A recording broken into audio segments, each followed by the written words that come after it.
Hello, it's Sensor Gambino here with a new stream.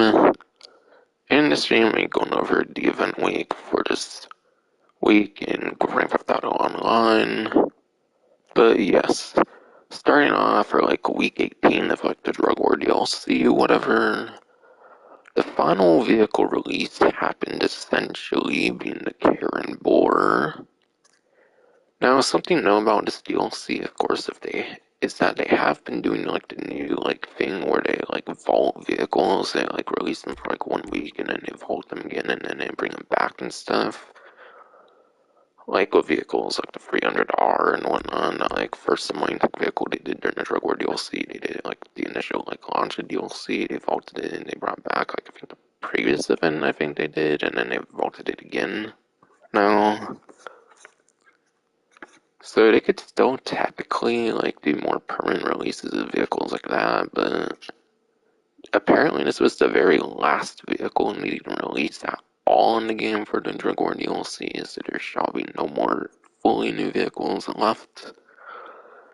And fortunately, I am not going to have performance to go over on this vehicle because Ruffy 1322, they like racing YouTuber, I typically give performances off of whatever is not around right now or something, so do not have performance numbers I can provide, but when you compare it to other like off-roading vehicles, because it does say it's an off-road vehicle, just vehicles like the Drogger and like all other, yeah, Drogger and like the Wagner, I feel it was like a lot more like off-roady.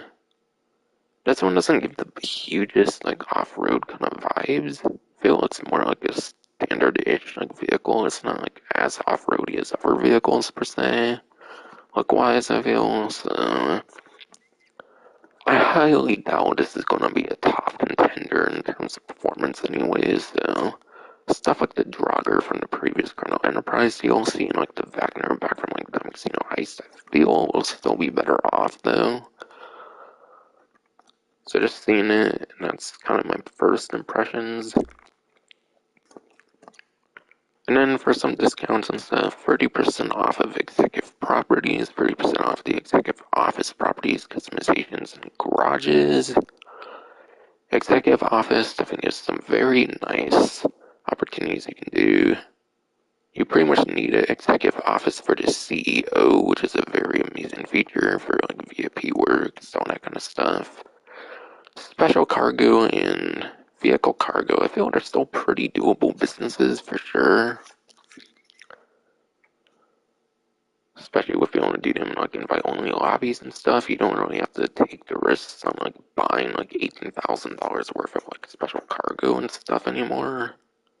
And if you do vehicle cargo correctly, there's like ways where you can like guarantee high-end vehicles essentially.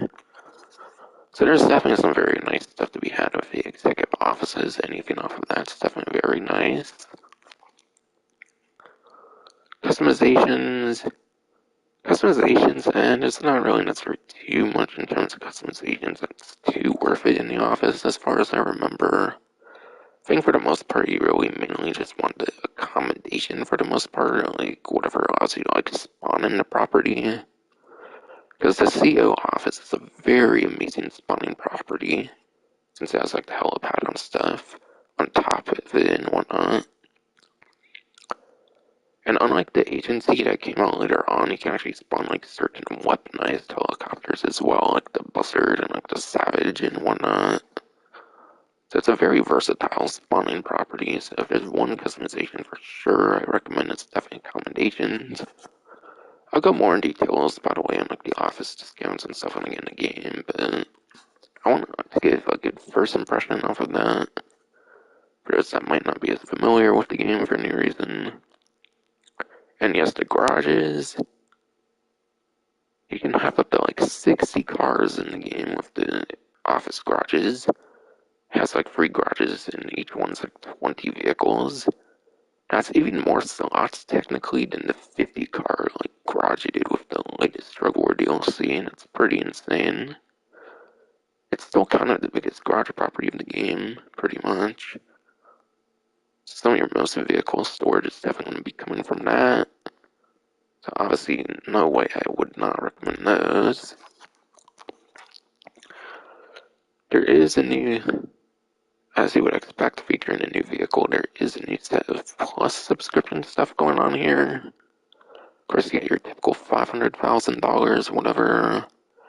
The new Karin Boor is apparently free as part of it, so if you are on a 9th gen system, PlayStation 5, Xbox Series XS, and you want the vehicle for free, the $6 a month subscription service is an option if you want that for free.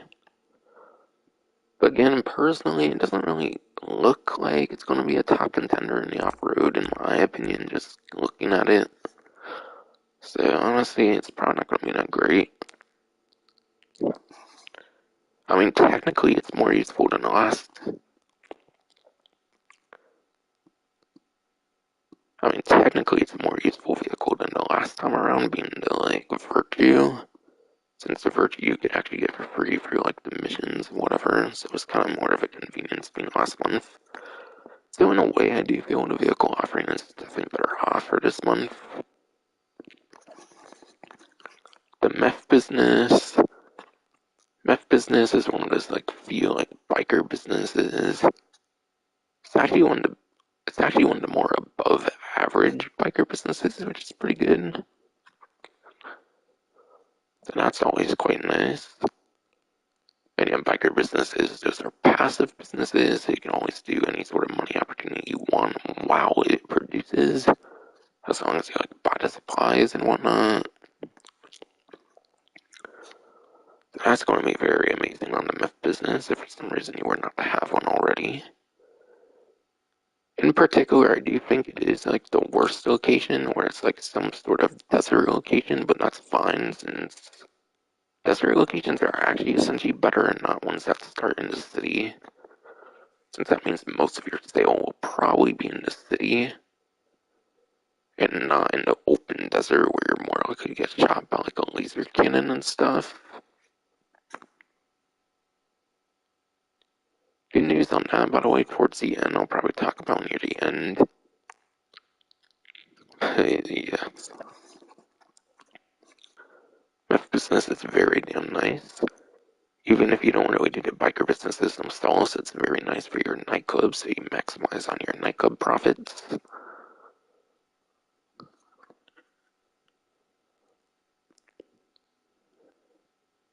And yeah, then there's a spatter, baseball bat, and a knife finish. So some new cosmetic looks for the baseball bat and knife like they usually do with the subscription.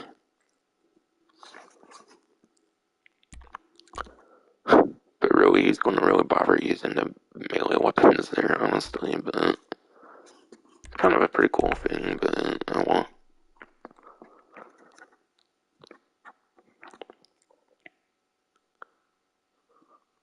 And yes, there is a unique clothing option that you will actually be able to obtain if you purchase a new vehicle between now and then the 26th.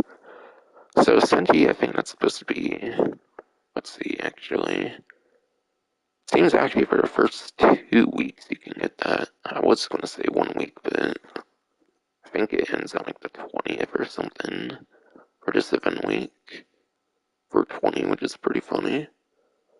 Maybe they do some pretty huge 420 stuff like they usually do, kind of. Especially since the event is probably starting on the 20th for the next one. It seems it's a 2 week clothing offer there. So if you do not want to get it the first week, then you do have that second one as well, it looks like.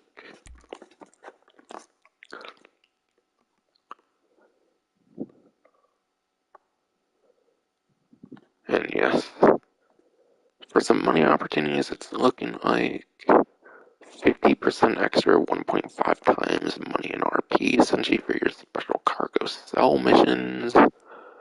Special cargo, essentially it's the most risk reward business of the game, or at least it used to be. But now you can just do like the sourcing missions and invite only lobbies, which why would you not for sourcing the cargo? Where there's not really much of a benefit of being with other people in the first place. friends or something, but even then that could be done in invite only anyways. It's not really worth taking risks and sourcing missions, just selling missions for the extra high demand or whatever bonus shit. But yeah, warehouses, I think normally the warehouses can go up to like 2 million or something, so I want to say your warehouses should be able to get more in like 3 million range. And that means even more profit than what you normally pay for those crates. Because for special cargo, you're paying 18,000 per crate for free, like crates. So yes, worst part about it is you do have to purchase the crates and whatnot, but you'll get more profit to make up for that at least this time around. Sale missions, by the way, Brigade. I feel the Brigade missions are definitely pretty alright for sure, especially with those like vehicle upgrades you can do at the actual warehouse. You can actually upgrade the vehicles for special cargo, which is cool. With like speed upgrades and like armor and whatnot, I believe. Tugs, tug ones are honestly pretty good, I feel, as well, especially because I think you only get one vehicle on the tug no matter what. I feel like a tug in a way is kind of the best sell vehicle. The ones that are actually the worst tend to be like the aircraft ones, being like the Titan, like Cuban 800. Not necessarily because the sale missions are that bad. If I remember, there are certain ones that do send like AI aircraft after you though, which makes certain solo ones for the air vehicles not that great. But for the most part, the reason why the air vehicles tend to not be that great for the sales, I think it's because of like certain glitches that can like make you have to like go into a whole nother lobby to do a whole nother sale or something. Cause like it can bug out and not let you like drop your cargo and whatnot. So yeah, for the most part, the sale missions are actually pretty decent on this business. I feel this business actually has some pretty sellable sale missions in my experience, at least. Even if you go on like the higher amounts of selling like higher amounts of cargo and whatnot. So it's not one that you necessarily need friends for too much from my experience, and that's kind of nice.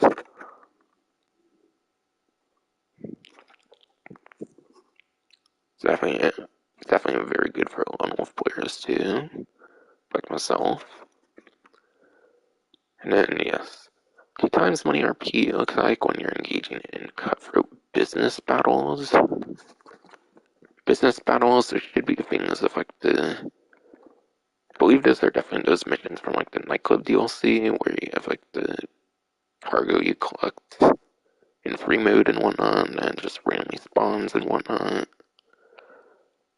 Every set amount of time and whatnot, as long as you have like free players, I believe, that are outside of like apartments and garages. So the most ideal way of going about 2 times money RP on the business battles is to invite only with like free players outside of your like apartments and stuff. 3 to 5 players preferably. You do not want to go to like 6 or more though.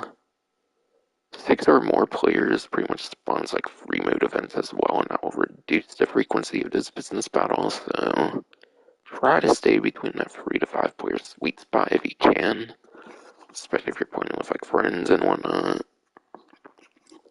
so that you can maximize on the business battles.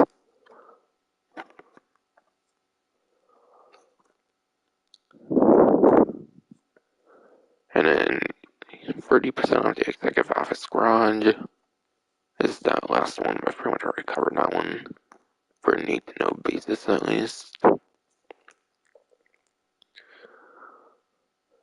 Oh, and yeah, by the way, if 2 times money RP on the business battles, I believe that should be the amount that you get on your character. Because business battles, you get cargo and you get money on your actual character, which is nice. So it didn't include actual cargo, just the money on your character, which is pretty decent. It's actually a pretty decent amount, I believe, typically. Like, aside for the Nightclub cargo.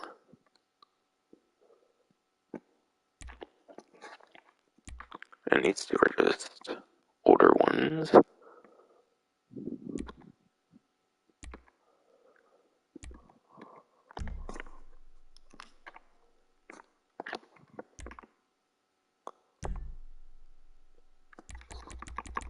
Check for any series stuff or anything, just in case. They show any like money indicators or anything. Alright, no. So now I'm going to the invite only as I usually do.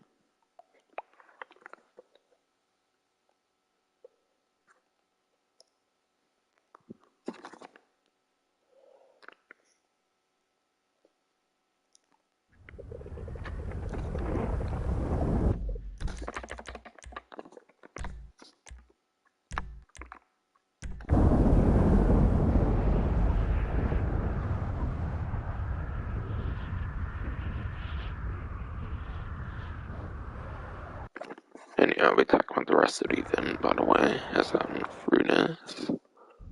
That is not on the main menu, like what's in the second and everything.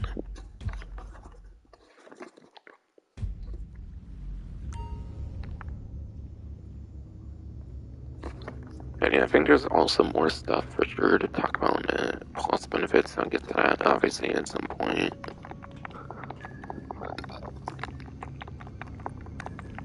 So that wasn't all of what's in the subscription from the main menu as you would expect if you're fortunate enough to be on the 9th gen system and even take advantage of it in the first place.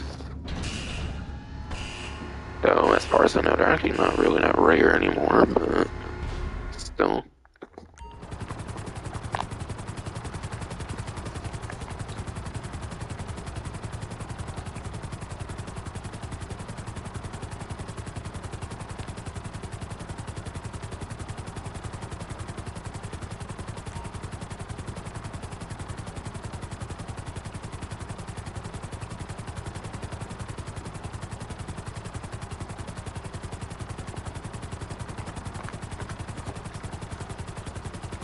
By the way, as for when I'm going to be customizing the Boor, I'll probably do it when I get to a showroom or something. Knowing Rockstar, will probably be in like Simeon's or something like that, to where I can like buy a more like personalized version at the start instead of like having to choose from like the like preset colors on like the website. So probably somewhere around like when I go over to the showroom as a price start to customize it or something. So maybe within like the first hour to two or something, I think that usually is.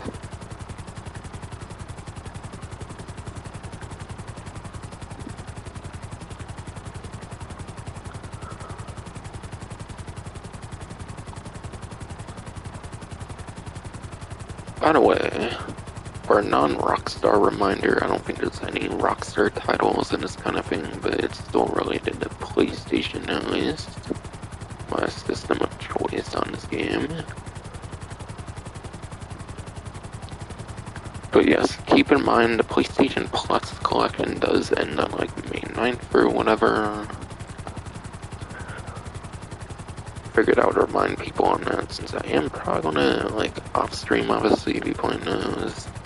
I think there's like 19 or like 20 of those, 18 or like 20 PlayStation Plus titles. To me, I probably play like one a day, like off stream and stuff, so right now it's kind of a good time for that reminder if anyone forgot the PS Plus collection, like the PS5 benefit with like 18 or like 20 PS4 games that you can get for free, whatever, and that's going away. I mean, I believe it was again.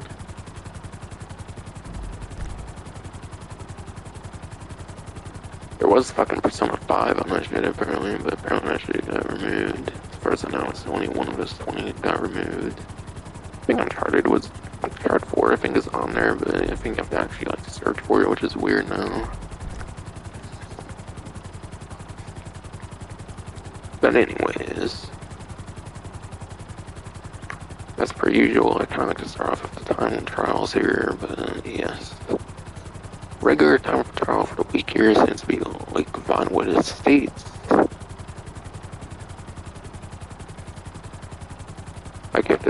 depends. Anything go off of it might go to forcing Kudo. Being in the hills and stuff, you probably for sure would want that lap time. As per usual, I typically recommend a motorcycle. If not, then I'll probably go something like a supercar. So for motorcycle, if you are on 9th gen, there's one super obvious choice pretty much, and I would go to the HSW Hawktail Drag. That would pretty much give you the easiest possible time on the stone draw pretty much. Without much worry on it in the first place and everything. Otherwise, on 8th gen, it's a lot more like confusing, so I'll probably try to get a couple of few good options there.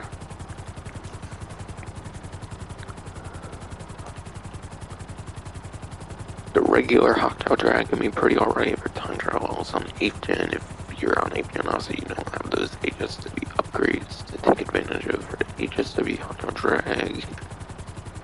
Hawktail Drag, by the way, you lean like forward on the stick for that best possible speed as if you're doing a stoppie. So I think it's like one of like a couple of few motorcycles in the game where you actually don't go like back on the stick as if you're doing a wheelie for that best possible speed like you do with like 90-95% of motorcycles in the game. And then the Nagasaki Shotaro, that's a pretty good one as well, like the Tron bike from like the, yeah, the like Tron bike, whatever, from that one adversary mode. I'm honestly trying to remember the name of it, but yeah, the Shotaro, and like $1.2-ish million vehicle or some shit, if I remember right. Very decent one.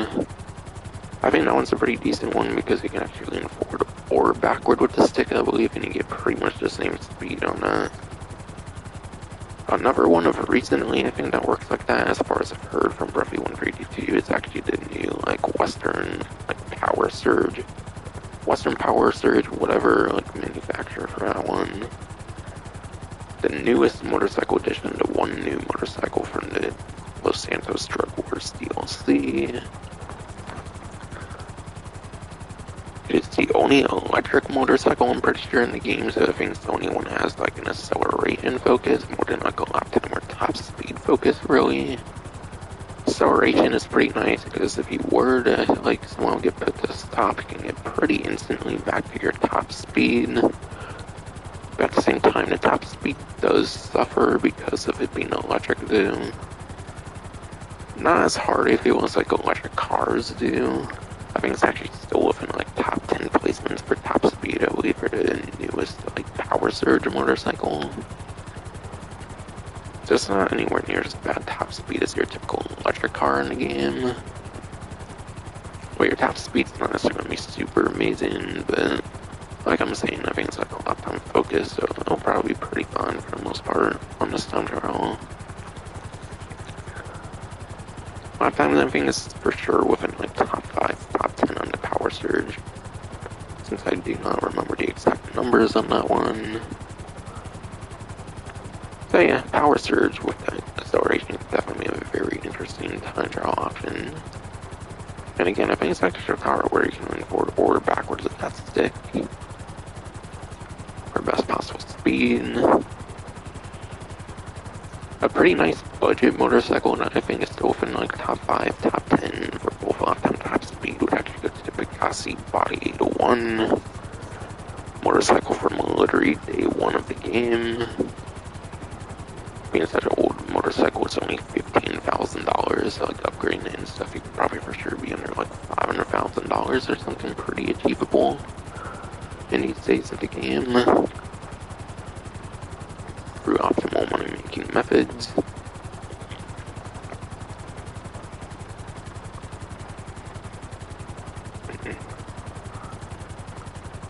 And then Body 801 is like your usual motorcycle where you pretty much go backward on the stick for the best possible speed and whatnot.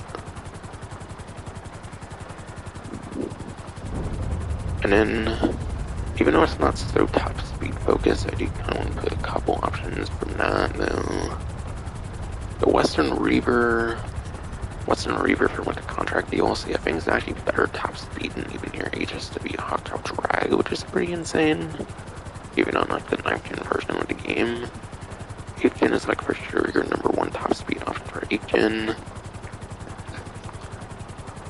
But yeah, the main difference between HSW Hawktail Drag and then the Reaver would obviously be the lap time. I don't think the lap time on the Reaver compares to HSW Hawktail Drag though, but I think it actually does have a better top speed surprisingly, given it's non-HSW.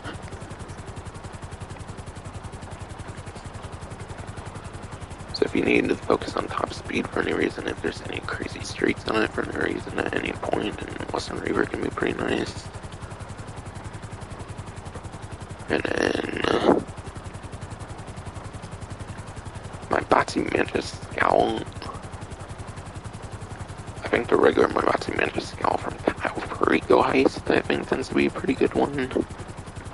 Not the new one from Drug Wars, not the C, but the Mantis Scowl. I'm not really sure you can even use the C on a time trial since it's like tied to the business and whatnot, and like the acid lab, but the regular Mabatsu Mantis Scout. It's an off-roady option, being that it takes place in the hills. You might get some good use out of that off-road and everything. And I think it's still a pretty decent top speed option. There should be a few different motorcycle options for 8th gen. And then for supercar for lap time, or I'll start with HSW supercars for 9th gen. It's pretty much the weaponized Ignis HSW for your lap time option, I believe, for HSW on 9th gen. A couple top speed options pretty much would go to the more so to HSW Devastate 8, and then for top speed option that's pretty shit lap time I think. So for HSW I think it's the new NDMT HSW from this Drug War DLC.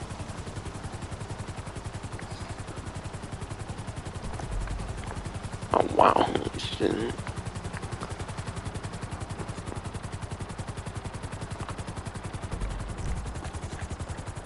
Wondering how close I was to the crown there. Can't really tell what was on the bottom of me, but I wasn't noticing the power lines and shit. I was like, oh shit. Yeah. Again, it's Devastate if you mostly want top speed with good lap time, and then HSW and TMT if you want like top speed with shit lap time, which I don't think would be very good to use there personally, since this does look more lap time heavy. Besides for those three HSW supercars, the only other HSW supercar I believe is the Coil Cyclone 2 HSW. And that is just like the Power Surge, where it's an acceleration focused like an electric car kind of. So top speed for HSW is pretty shit, but the acceleration allows it to get this top speed pretty quick if you were someone put to stop.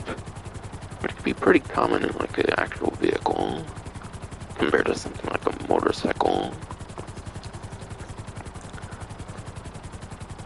But then if you are on 8th gen, it pretty much goes to Progen Emerus, the Benefactor Krieger, and then the Benefactor LM87 from what I recall for your like top couple lap time options.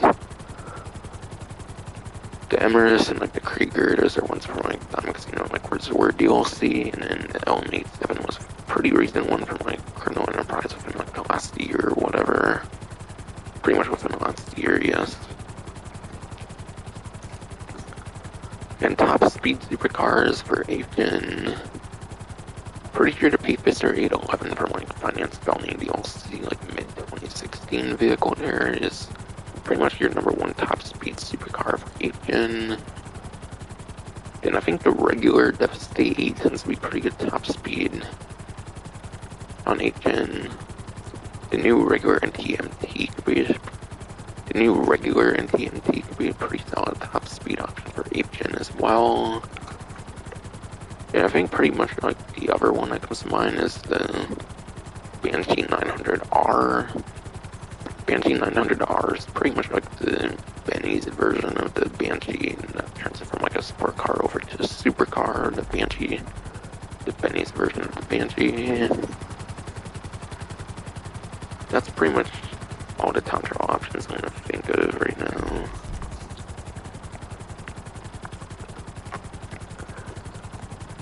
RC Bandito time trial this time around goes to construction site 1.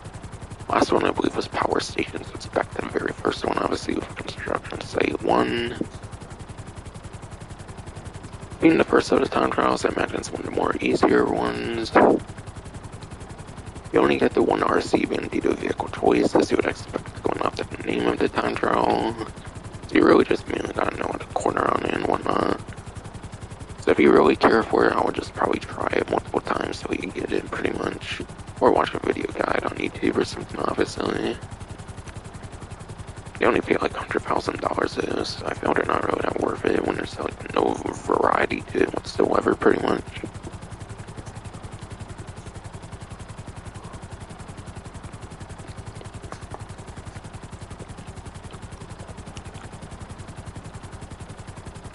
Oh no, yep. HSW time trial this time around is the very last set of the HSW time trials. After this one, I think it should move back to the very first one.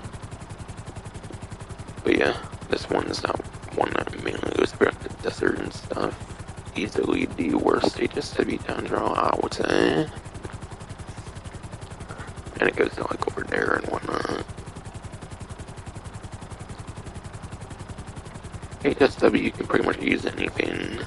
Again, HSW Hot Rod Drag, the 4 like HSW supercars, and then I think the Colonel Enterprise DLC HSW vehicles tend to be some of your better ones for top speed and like in general, because that's kind of the main HSW focus.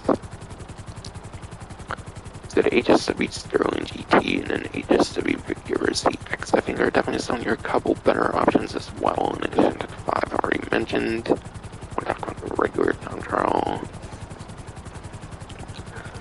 But as you may have noticed, there's no part time on HSW time trials, which means you can use any vehicle you want. The time is basically like separate depending on the vehicle you use, or like the class or something. So since the time changes after the vehicle you use, you can technically use anything pretty successfully on those, if you are fortunate to be on a 9th-gen system.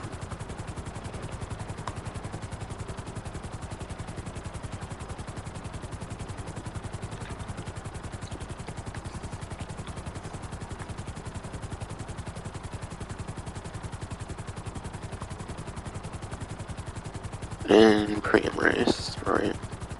For the supercar class, I pretty much mentioned all kind of supercar vehicles already when talking about the time trials and everything, so 9th gen you have a pretty obvious good few vehicle options. So just to look at the course, if there's a lot of lap time, which for the most part it's likely to be a lap time if it's in like a city or like anything pretty much besides for like a highway or something, then you're probably going to want to be using HSW weaponized Ignis pretty much.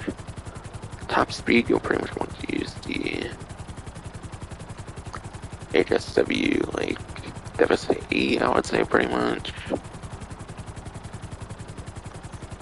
And of course, there's the acceleration option of the second two, that I probably wouldn't be too great to use on something like a premium race, where I think you have to, like, spend money to get into it or something. And I'm pretty much mentioning all the 8th gen options already, just go back to when I talked about the time trial and whatnot. But yeah, I believe when you go into job, you should be able to press like square, like X on Xbox and like whatever on like PC, and you should be able to check the map, see if there's like good lap time or top speed before you get into the actual race.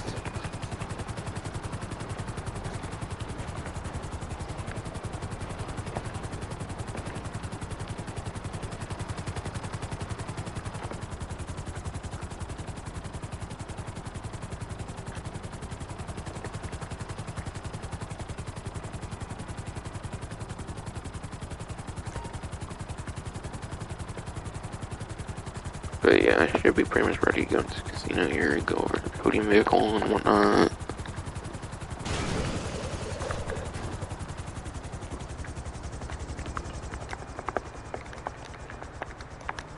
I am looking forward to the weekend, I tell you. Shit.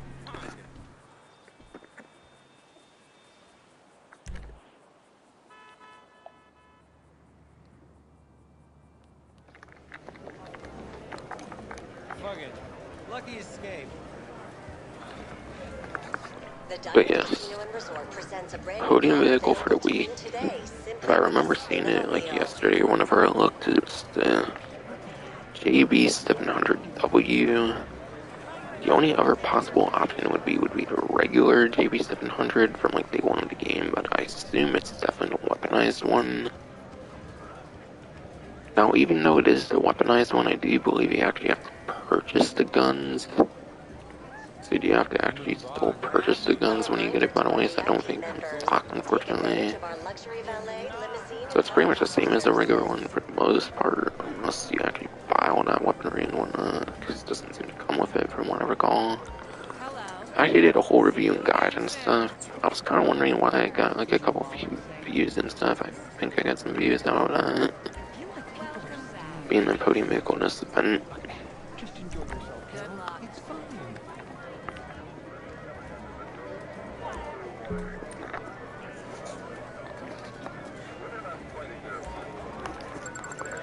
Gotta do my one typical wheel spin of the week and everything.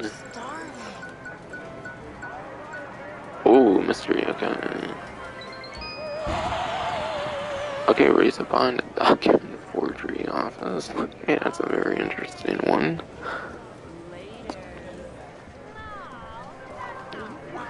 Honestly, that doesn't really, like, I don't know, I'm pretty mixed on that. I'm not too big on that anymore since you can just do, like, the stash houses now or whatever, and you can get, like, business stuff anyways.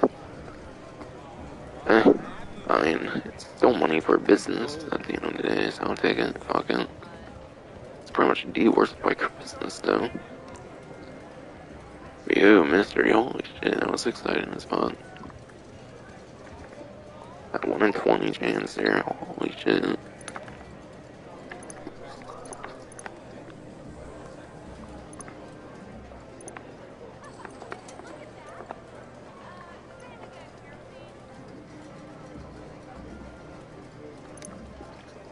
Wait, not legendary, it should be worth stock, obviously, I mean the weaponized one. Now, because it is weaponized, I'm not going to talk about the performance, by the way. So keep in mind, I'm just going to talk about weapon capabilities in this case. So, Apache GB700W. I'm trying to remember if this one has a trade price. I actually do not think this one has a trade price, so I think it's $1,470,000, like no matter what. So that's pretty much your savings there. And yeah, I definitely do not remember this one having like deliveries or anything, so that should be like the exact amount for your savings. It's not really all that expensive. You can probably grind it in a couple hours through like optimal money making methods. Even though Caprica Heist did get nerfed, I do feel the like 1 million like per hour thing is still pretty viable for like determining like how long it could take to grind something like this. Like an hour to two, I feel it's nowhere near the highest like amount of time you have to spend or anything, obviously. But yes, the guns or like the weapons it has, pretty much. See if you remember what. Obviously, if you pretty much remember the one from like story mode, obviously it's like the guns on top and stuff. So yeah, it has those.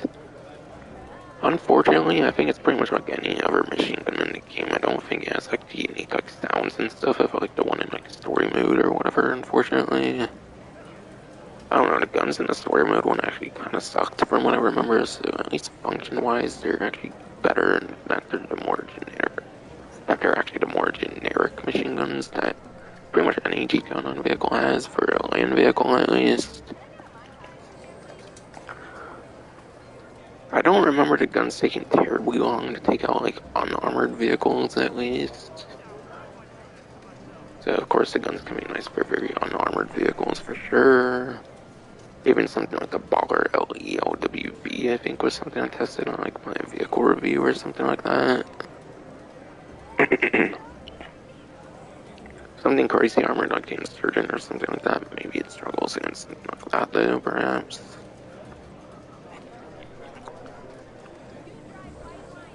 Aside for the guns, pretty much, it just has, like, slick mines or spike mines. Yeah, I think for your mine type, you pretty much choose between the spike or slick mines on this one. So it's more options than you get with your Money-Tech vehicles, at least. Slick mines. Honestly, I think slick mines are generally kind of better just because they affect any vehicle in the game. They pretty much impact any vehicle in the game. Spike mines. Spike mines, obviously, with bulletproof tires, just won't really do anything, which is kind of why I recommend the slick mines, at least right now. I don't know, my vehicle reviewing guide would be more detailed on this too, so maybe I do recommend the spike mines there. I don't know, honestly. I would probably honestly just use spike mines on it just to relive the, like, story mode version that has the spikes. It's very unfortunate I didn't, like, return.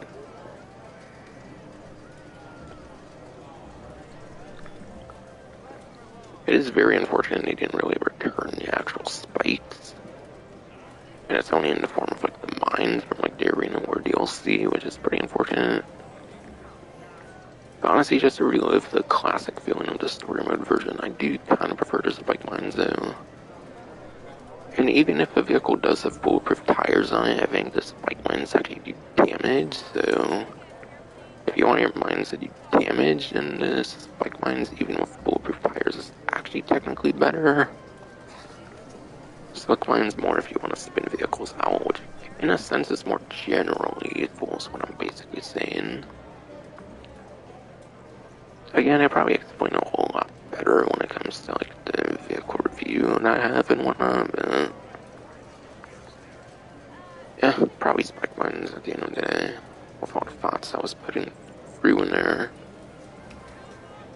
As for money making, it's pretty much stuck to the land.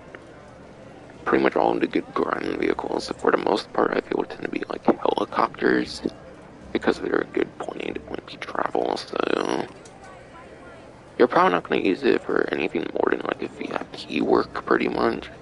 So something like a headhunter VIP work that pays like $20,000 to $30,000 in like free mode would probably some of your best money making you can make with the vehicle, really. So it's not going to make you very insane money, but it's more function than like 90-95% of vehicles in the game that don't have guns, that do not have guns, so I would definitely be very happy for anyone to get it. It's not a bad vehicle at all to get, is what I mean. I didn't mean to say that first part, but it's obviously not a bad vehicle at all. Very nice podium vehicle this time.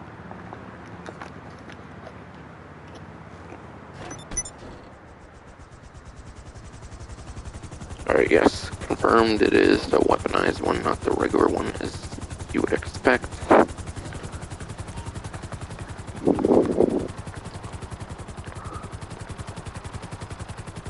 Rockstar would have honestly had to be pretty dumb, I feel, to choose the regular one over the weaponized one, but I mean, technically it would be possible.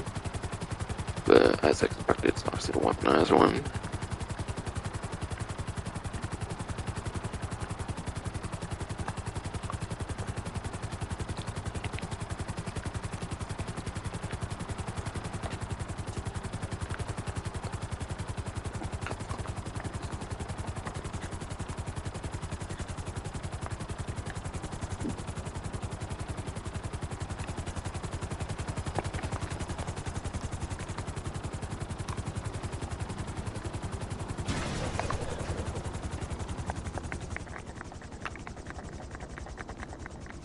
Yes, now over to test tracks, I can talk about all that stuff.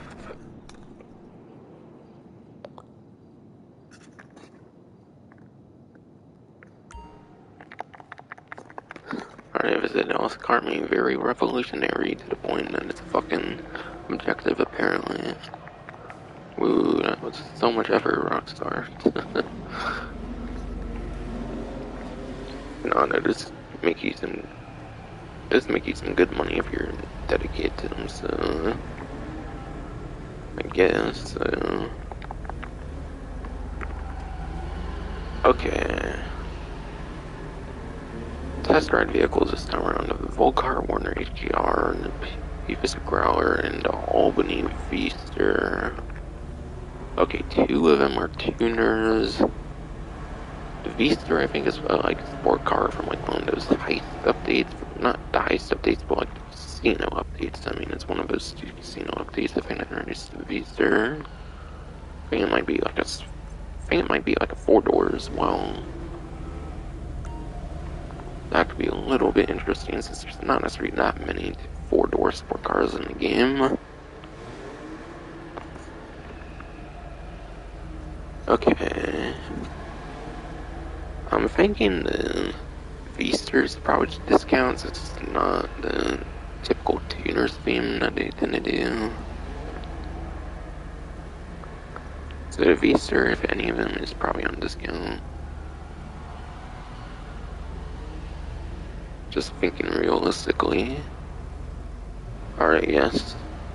Feaster is sport car, 30% off. And the others are indeed full price.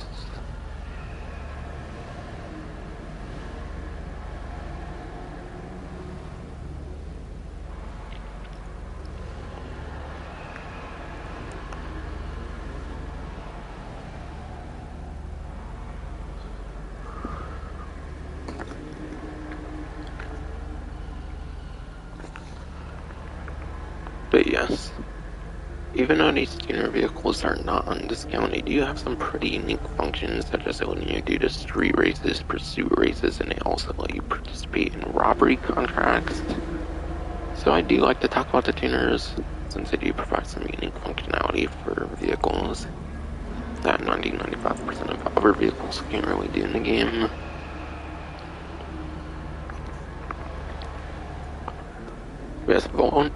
But yes, the Volcar Warner HKR, that is a pretty interesting tuner in some ways because it's actually not in the sport class. Most tuner vehicles in the game are in the sport class. It is actually one of 2 tuners in the game that is actually in the sedan class. So the classing is very interesting on this one. So I think that's the reason to keep it if you want a more unique tuner vehicle. If you want some more unique classing in terms of your tuner collection, that's the reason to get one. But I think that's pretty much the only, like, positive thing really to say about this one, to be honest. Volcar Warner HKR is pretty infamous since it's pretty much the worst performing tuner vehicle in the game. Between like a 17, like 18, like 20 tuners, this one's just pretty much flat out the worst performance-wise, apparently. It tends to have some of the absolute worst performance for a street race or pursuit race. It's not really going to be good there. Otherwise, you're pretty much going to be using it in robbery contracts. So it can kind of be useful for robbery contracts at least.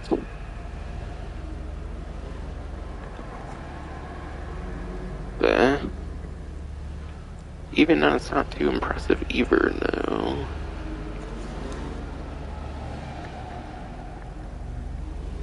Because you might have a way to protect the back window from like getting shot in it and whatnot. You might have the ability to protect the back windshield, which could be nice. But there's actually a pretty quick vehicle in the game that's like the #1 top speed tuner of the game for the tuners class, known as the Jester RR. Jester RR actually is the real version. It's like the #1 top speed for the tuners class, so it's not really saying much, unfortunately. And even then, the other sedan in the game, is actually very unique, and that's the only 4-door tuner in the game for the tuner subclass, which means you would rather probably use the other sedan in a robbery contract, being the Tailgater S. Tailgater S, the other sedan, if you're just going for one sedan, is your only 4-seater option for those like 3-4 player robbery contracts, which is pretty good there. So even in robbery contracts, there's really not going to be too much use for this, if I want to be honest. So I would only get it for the unique classing. And the customizations aren't necessarily a strong suit either, since all the tuners are pretty much known to have some amazing customization. So, And then the other tuner vehicle will be the P-Fister Growler. Now the P-Fisters, I don't necessarily think they're in like the top like couple or few. I think there might, the P-Fisters might be more of in like top 10 placements and stuff, or like the street races and pursuit races, which is still semi-respectable.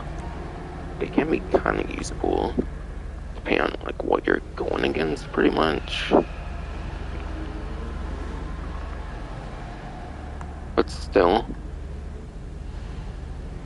between the regular like Comet S2 and then the Growler, between the initial batch of like the sport tuners for like the P-Fisters, I think this is the better P-Fister. But yes, later on they did release the Comet S2 Cabrio from the Contract DLC. The Contract DLC featured like the Comet S2 Cabrio. Now I don't actually think they put that one in the tuner subclass, but there's technically a pretty quick version of the Comet S2, which is also a tuner, and that's the Cabrio version. So it's not necessarily the best performing, like, P-Fister tuner in a sense. So, I don't know. I feel for collection sakes, I feel the Warner HDR is kind of cooler for collection sakes. But performance-wise, it's clearly this one over this one for sure. Just looking at them and everything.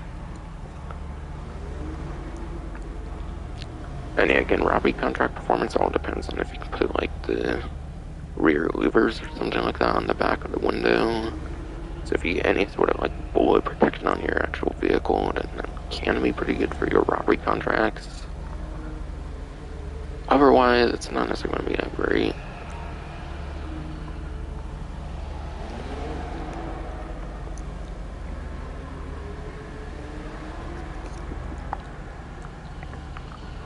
And then 30% off of the Albany Feaster. You can get it on the website or the test track. If you get the one at the test track, it will come with this livery, and it will come with the very particular coloring and whatnot. $899,500 actually, apparently. It's under $1 million on a 30% off, and that's interesting. So not necessarily too expensive.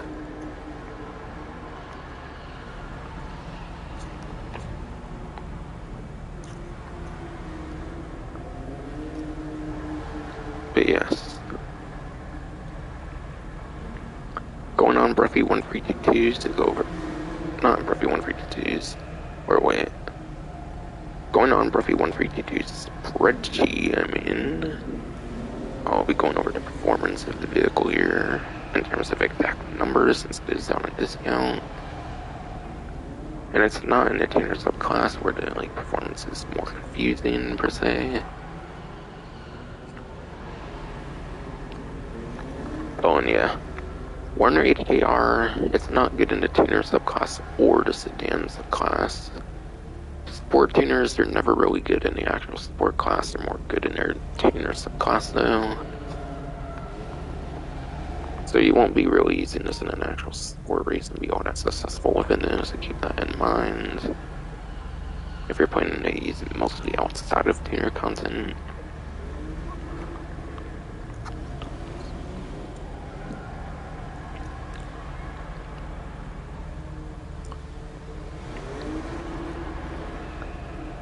opening a V-Stir here.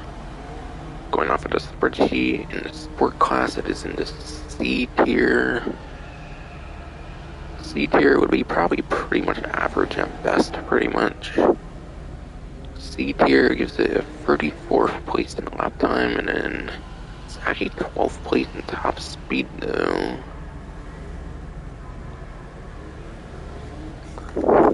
On 8-10, I think it would actually be number 10 for top speed, which is technically within top 10 for 8-10, I believe. But for top speed, it's actually at the very bottom, though. It's at the very bottom of top 10, though, so... And sport class is a pretty popular class. In fact, there's over 100 sport cars in the game, or like exactly 100 sport cars in the game right now. So it's a very popular class. So being at number 10 on 8th gen for top speed, I probably wouldn't invest into it even on 8th gen at this point. Since they're probably just going to do a pretty good sport car in like the next update or something anyways. So...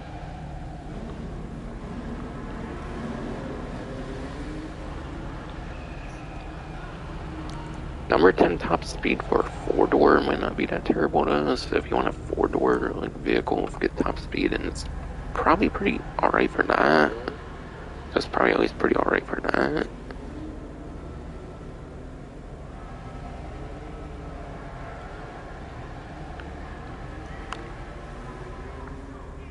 I don't know, I'm trying to think if there's another good 4-door now. I'm trying to think of right now.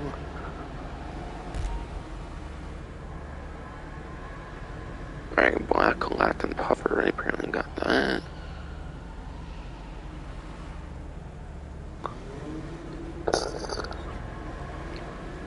Oh, actually... Yes. I was actually thinking of the Jugular, actually. I think the Jugular is actually a little bit better for top speed, but not that much, and I think it's also a 4-door sport car, so I would just barely consider getting it on 8th gen since it's apparently number 10 top speed, since you don't have HSW vehicles with crazy top speeds like you do in 9th gen. So I would only just barely get it in 8th gen. I wouldn't get it at all on 9th gen though.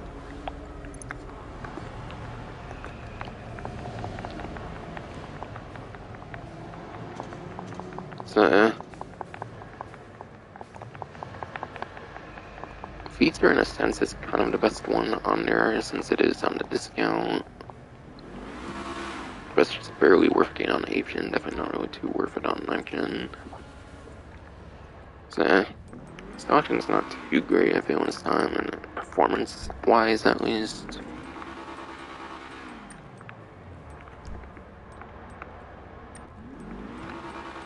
I forget if it was a manufacturer or not, I guess not.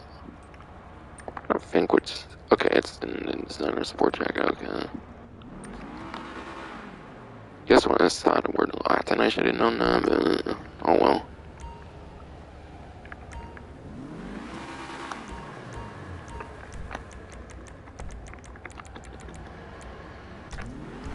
Yeah, it looks like I just hit 2-8 on my reputation, so that's cool.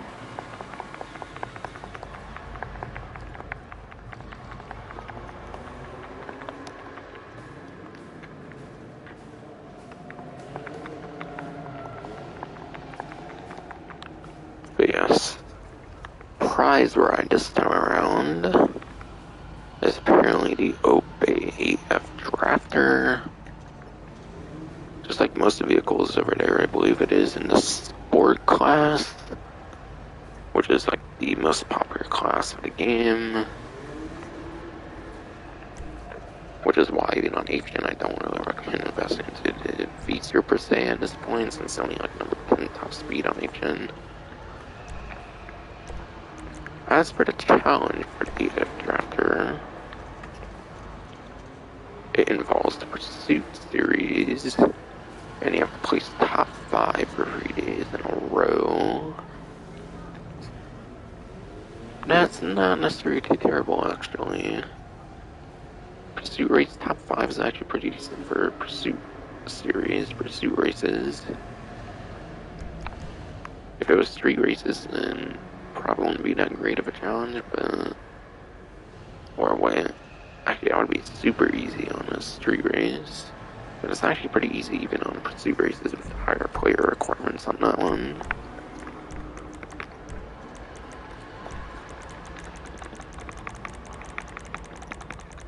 So pursuit races is a really easy to find. Pursuit race followed by hyphen followed by unique name as the pursuit race. You have 7 different options. But yes, I personally never played a pursuit race to be honest, but yeah. The annoying thing about them is the high player requirement. For a race, that's a pretty high player requirement. But you can do 4-player, you can do bare minimum 4-player, and you can do a 5-player pursuit race and pretty much be guaranteed an entry into the challenge. You just can only do it like 1 time each day for like the 3 days in a row, as far as I understand.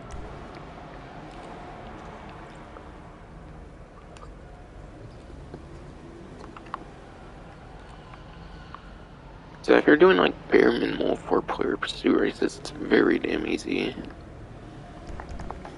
Now to go over the performance of the vehicle from roughly 132 spreadsheet.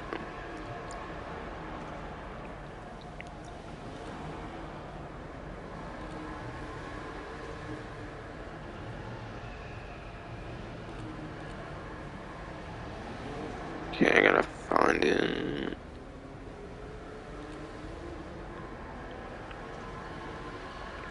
Okay. The 8F Drafter, according to Bruffy 132 spreadsheet, is in the B tier, which is a tier up from C tier from the Vster. And that makes it 20.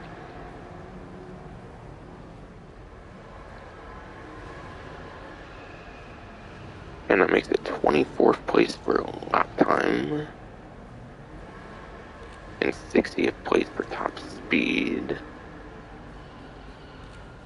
So it is better lap time, but the top speed is terrible though. So technically it would probably be even worse than the Vster. So you're better off just getting 30% off the Vster than even going for this as a prize ride challenge. I mean, it is an easy challenge, so you kind of would expect the performance to not be that great. But offering is just pretty terrible this time around.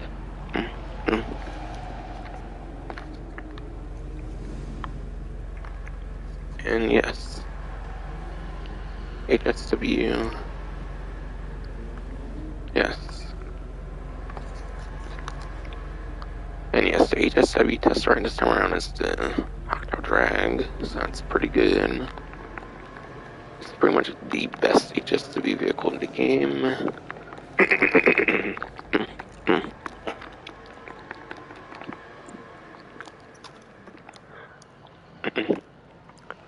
Being an HSW vehicle, you can pretty much like weave through traffic. You don't have to like worry about hitting cars as much on like a motorcycle as you do a car. That pretty much makes it the best HSW vehicle I feel in the game, pretty much. I would say it's pretty much your number 1 vehicle if you're on 9th gen. If you are on 9th gen, it's pretty much the best vehicle you could use on a time trial easily.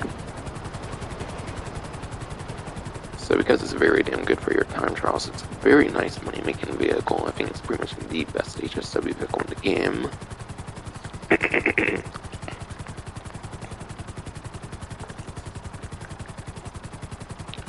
Pretty much destroys any time trial if you do it right.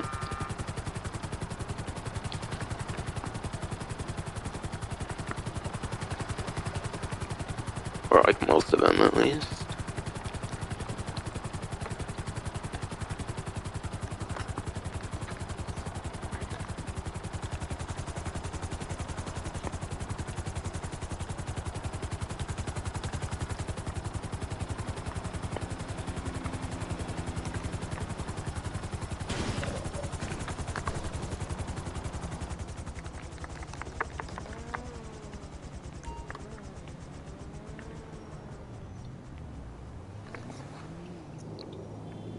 agency got $160,000.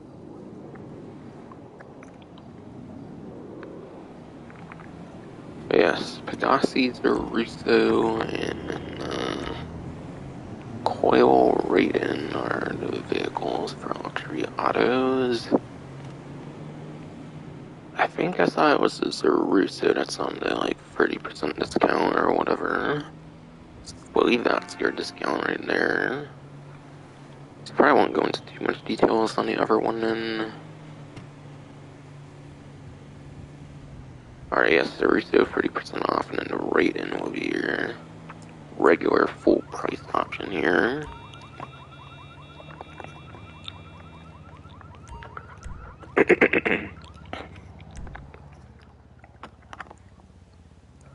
Pegasus the Russo, that should be in the supercar class. So going off of roughly 1322 spreadsheet, so Russo for a supercar class is actually in the upper end of the C tier, which gives it 21st place for lap time, and then it has 30th place for top speed. I think that's pretty much above. It's at least a little bit above average for the class, because like supercar class has like 60-ish vehicles in the game. So it's not in like the lower half or anything, but in the 20s and 30s, it's clearly out of top 10 by a good margin. So even though it's 30% off, it's not really necessarily going to be that good of a vehicle for your performance and stuff. Price 30% off on this version, at least 1,365,740. It does have a livery on it, so you can even get it a little bit cheaper on the website if you're not interested in a livery or like the particular color on it.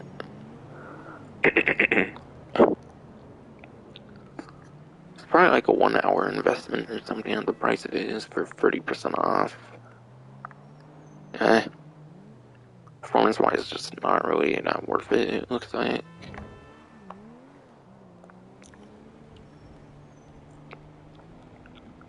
And yeah, the coil Raiden, I'm not going to go into too much detail on this one. I'm not going to go like giving exact performance numbers on this one since it's not on a discount. But it's a 4-door and it is an electric vehicle. It's Coil, which is like one of the major, pretty much the major electric vehicle manufacturer of the game. Again, top speed's probably pretty shit on this one. Lap time could be something. Acceleration especially would be a strong suit on this one. So it could be nice if you need to get out of the area pretty quick for that instant like top speed and stuff like that. Like in a gunfight or something, it could actually be kind of useful. From what I hear, acceleration is actually pretty useful in certain gunfights if you're trying to dip out of it or something. But, and it is 4 doors, so that's cool for the electric vehicle. 4-door electric vehicle, and it's pretty cool. But oh man, there's a lot of glass on the top though, goddamn though. That might not be good for like a helicopter and like when you have like a police helicopter after you or something. So yeah, all that glass on top could be kind of a downside. So it could be a good acceleration option, but anything else, it's probably not that great for her, to be honest. Again, not giving exact numbers since it's not on a discount.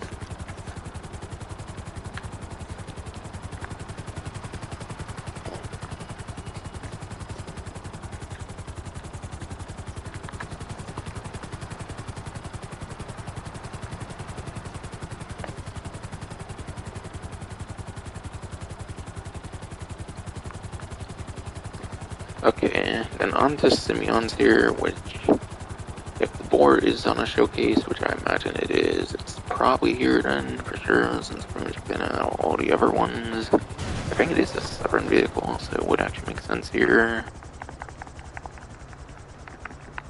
So That's where a lot of stubborn vehicles go to, pretty much. Oh, it's actually not a vehicle in a showcase. Interesting, okay. Maybe I'll customize it more near the end or something like that then, I don't know. But yes.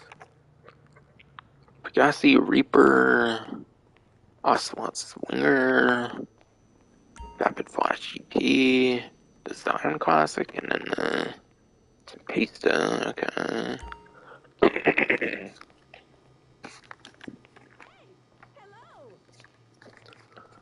Two supercars on here. I feel they don't usually do that many supercars, actually.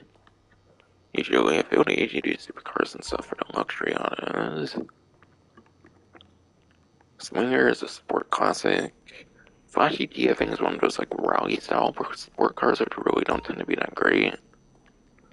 And then the Zion Classic is a sport classic as well, but probably nowhere near as good as the Swinger performance wise, just looking at them.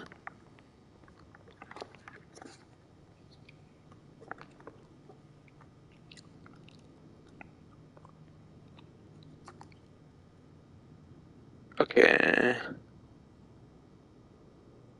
Aside for the Reaper, it pretty much looks like all of the other ones are on full price.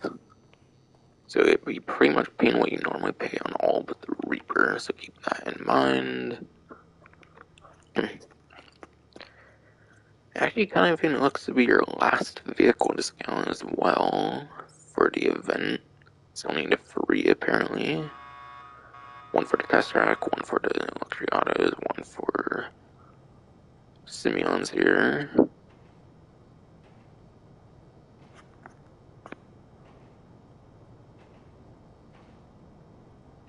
Not that many vehicle discounts apparently for some reason. I feel these last couple events at least, but oh well.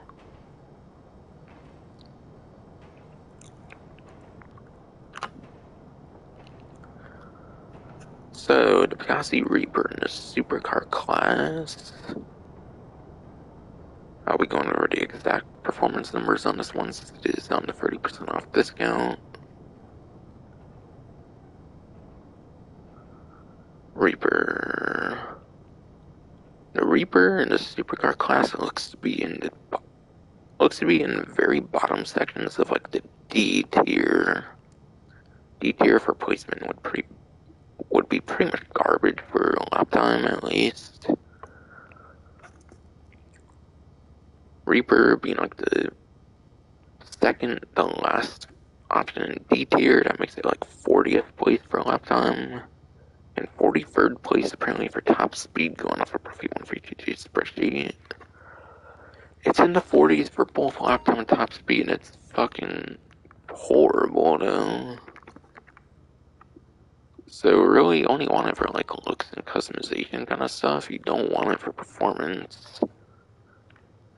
Gotta say, the discounts for vehicles this time do not seem all that great.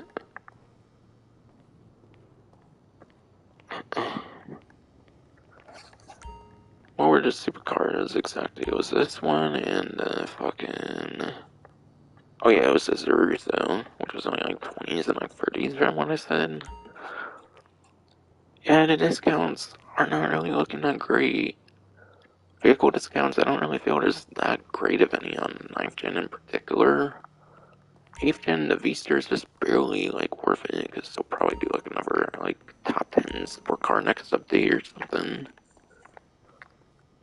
So like even 8th gen, I don't really feel wasn't that great for discounts either then. For vehicles this time around. I think it is the vehicle from like 2016 for a supercar, which is pretty old, so I guess it kind of makes sense. Performance isn't that great. Going off of year and stuff, but man, these discounts fucking suck with vehicles this time, goddamn. Besides for that, I'm just gonna go over what. Besides for that, it's pretty much just mentioning what I think about these vehicles in terms of performance. I'm not gonna go into exact numbers on the rest since they're not even on discount.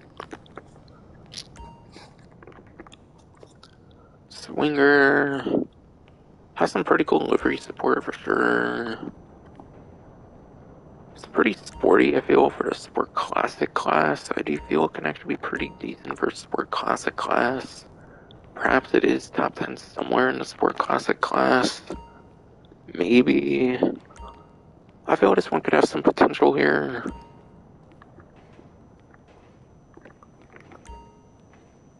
Flashy D, again, that's like one of his rally style, like sport cars. Rally style sport cars typically do not perform that great. So, this one probably doesn't perform good at all, I'm guessing.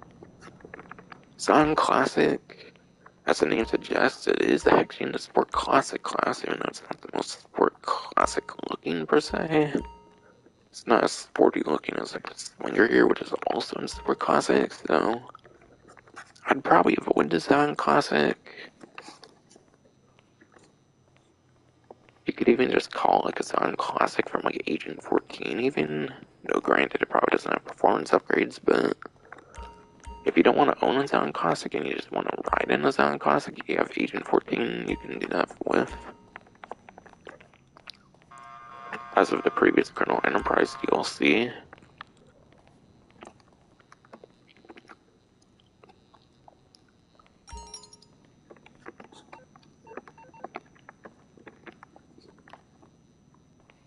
And then the Tempesta.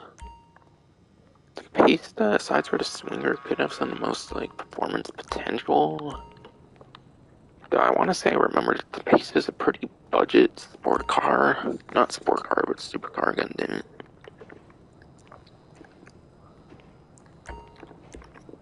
Yeah. On a normal price, it's like 140.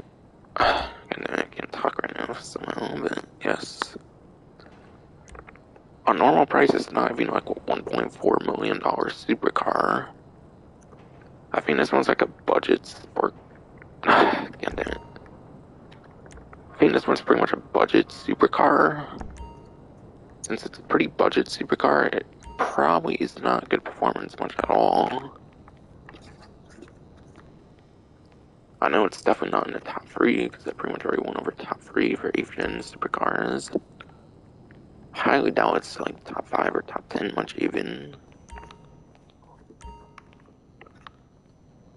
So really, honestly, the most safe buy here, I would probably give it a Swinger here, to be honest, aside for the discount of the Reaper.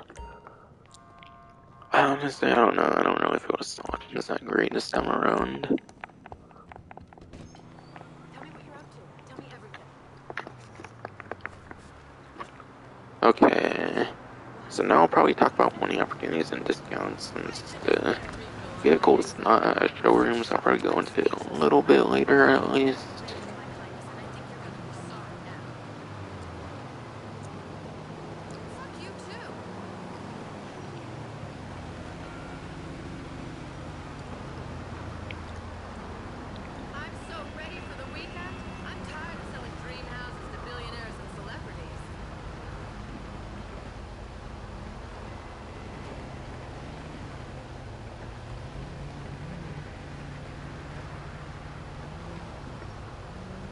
I don't know, I want to at least get a price and stuff on Boor at least right now.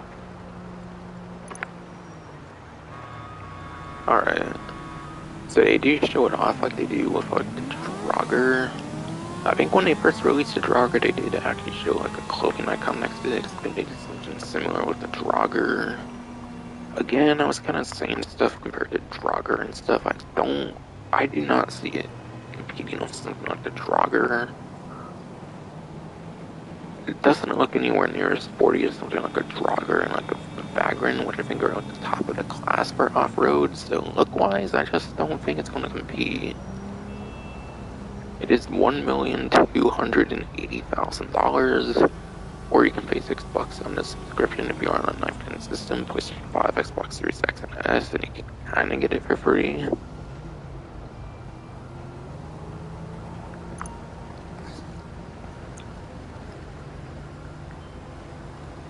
Yeah, first 2 weeks you do have an exclusive clothing item from this, and that's very cool. Boor. When I see the name Boor, I think of like a boar Boor, like the animal or whatever, so apparently it's not on the showrooms. They're going to have to choose between 8 colors. I feel it's been a while since one hasn't been on the showrooms, so really any color choice is really fair, I guess, technically. Boar's gonna be on like the darker side though, as far as I remember, so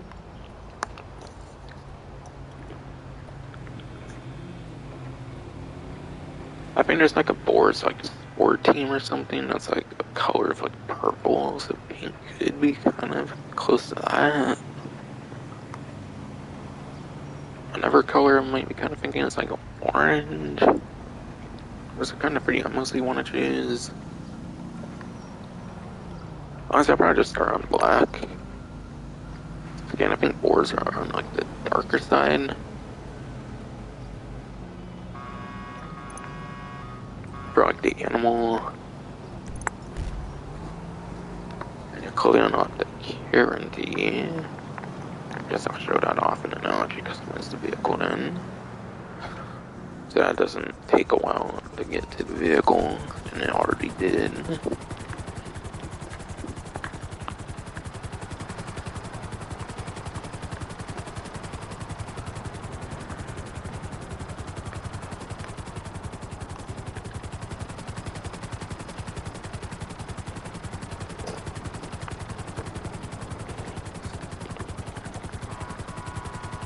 Eh.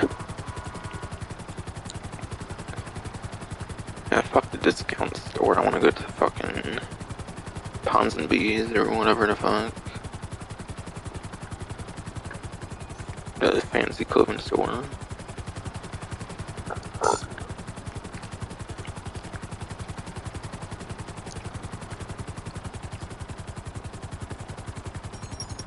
Technically, my favorite clothing store location is kind of one that's in my ear. I don't know why.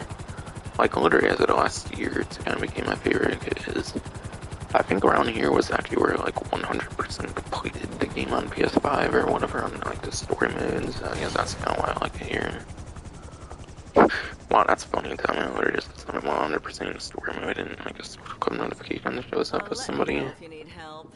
I don't think they actually did it like right now, obviously, but I don't know. I think it repeats all the notifications just randomly. I don't fucking know. We have that in multiple colors.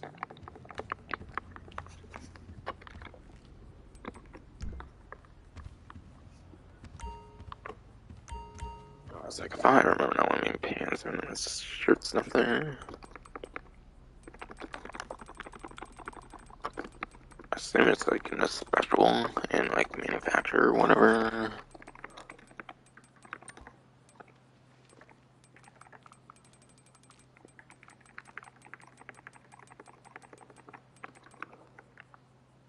I think it said something about Karin. I don't know, it didn't have a star on it, so maybe they just gave out a previous clothing item before, I don't know. They did a lot of those apparently around like the Arena War DLC, so they've probably given it out in the past. It might just be another chance to pick it up for another 2 weeks. Because usually it's only available for like 1 week as like a login reward. Typically you're like some task you have to do to get something. I don't know, we want to get it from the fucking from person Boor can be pretty cool now, for sure. That's a cool way of obtaining it. But honestly, it's not lame if it's not a new clothing item at all. It kind of just seemed like it was that from like, the Arena War back then. They probably given it out like years ago for sure. It didn't even seem like it had a star for me, so it's definitely an old one, it looks like. I find it interesting it would pop up like that though.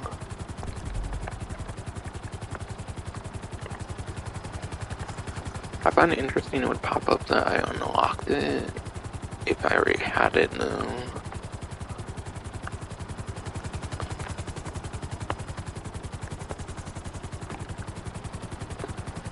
Okay, looks like there's an export vehicle up here or something.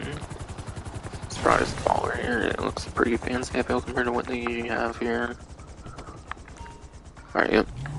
Oh, it's a Oh yeah, I thought I was like one of those ballers or something.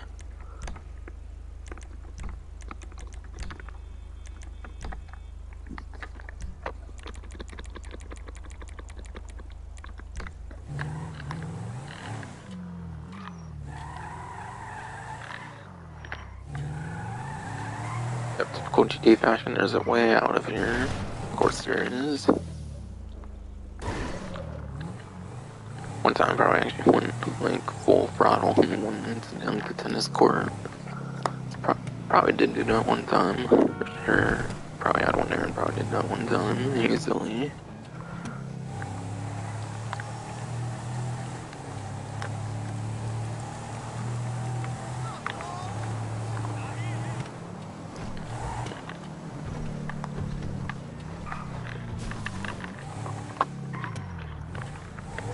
But yes, finally asked, I do like to talk about the vehicles from the export that I do get while I'm driving them over and have something interesting to talk about. Finally S is actually a vehicle you can get in the story mode of the game since it's a 2014 DLC vehicle. All the 2014 DLC vehicles pretty much made their way to story mode.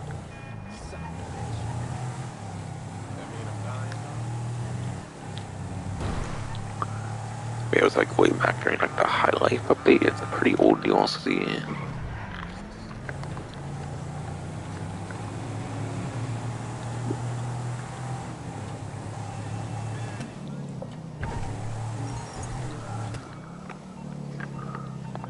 You find your own new stash house out there.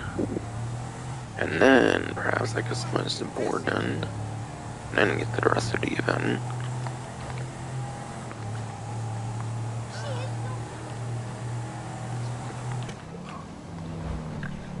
So yes, I do like to do the stash house for those business supplies for sure. Each time I'm on a stream doing the game, playing the game and everything. Not doing the game per se, but so.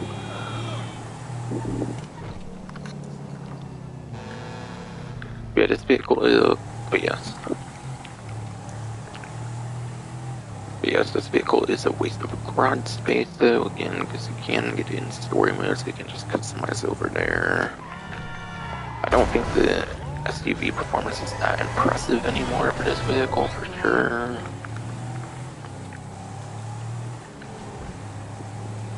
Since yeah, there was sportier ones introduced with like Arena Wars, and then there's like the Astrons from like Contract and onwards.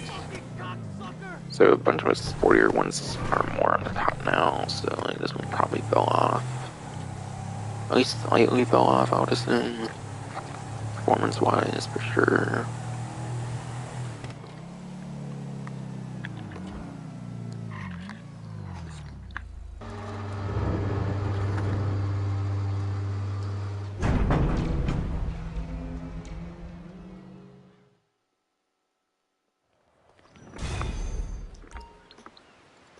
But you actually might be able to find this vehicle on the street. Since when they did the game on 8th gen, they actually updated the traffic on like 9th gen, where it was pretty much like 100% the same. Being a lazy fucking cash grab, like, release and everything. Kind of.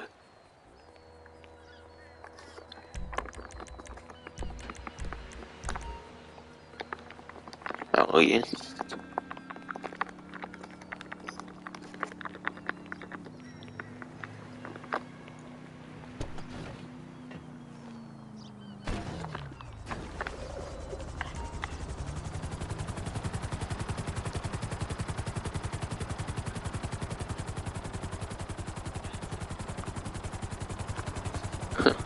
Pick on it in the street dealer right on top of each other too, bro. Okay.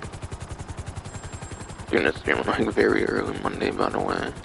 I was hoping for Press 152 to get the performance, but apparently not. Apparently roughly 152 is on fucking vacation, so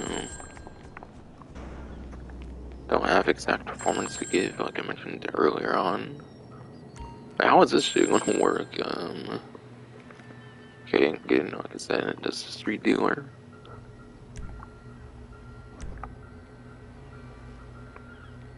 I like to do the premium things, so what I did. Peace. Yeah, that's pretty much the only thing too worth doing, usually.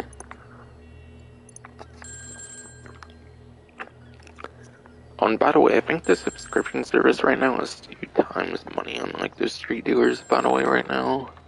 I'll talk more about that, of course, later on, but it's still... If you're on 19th system, the subscription apparently does have 2 times money on the street dealers. So they're a bit more lucrative, but typically it's just better to sell your actual businesses like you did back in the day. Just typically get you much more money. It's more of a convenience being available for street dealers if you're not big on the sales. Especially like I'm seeing sales of like Helen needing friends and stuff to do ones up that post op fans on that optimally.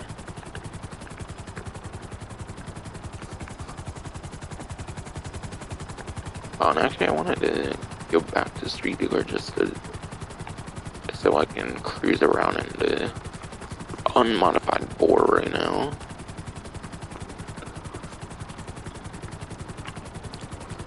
But yes, honestly, I gotta find it very strange that they didn't like do it on any showroom this time around. Would have been cool if there was a very unique build to choose from on the initial release week, but nope.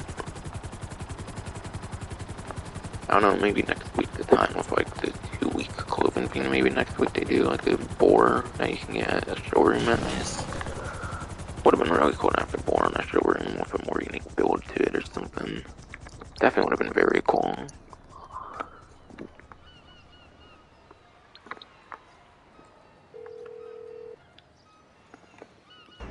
You need something, huh? One of your rides? Let me know. I'll get there as soon as I can.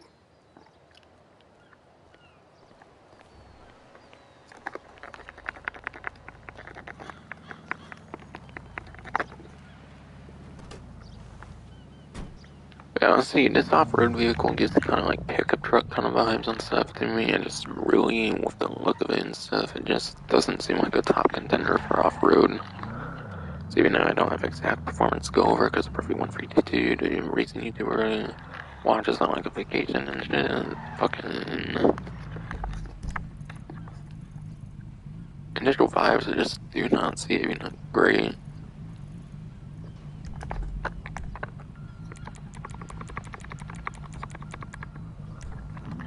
Like, it's not gonna be like top contender of like Vagrant and Draugr, most definitely not.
I think that's a fucking T-roof, it seems, for an off-road vehicle, which is pretty cool, but I feel it's more like a car, Here like for the magic touch? normal-ish vehicle kind of side more than it is off-road, and it's made classy.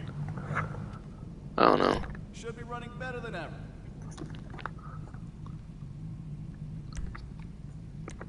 100% armor, 50,000. Okay.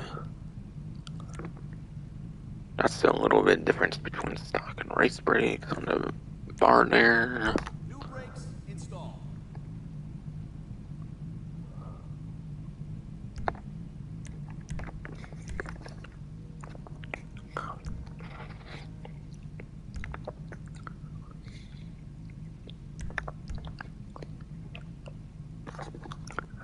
Alright, bumpers.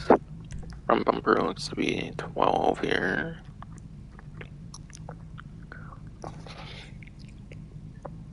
God damn it, fruit's being kind of a bitch. Yeah.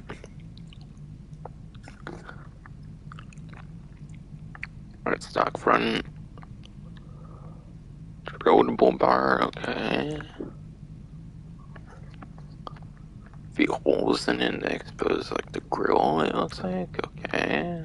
Interesting.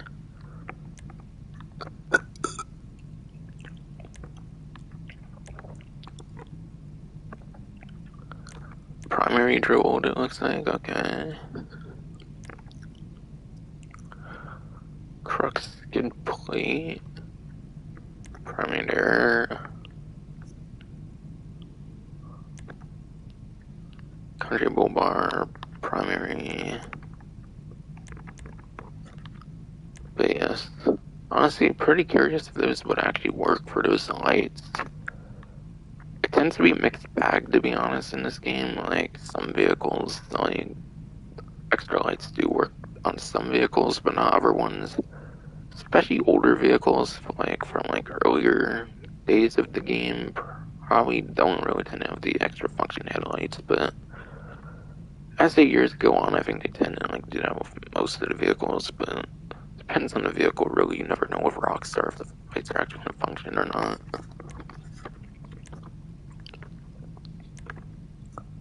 So it could maybe give you extra lighting, maybe not. I don't know, the texturing on the lighting is just... I don't know, the textures on that light, I feel it's not very detailed, so maybe it doesn't work, I don't know. I mean, it's just for sure. Again, it's Rockstar, you never fucking know, though.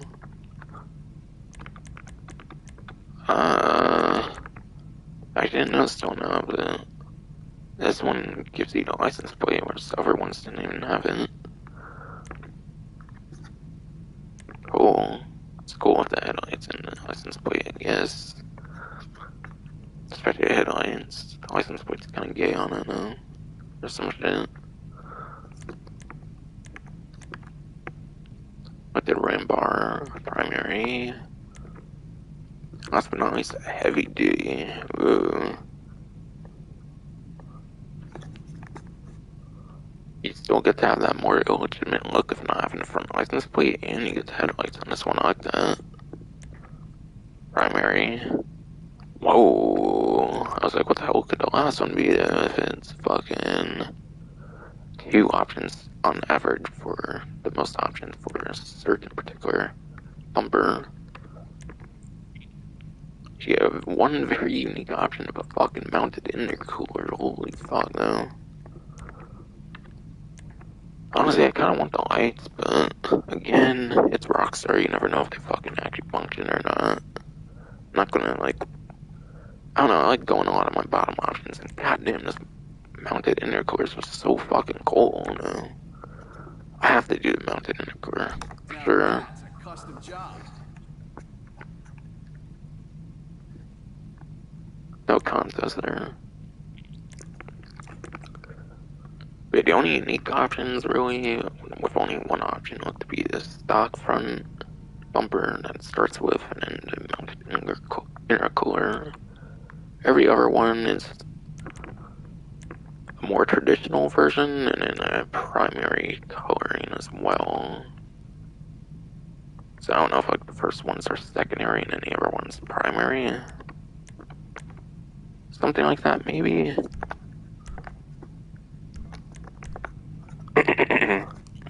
And rear bumpers nowhere near the crazy amounts. You get stock, which is probably pretty unique like the other one. And then you have remove bumper. Actually exposes some lights that weren't there before, it looks like. Pretty interesting. Some tail lights that weren't there before, it looks like. Alright, get that kind of drilled one from before. And all the other ones look to be 2 options for each. Primary ram bar, primary ram bar, and heavy duty bull bar with primary. Some of the license plate positioning has changed as well depending on the bumper. It's pretty cool. One of them just raises it on top. The one that goes to the right is pretty cool, I feel. Honestly, I'm pretty disappointed that there's not like a way to remove the back license plate, at least with the bumper. That's a little bit of a disappointment, at least in my opinion. I feel it would have been cool if they made it consistent with the front, where you could actually remove the license plate. At least with bumpers, you cannot for the back one, rear one.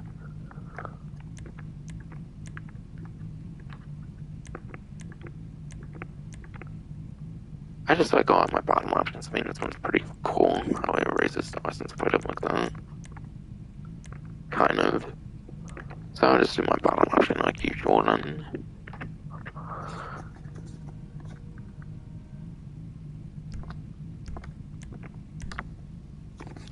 Okay, engine.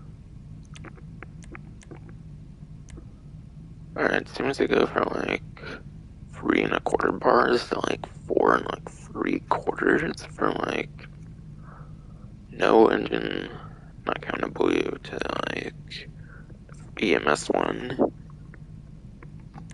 But yeah, I imagine some of those like sportier ones like the Drogger and like the Valkyrie might be able to get the top acceleration. Like it might get the full 5 just from engine, never know. That could be a testament that's not really that great per se. Again, unfortunately I don't have exact numbers to go over, but I don't know, it's not close to maxing out the acceleration, but it doesn't though, and that just gets some bad vibes.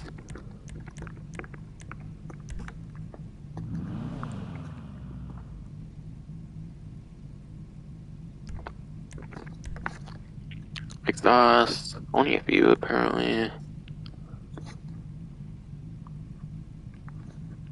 I don't know, I feel an off-roading vehicle should usually have more than a few, but whatever. Again, it's more like a traditional vehicle look for an off-road vehicle. Yeah, there's a stock exhaust. And their exhaust go on the side, it looks like, and they're like black pipes. Chrome exhaust. Same thing, but it extends further and it's chrome.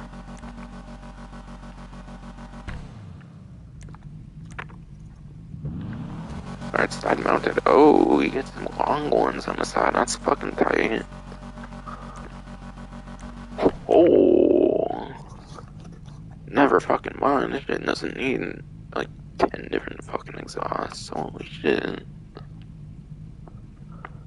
Because the last one's whole stack that goes on top of the truck bed. That's cool. Oh, hell yeah, I'm doing that shit. That's pretty fucking tight, holy shit. Alright, fenders. 2 snorkels, interesting. Oh, I gotta test out the snorkel now. I bet it doesn't fucking work. Even recent vehicles with snorkels I don't recall working. I think for a snorkel to work, it pretty much has to be like already on the vehicle and not like a modification as far as I know. Either way, I'll test it out now.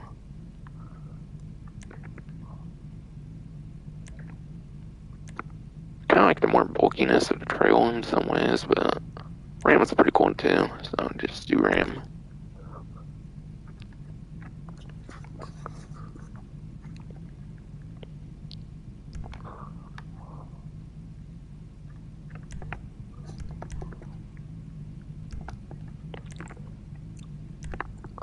Alright, hood, there's 11 hoods.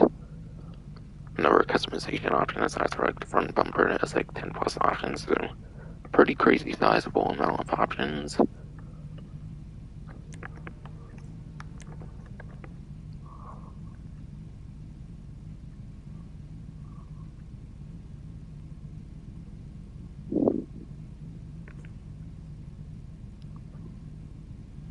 I feel all these hoods kind of have a slightly unique name into them too, like you don't see like a lot of the same like name, but like primary and stuff might have a lot of unique hood options in.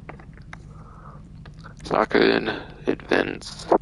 Okay, hood vents gets you vents as it suggests, it looks like. And it even seems to have, like, what are those modifications called? Where it, like, puts the stuff on the hood and then you can't, like, open it up. Pretty lame for car shows, to be honest. If you do, like, a car show in the game, that would be pretty lame for that, but if you don't care for that kind of thing, I guess it can be alright. Harmon said, just more venting or something? Okay, I don't know. From what I can tell. Heavy duty has more of that, has a different look for that. Same function though, it would probably block the hood from opening.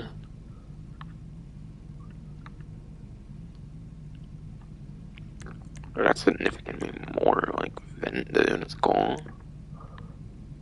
Right, vented hood will fit in the middle. Oh, I think they're called hood catches if I recall that. Prevent you from opening the hood and stuff. Okay, I think that's the modification name for sure. So you get some notice of certain hood options apparently, which is pretty lame. That could ruin the potential of some of these hoods for a car show. Vented one in the middle doesn't seem to have that though, as far as I can tell, no. The one vented hood doesn't seem to have the catches either. It looks like, okay, good. Oh, scooped hood. Hell yeah, I like that. Prime, I like that. Suppose turbo. I suppose twin turbo, goddamn, I was just expecting a second one of that. I was expecting just one on like the other side or something. I wasn't expecting like a whole fucking engine, though. Fucking hell. Yo, supercharger with oval intake. Supercharger with triple intake. Okay. Yeah. Honestly, if there's a complaint about any of the hoods, I think it's definitely the hood catches on a couple of these like more minimalistic options. So if you go with some of the more minimalistic like options, it looks like you're unfortunately going to be stuck with like some hood catches. Unless you just keep it stock, I guess, if you like go into minimalistic kind of builds or something. I don't know, vented hood seems pretty good for a minimalistic build. Maybe even twin vented.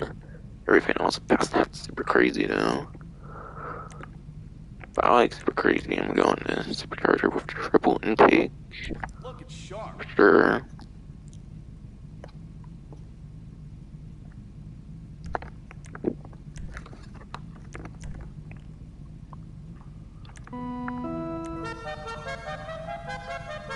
Honestly, I'm not really sure what one I want to do on this. I don't exactly know if it's that trombone because I don't have exact performance numbers to give. Yeah, on this one.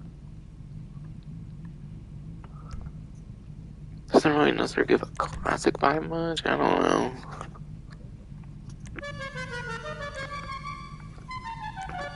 I'll probably just give it this to give it something interesting. Passing him, right?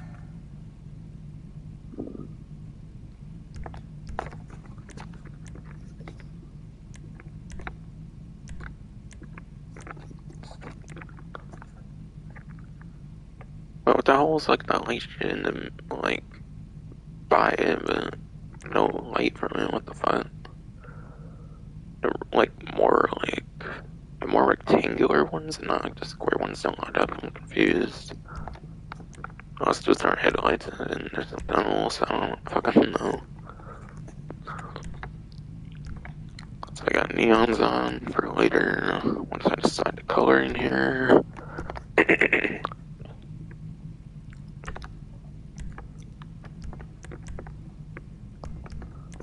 Headlights, how do you have to cart me for colored headlights? Okay, liveries, okay. I figured it was gonna have liveries and when I didn't put on like the showroom and with like a super flashy build and everything. Alright, Karin Boor black. Okay, this has like Boor text on like the roof and whatnot. Like on the side of it. I like the type. I like the typography or whatever the fuck. I don't know. I like the fanciness of the lettering of it. Same thing, but red, and you actually get like a whole like design to it. It kind of has like a roof scoop kind of vibe actually, with the way they colored it like around the roof at the back there. That's pretty cool.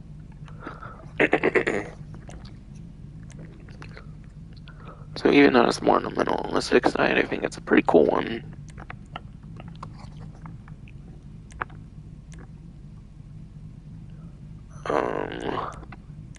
What even is Boor retro? What the fuck?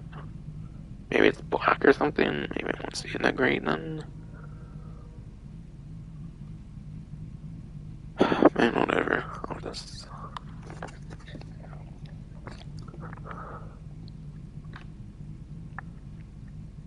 I might have to look more at that later.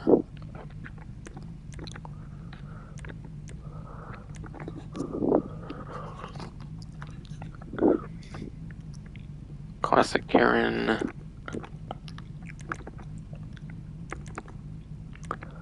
Alright. Seems to expand more downward from like the Karin Boor red. It gives it a little continuation from that, which is pretty cool. I like how it kind of builds off of that and does a little more. And maybe get some like yellow or something. That's pretty cool. 80s Karin.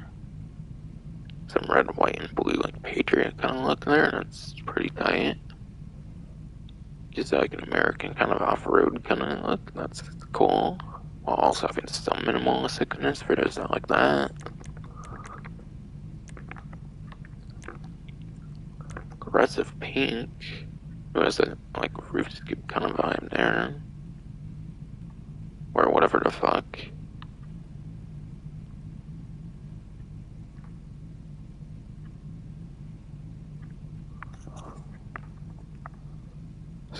Has that like the front and like all in the middle, and that's cool.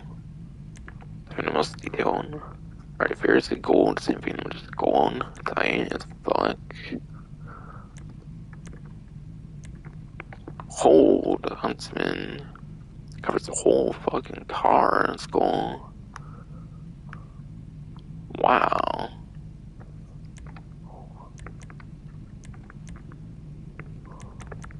I feel it's starting with aggressively pink, it seems to get more in like the very detailed section. It's Spatchy Huntsman. Alright, yes. I expected Star Spangled Patriot would be a fully detailed one here.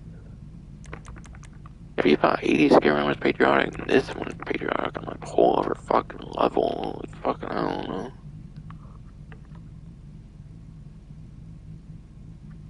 Oh damn, the engine's covered though, like revolvers though, for like the modification shows on it, and that's unfortunate.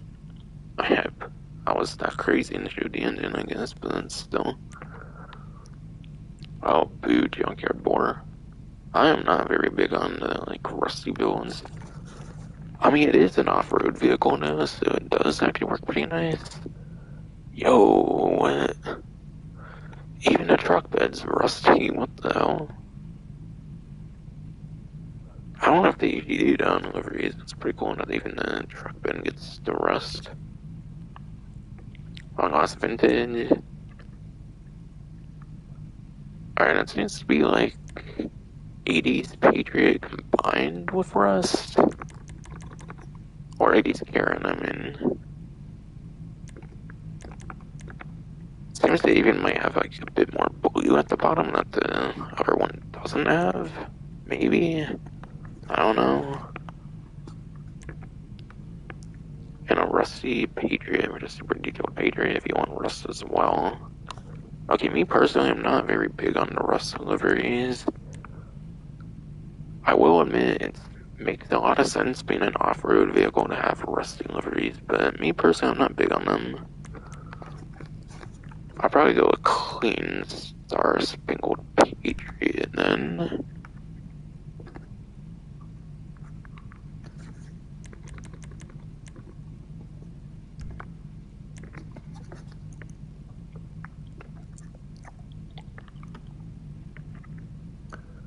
So I'll probably go with some like patriotic colors then for respray and stuff then.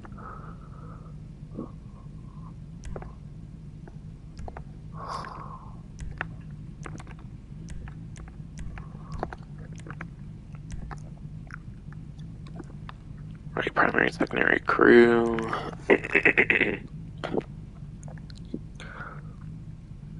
Yeah. Yes, I honestly did not really expect there to be like interior colors per se, so that does not shock me now. Being an off-road vehicle, I didn't expect that much detail for like an interior. Since those don't really typically get like the, I don't know. There's like an off-road vehicle or two maybe that gets like the Benny's treatment, but those kind of vehicles don't typically get all kinds of interior treatment, I feel.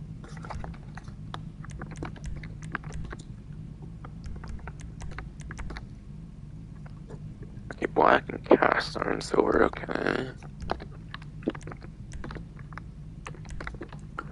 Honestly, I'm not sure if this delivery, if the colors even make much of a difference, to be fucking honest. Well. Oh. Okay, primary on the back bumper. Right? The rear bumper, I mean.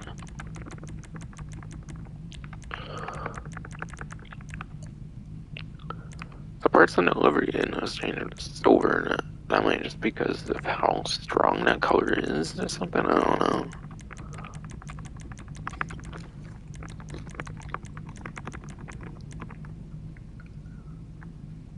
Alright, there's a lot of blue in front, red more in the back, I feel. Maybe I'll do primary blue, secondary red, because then I'll get... I do my like underglow like off of my secondaries, so that would give me like red underglow, which I'm pretty cool with. So I'll do a blue, I guess, for primary then. I don't know, I kinda like to go red, white, and then blue. I feel like to go in that kind of order. Probably do red and blue since there's some primary, secondary, not like interior stuff and whatnot.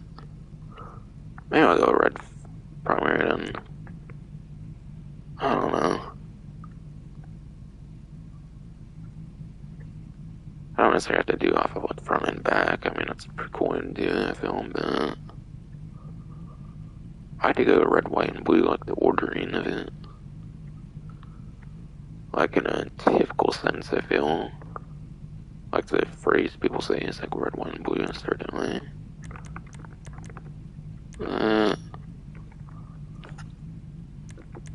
Red would go good for patrioticness. I was kind of patriotic to drink. Shit, I'm gonna do like wine or Cabernet or some shit. Probably not candy. Yeah. Honestly, I do really want to do one of those too. Like wine or Cabernet. The delivery pretty much covers most of the vehicle, so like wine red. Wine red's not usually noticeable, like as its own color much. I don't know, wine red's usually a darker one because most of the like vehicles basically delivery. I feel it actually works pretty good in this case, where you don't have a lot of it showing like where you don't have it showing all that much percent. I'll do a wine red, sure.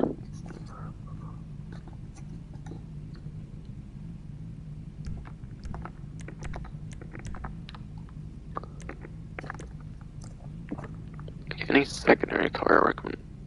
Any secondary color stuff that happens in the vehicle, I don't know. Might not really be able to know secondary at all compared to primary on this because of the delivery. Honestly, before I do secondary color, I kind of want to see if I can actually show the one delivery I was wondering about.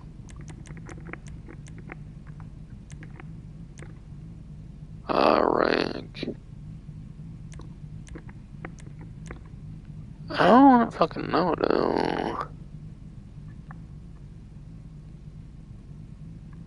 I'm trying to even see if there's even delivery to the Boor retro though. What the fuck?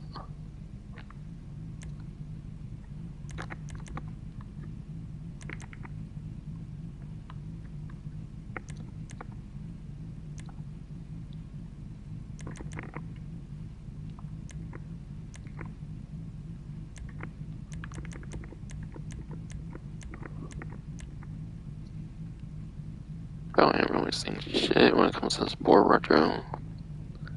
And white and red's pretty dark, but is that not more noticeable than fucking black? Come on now. I don't fucking know. Just look up on the internet some shit what the fuck Boor retro looks like. I don't feel I'm noticing jack shit on that. It's probably not a super detailed overview anyways, if there's even much of anything to it.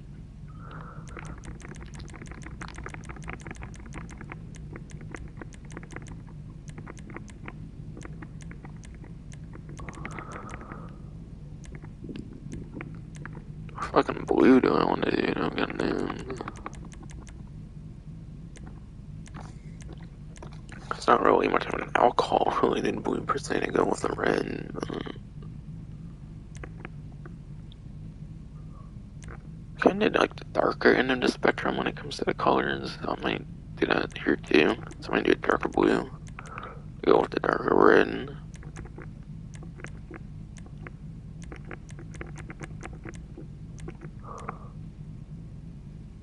Sorry, like hella bright colors on the livery anyways. So I feel it'd be nice to have that contrast.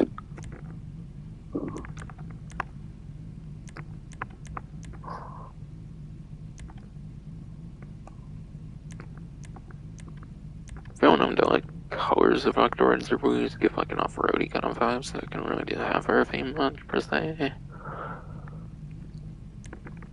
Yeah, sure, I'll do a midnight blue.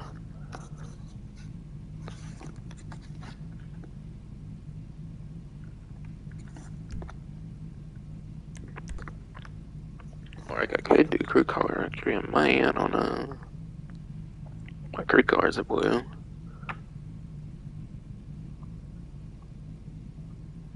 And I already spent the money on midnight blue, so probably not. Like I can notice shit on here anyways. Well, sure, I would have done realistic crew one.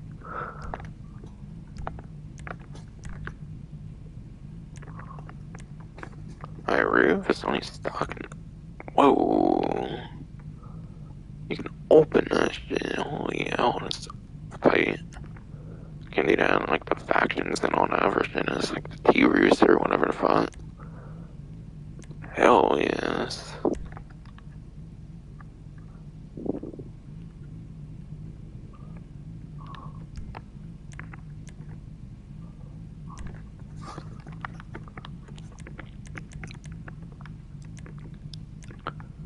Okay. Looks like you just get suspension. Did I say suspension? I didn't mean that, didn't it? Looks like you just get suspension. You don't get like the camber effect with it like you do with so many other vehicles in this update. Okay, that's the difference between the lowest and highest, yes. So it seems you could go like any suspension you want, there's not much of a performance difference on this one. Apparently when there is the camber effect where the wheels go like more to the side or something, apparently there's a slight performance benefit from what I hear to or something. I'm not the biggest on knowing how to describe that, but apparently there's a slight performance benefit when it does something like that.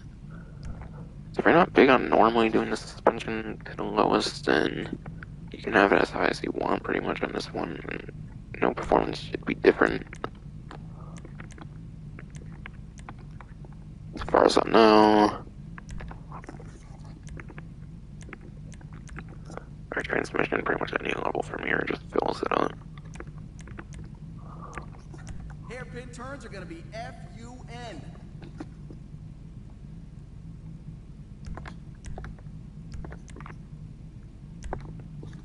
Alright, truck bed. Might be where you can get some more color representation here, perhaps.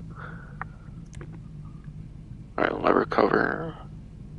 Kinda just looks like a black to me. I don't necessarily feel it's the wine red per se here. Well, that was 4 point. Just some stuff to the side. I can't really tell the most because of the exhaust, though. I don't think so, at least.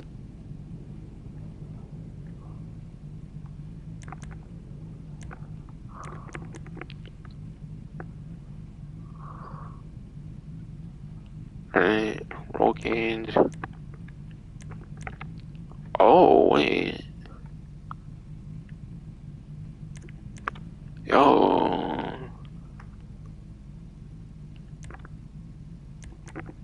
You get some back window protection, it looks like, on the lever cover. Okay. That could be a good one to choose for that.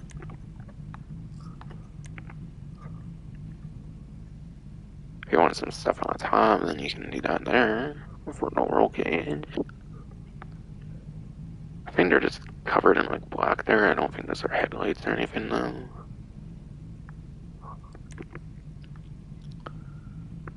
Short roll cage with fuel cell.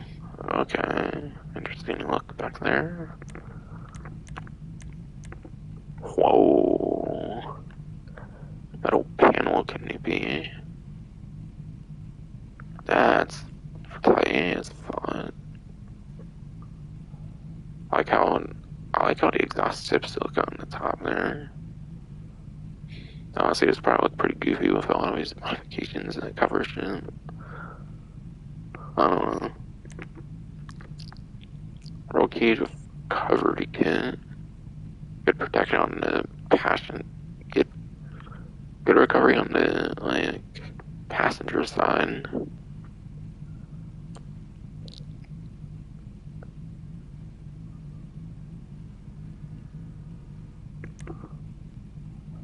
Okay, tire mount. Not really a very good bullet protection on that one per se compared to big barrel on the passenger side on that one though.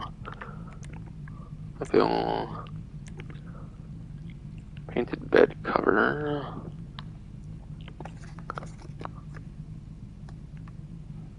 Cover surgeon with the exhaust area in there. No bullet protection. It looks like painted canopy. Is there back glass or none? I know there might be more glass on the side, not necessarily the back. Okay.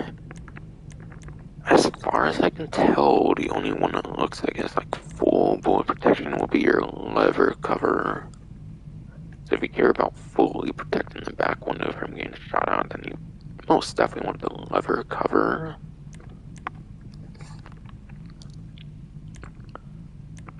Otherwise, like the recovery kit can be nice for passenger seat. Or like if you want to need new pieces, are some of your better options as well.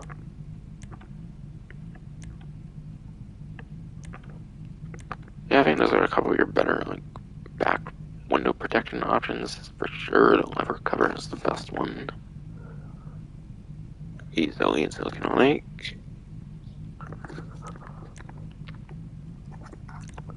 Me, I don't necessarily super care for that now because I'm mostly playing in violin right now, so I do my bottom painted canopy here for that extra livery. I actually kind of just noticed that with this one, yeah, I see extra livery too.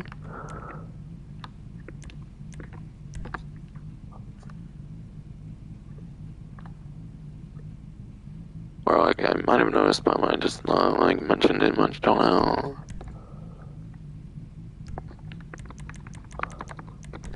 Alright, well if I look now at the retro Boor.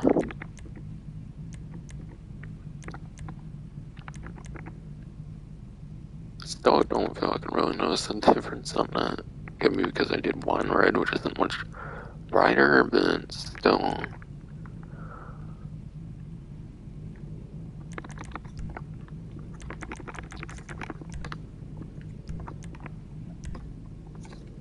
Alright, turbo.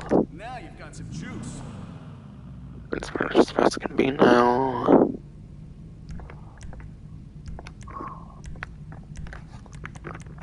It's an off-road class, I mean, it's some off-road wheels. Looking for one of like A or B, then it's called Karin Boor. I do off a vehicle name. That's kind of how I do my wheels. So otherwise I'd probably be choosing the same bomb option like I do everything else or some shit, but I don't know.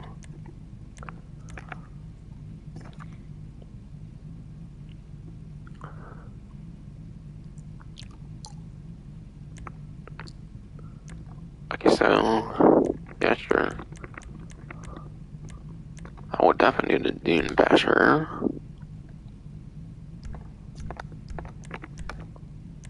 From wheels, sorry, no color. Tires. See more official off-roading look because of off-road tires. Hell yes. Oh yeah, that's right. I think there is actually newer off-road tires, but I don't actually think they support chrome rims though. I'd rather just do my free chrome rims though, quite frankly. Yeah, there actually is other ones I can choose in.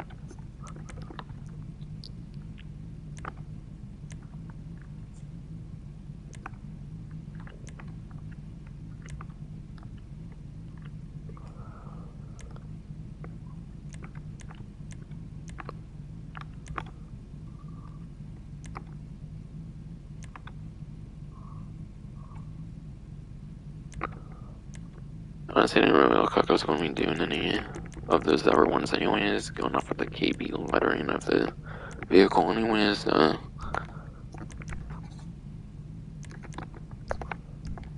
I'm saying that the newer ones don't get the chrome wheel support, so you can get free versions with those challenge things from like the ice update or whatever. It's tires, yes. Best tires on the Bulletproof market. tires.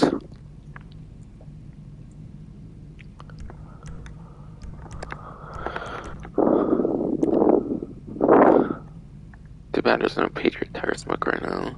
Because it's not July or anything, but it's still. Honestly, I guess it will change the crew. Fuck it. I'll change my midnight with the crew and have some bright. Mostly bright, but some dark as well. Oh, that reminds me, it's still gonna go to neon on a go too.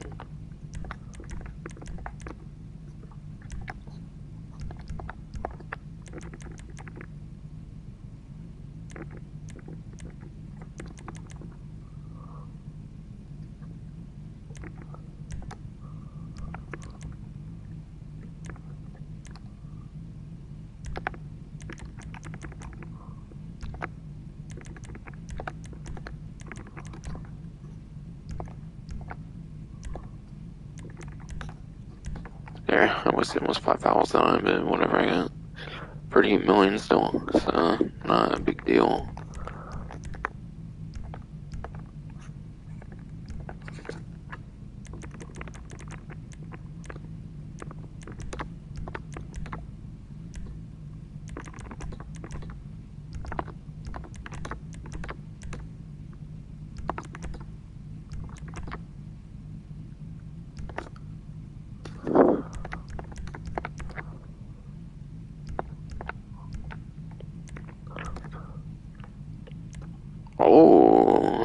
Oh, that is glass. Okay, I couldn't really tell too much on the back one. But yes, the back does have glass. So this could definitely be one of your more protective ones, even more so than the one with like the grate or whatever, like the other bed one. That one definitely was not proper glass, I could swear. At least it didn't look like it to me. Yeah, this one doesn't have glass in there, so you're probably more exposed on this one. You have kind of like two things to penetrate through in terms of your, like, in terms of this one, you have to break through that black thing first, and kind of, and then the other one.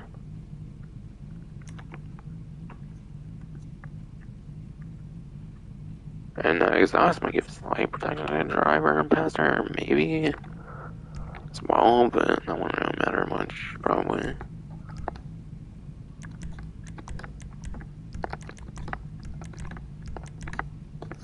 I make sure no glitches happen with that at all, because sometimes those will just disappear, kind of.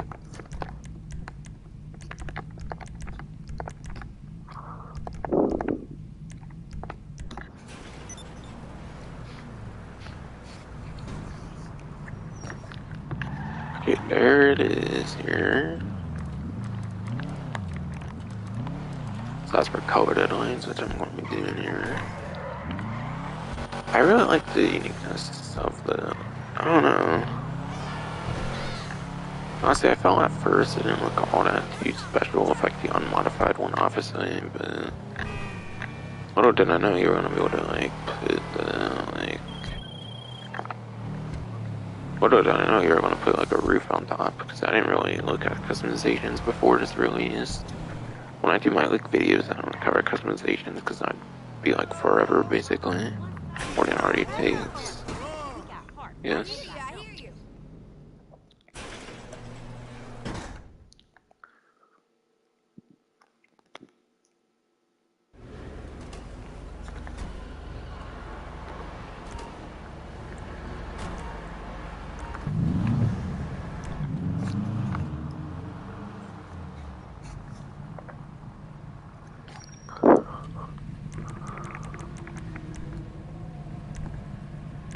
There's no crew headlines, so next coast has would probably go to.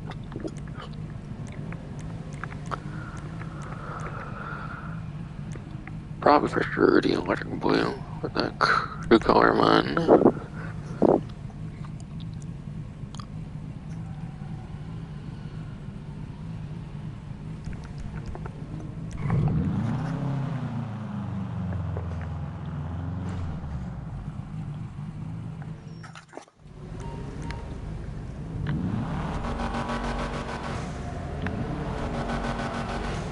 Not gonna lie, I honestly wasn't expecting that much of an engine riff from this one.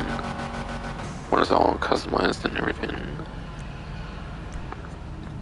I don't know, at first I didn't give much of an impression of having a powerful engine, but then of course it has the, like, hood option I chose and everything.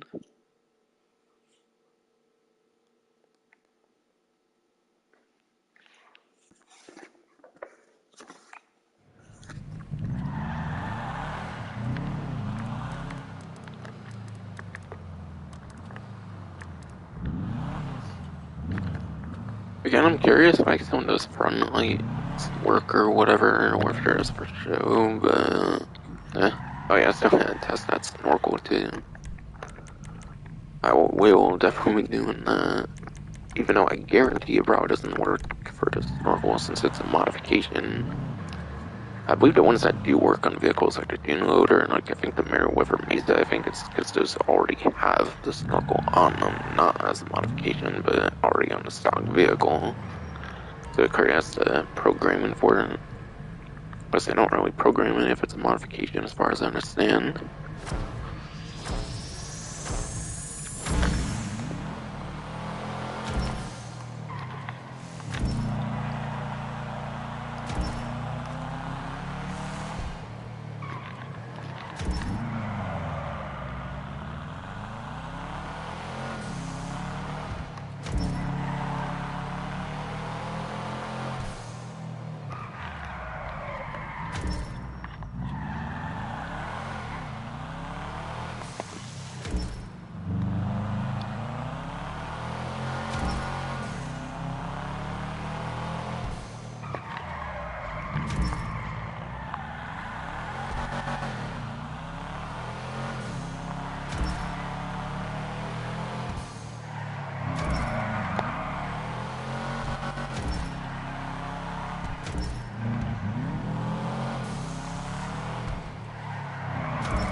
Okay, honestly, maybe I did a bit of ooze to make it got like under a minute then, but yeah.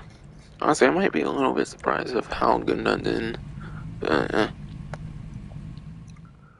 again, I don't really think it's going to compete with something like the Draugr or like the Vagrant. I just do not really see that.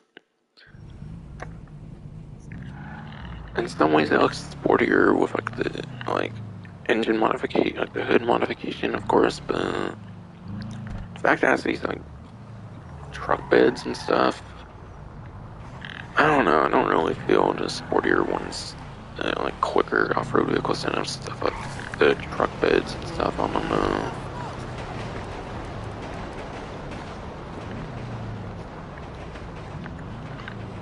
I don't know, it's crazy exhaust kind of give it a sportier look, but it's probably not within the top 10 anywhere, I'm gonna guess. I don't fucking know. This one seems like a pretty odd fit for the off-road, at least with the stock like vehicle now. Again. So I think that kind of gives that vibe, but it's not gonna be as good. Oh, okay. If I had something to do with the van, I was like, what the fuck, man? Right. I actually recognize this location from before. We're at $7,007, GoldenEye reference, whatever the fuck all. With a Kyle Perico person. That gives you access to that Perico pistol when you do it for the first time, basically.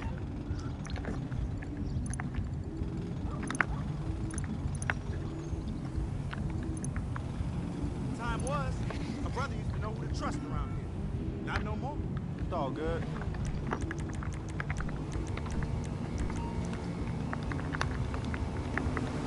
Yeah, what's cracking?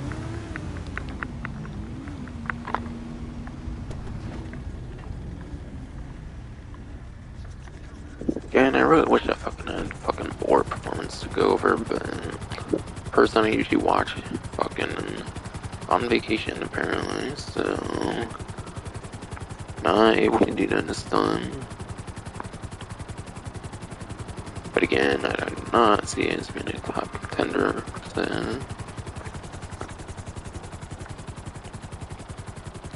So there, that was the vehicle customization.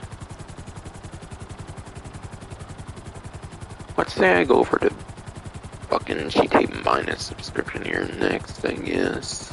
So I'm not a big fan of the subscription, I've never bought that into it one time. Not because I can't supposedly afford it or anything, obviously not. It's $6 a month. Oh shit, that's more than fucking PSN, but... Right, so... Benefits on it aren't that fucking great and shit, unless you're like a newer player usually. So that's for stuff like Chameleon Paints and like all that, which yes, unfortunately there's more exclusive Chameleon Paints. I should have kind of checked when modifying the vehicle, but I doubt it now.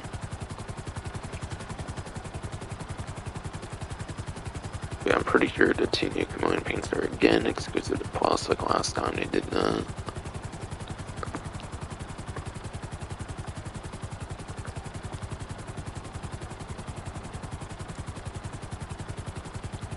Yeah, again, you get that Karin Boor for the subscription. No real reason to go much into that. More everyone into that vehicle. What I'm guessing with the performance.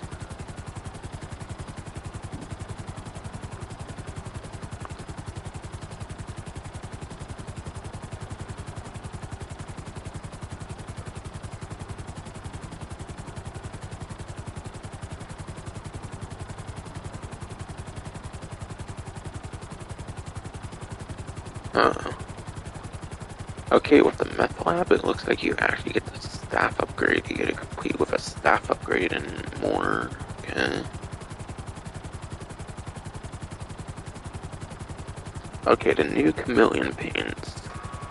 For those on the subscription on 9th Gen, you have 2 new Chameleon Paints. That will be dark blue pearl, and then it'll also be green prismatic pearl. So another blue and another green. I think they've already used those kind of colors though, for the most part, so the laser wire kind of shows like the blue one, it looks like, for that dark blue one, like, I want to say it's like the coil fucking Cyclone 2, I imagine for sure. I can't really tell if it's, can't really tell if there's that green though. God damn, no. When they first added the Chameleon Paints, I was really looking forward to them to add more, but of course they're doing it for the subscription only, though. For any that weren't like part of the initial batch, essentially. It's like for the ones for every player, they basically like just fucking, I don't know, I think even that initial batch, you had to be like a fucking returning player or something for it too. Or unless that's how you get like 2 of them for free or something like that. It's like 2 that regular players get for free, I believe. I don't know, it's like they just teased the initial batch of campaigns, and nope, no more for normal players. You have to subscribe for any additional campaigns. Fucking bullshit. They haven't given much of like a weapon tin either. I think they did one for like the first dose of card mode event, and pretty much all those other ones have been plus exclusive. Come on, bruh.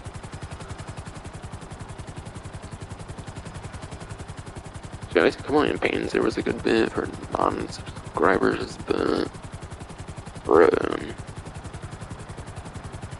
I sure do like 2 times the amount as a subscription, but at least provide a decent bit for fucking normal players as well, goddamn it.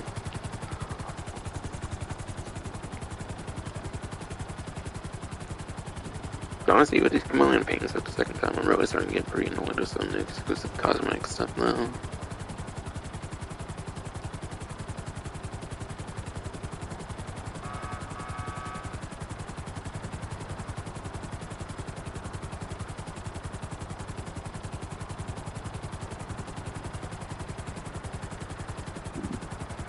But yeah. The MC, like, biker business, Polito Bay Meth Lab. Yeah, the Meth Lab location's Polito Bay. I don't think I necessarily got to mention the location for it before. Oh, what the fuck? Here? Seriously? Okay, honestly, when I first heard of the one being in a desert, I thought, okay, that's not too bad, since I was about to be like, okay, that's not too fucking bad. Since it's actually better to start in a desert and end in the city, since pretty much the majority for sale then will be in the city where it's going to be harder for like a jet griefer to kill you. Where they have to dodge on buildings and shit, possibly, but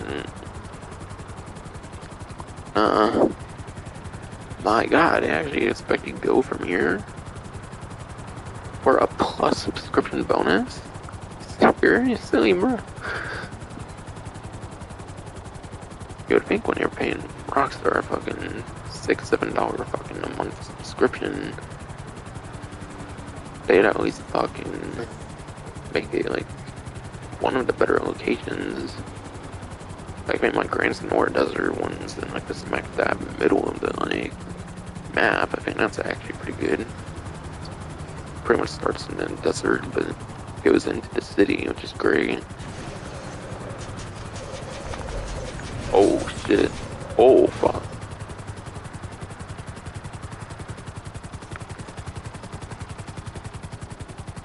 Surprised she didn't smoke. Fucking hell, bro.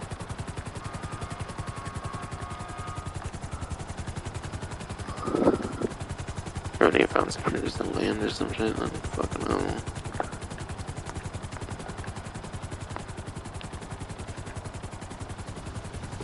Gotta be ultra careful with it too, because it's fucking first barrel. Alright, good.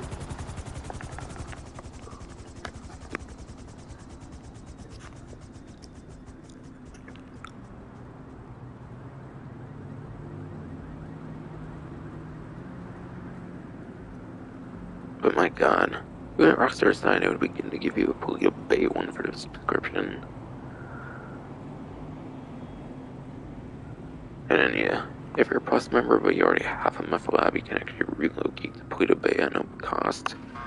But why would you probably have a better fucking location if it's not in Polito Bay? Literally, that's like literally way north of the fucking map. Where else is there a fucking meth lab that far up from the fucking city, bro?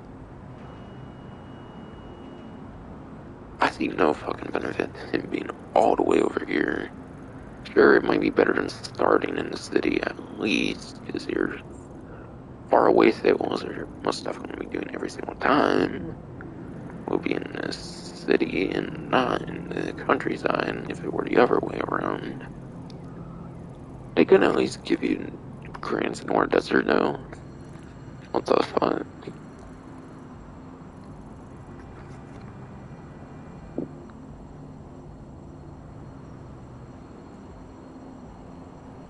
Cause I doubt the Boor alone is worth that $6 and all the other tiny shit like the fucking million pants.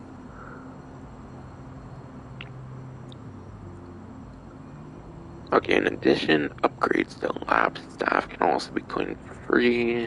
That's your highest quality final product. Okay. Yeah, to me it sounds like only the staff upgrade is free and the equipment and the security upgrade would not be free, it sounds like, for the subscription. Okay. Staff is a very nice one to have for free since obviously it boosts your production and all that kind of stuff. For more money in the meth business. If you just want to use it for nightclub, I don't necessarily think it's too necessary. Like, the upgrades for the business is more for the actual meth business. But still, definitely pick it up. Don't skip on it just because you don't think it's not necessary or anything.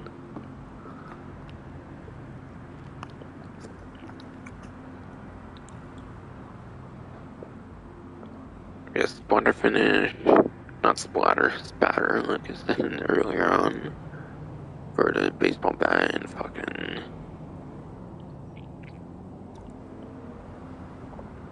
Okay, 40% off all weapons and ammo at the gun van, it seems. I'm not sure if it's more of a permanent thing. I don't know if it's always 40% or if that's just a gun van discounts for this plus subscription, like, monthly event thing they do, but yeah. Spatter on the, like, baseball bat looks like it's, like, some orange shit. Kind of what you would expect, just seeing the name. It kind of sounds similar to Splatter. It kind of has that kind of look to it.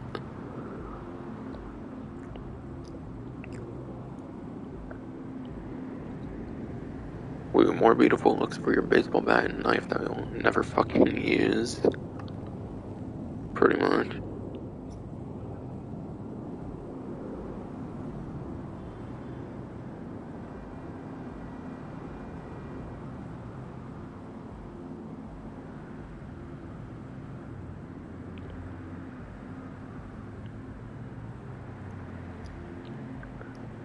And yeah, pretty much just money opportunities from there that are exclusive to the subscription. I already kind of mentioned one of them, but yeah.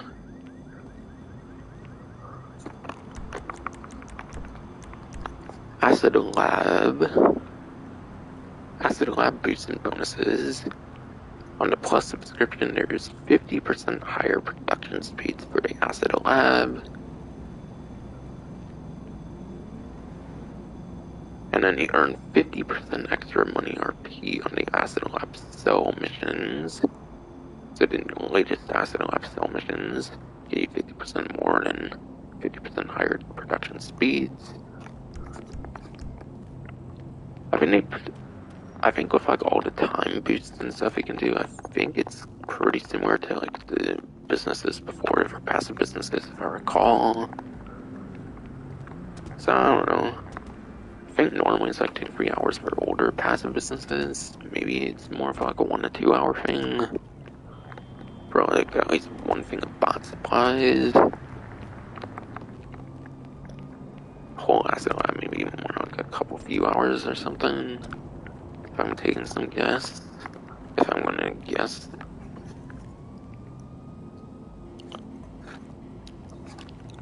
$50% extra. I want to say normally it gets up to like 500,000 without like an event. So maybe like 700, 800,000 or something you can typically get from like a wholesale. And yeah, I think wholesales might be pretty solo friendly as well, not just like one thing of supplies since you're using pretty fast bikes and stuff. I've yet to play the Acid Lab stuff myself for the business side of things, but that's all the stuff I think I remember hearing.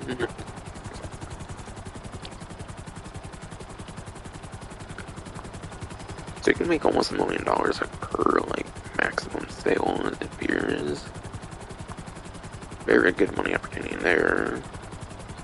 And yeah, 2 times money on the street dealer sales. It's more of a convenience thing, really. Again, I would only go for the premium product, the one that you're kind of getting the biggest deal on. That's just stuff I've heard, and that's the best.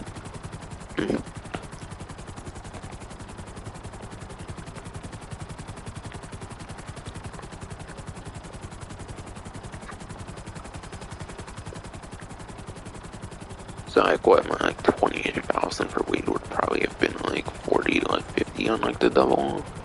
Yeah, it's not a very significant one, it's just more for convenience if we're not big on selling like certain businesses. Like the MC sales that are very like friend heavy, where you can always pretty much get like free post-op bands. Like ones like that would probably be pretty decent for a street dealer, but the acid you're probably easily better selling that one yourself, for example.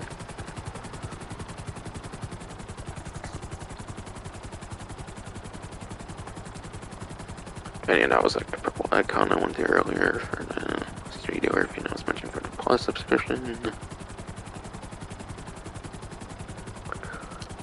And aside for that, all that I mentioned earlier, it's basically just your usual shit. Highlights are definitely the asset sale thing for the subscription. At least you get a meth lab at all in order to get like the staff upgrade and stuff, so that's nice. So I think the location should have been much better for a paid subscription. It's honestly probably in one of the worst locations just because of like it being like the way top of the map.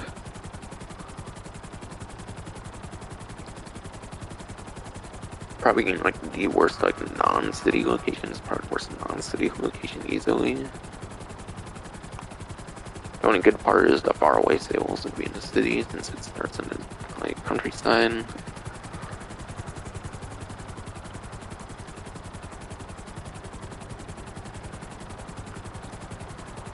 And I guess the chameleon paints are like the over highlight. And yes, I would say the new vehicles definitely a highlight. Like it's like a $6 subscription. I guess you can't expect too great, but at least the business thing should have been better now. That's kind of a shit week, not gonna lie. Or not week, but the plus subscription month, I feel. Just reading and looking at it and stuff, analyzing it.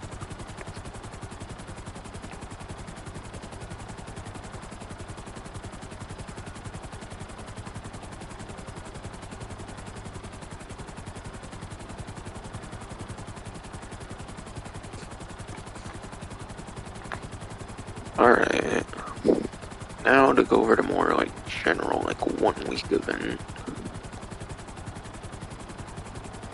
for the rest of the stuff.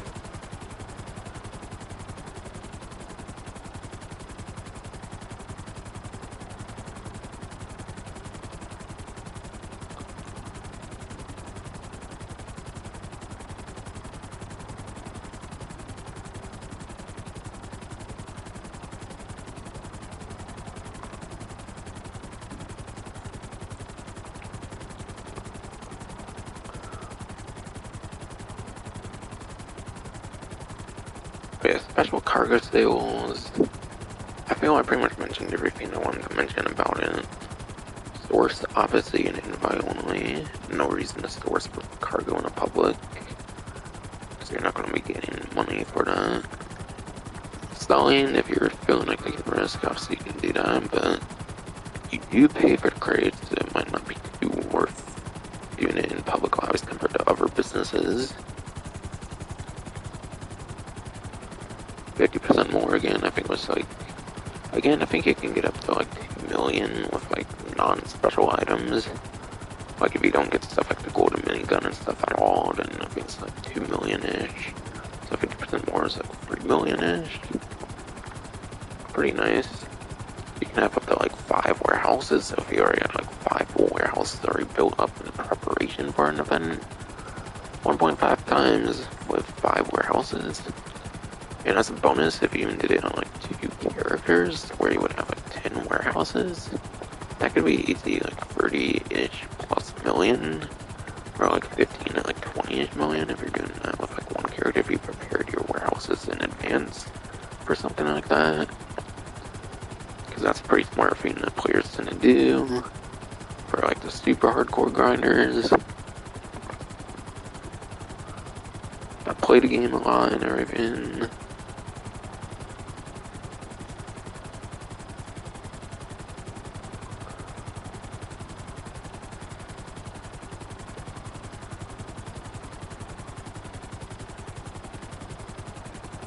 And yeah, pretty much mentioned all that. I think I can mention with the business battles earlier when I was talking about the main menu.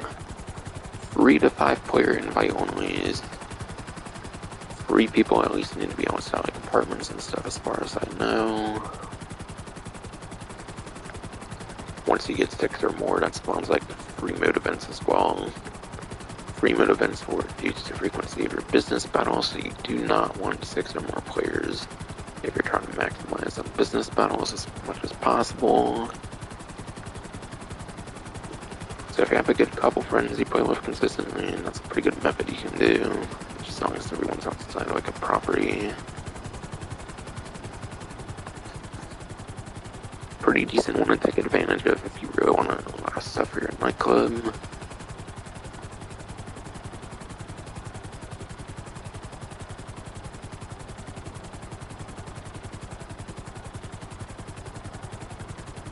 Apparently there's 3 times salaries for bodyguards and associates. Now I think there was actually some changes they did maybe with Colonel Enterprise or something where I think associates now get paid like for sales and stuff a little bit, whereas I think that was more of like an MC thing where it could get into like tens, almost 100,000 I think before the change. So I wonder if stuff like that would be boosted. Unless that was new with Drug Wars, I forget, probably Crown Enterprise been since then. But at least in the old days, it wasn't really that super great. Honestly, working for like someone else is obviously going to be nowhere near as profitable as doing your own shit. It's pretty damn crazy good for money making. So it's not going to be super great for free time saving on that, no matter like how much it would be. Also, it's like millions of dollars, but honestly, that's not going to be the case. Not even 3 times, certainly not. Where you'll make like effortless millions of dollars just hoping someone is like an associate or something.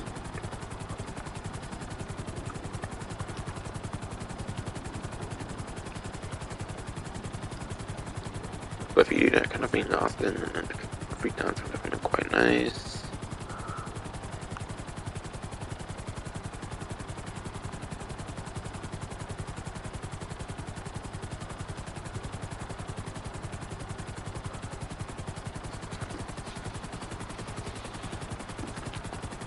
Okay.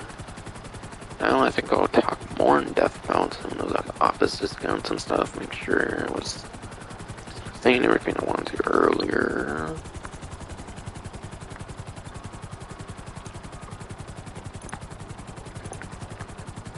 But yeah. Not the agency again, right? Just the offices on there. Arcadius? Wait, hold on. Okay, second most expensive is Long Bank West. I say second most expensive because I can't really show off the Maze Bank price right now. So I figure it's kind of worth using this as a demonstration. So 30% off of 3.1 million is like 2,170,000. Almost $1 million off of that. For sure, you get over $1 million savings on Maze Banks. That's normally 4 million, 30% off. It's more than 25% off, which would be a fourth of that. So you're definitely getting this for under 3 million, I believe, which is pretty crazy. For the office, best office in like the heart of the city and everything.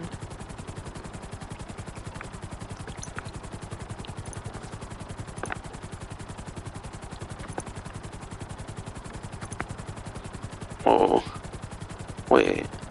I swore I said it at 160,000. I didn't know it got the 180 even. Apparently no, 200,000 on agency safe. Holy shit. I mean, that's what happens, I guess, when I grinded like 500 or whatever. Not 500, it used to be 500 for like 50,000, like very early on in the update. But then I think they capped it at like 200 or like 201 for like 20,000. At 20,000 per 40 minutes, it's fucking crazy.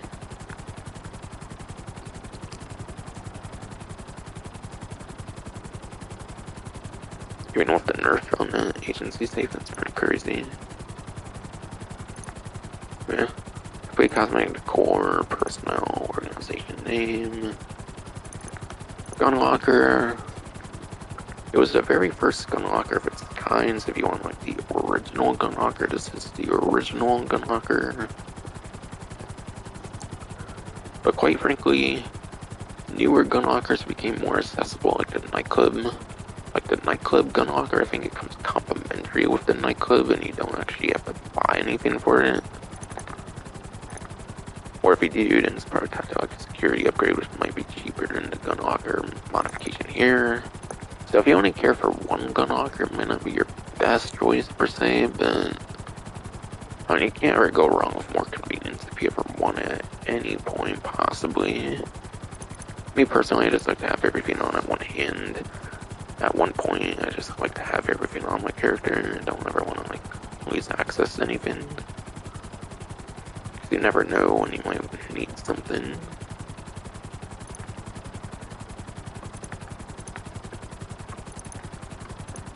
Safe. Safe is just completely cosmetic. Just a very fancy way of showing off your money and whatnot, as you would expect.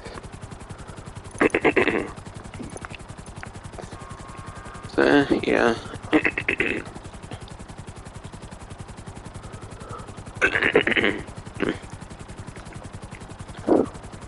So, yes. I do agree with what I was saying earlier. I do think the accommodation is the only super worthwhile thing here. Kind of the gun locker, everything else is kind of like extra stuff.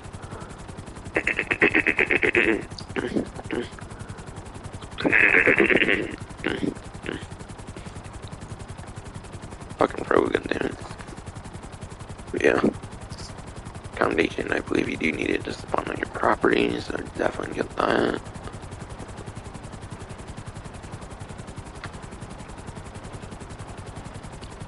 Like I was saying earlier, the office is actually a very good spawn location, especially if you have like the heart of the city Maze Bank one. Like literally, you're in like the middle of the fucking city. What better could you ask for a spawn location?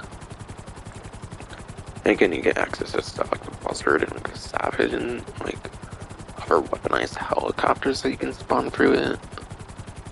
You get some pretty nice Pegasus vehicles spawning through that.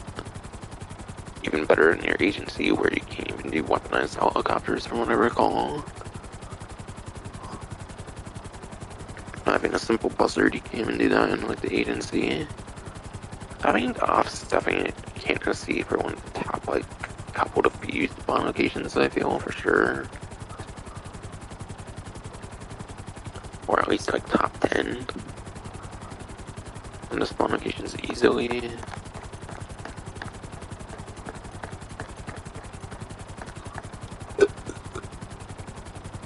Hit at 40,000 right now, apparently.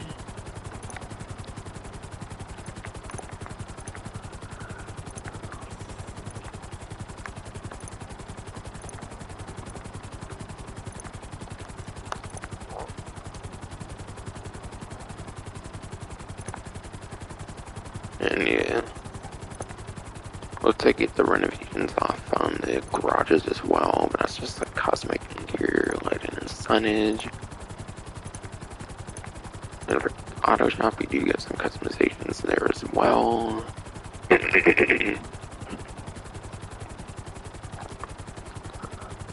So yeah, no real crazy renovations there. Adding the garages might be on discount as well, though, of course. Probably the garages themselves are on discount too. And yeah, 60 storage is pretty much the most storage of any property in the game, even with the new 50 car garage with the drug war DLC, which is pretty much Tennessee, I would say, for like the second most storage in a single property. That one's like all like, I think that one's all like combined. I don't know, you do have to go to different floors on like the like elevator if you also went to the office garage. It's pretty much the most impressive vehicle storage. You wouldn't go for more vehicle storage.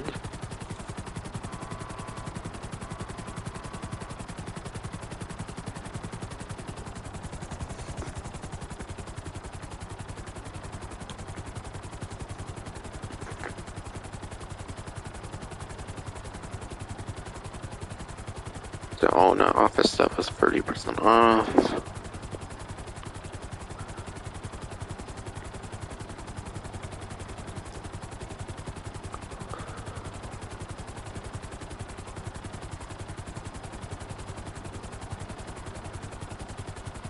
Okay. There's a clothing thing you can unlock through a certain task. That's not the guarantee, by the way, from purchasing the Boor for the 2 weeks that's available. This one I assume is 1 week only, so keep that in mind. Compared to the other clothing, which is 2 weeks. Completing a special cargo cell mission will get you a white graphic smoking jacket. Complete cosmetic login reward there.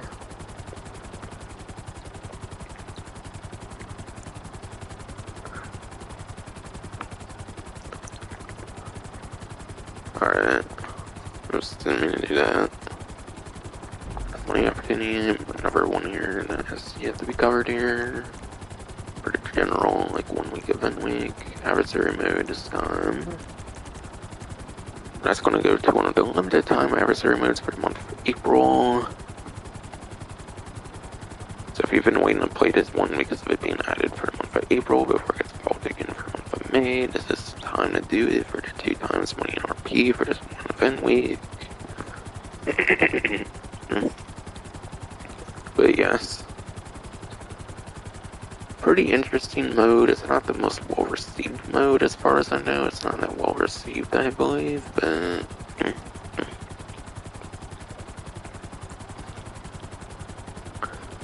It's kind of a pretty interesting twist of like the 2D University T games. It's kind of like the 2D University T games of like the top-down perspective as far as I know. It's pretty interesting.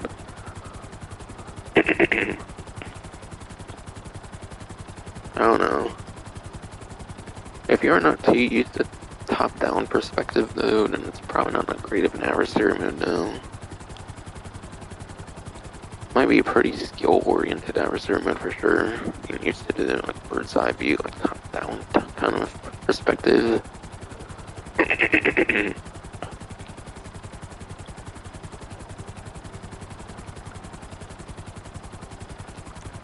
And it only goes up to 4 players, which is actually pretty low, I feel, for an adversary mode. Seems to have some of the lowest player requirements when it comes to like an adversary mode typically, so that would probably make it suffer a bit in terms of the money making. Some money making I think is dependent on like how many players there is. So that might limit your money making for sure.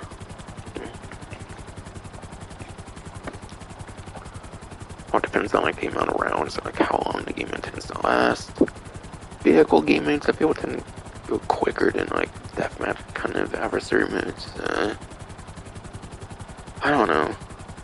I do not really feel like being a vehicular mode and all that kind of stuff, it's going to be all that great for money making for your average adversary mode. And again, the amount of players probably owns it.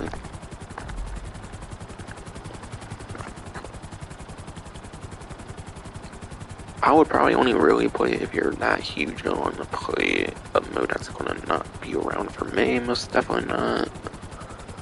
Since they developed the adversary modes as of the last couple of years, it's maybe something worth playing if you really want to. Besides for that, not really. You're better off doing stuff in actual free mode, like the business battles and the special carousel missions clearly.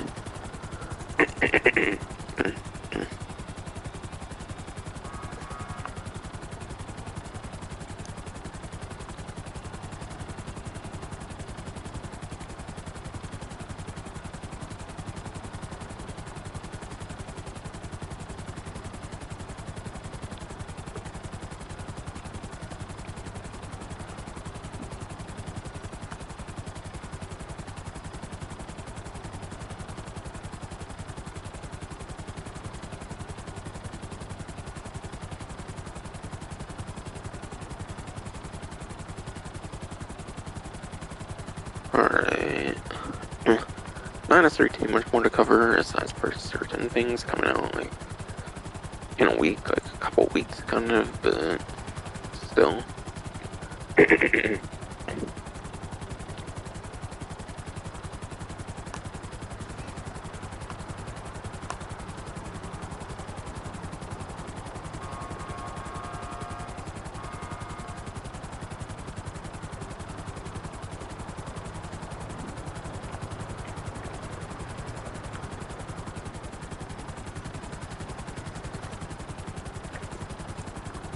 Oh god, it's that fucking time to talk about Rockstar's greed. Basically, for those who haven't heard, for any reason, fucking Rockstar is raising vehicle prices in this game. Yes, they're actually raising certain vehicle prices. They are also decreasing ones, but they're mostly increasing.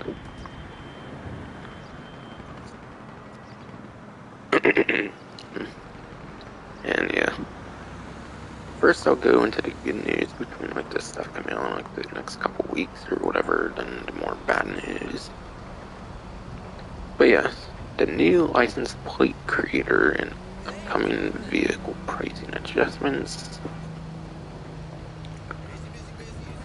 Starting next week, you'll be able to add more personality to your favorite rides with a new web-based license plate creator for customizing vanity plates in GTA Online. With this new tool, you can create up to 30 custom plates by placing orders via desktop or mobile web browsers, and then pick up and apply your plate in-game.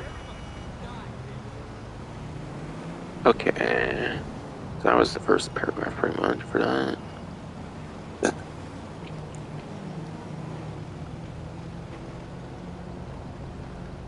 Notice the license plate thing. I'm wondering if there's like going to be brand new license plates in addition to those measly like 5 pretty much.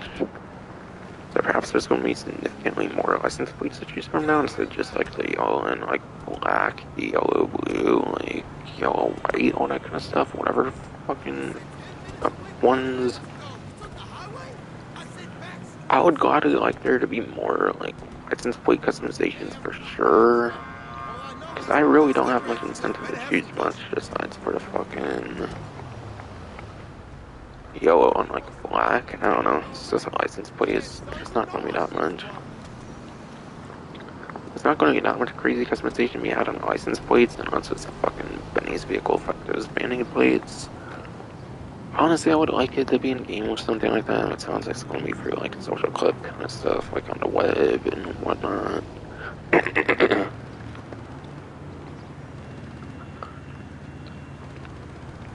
I believe there's like files and stuff found.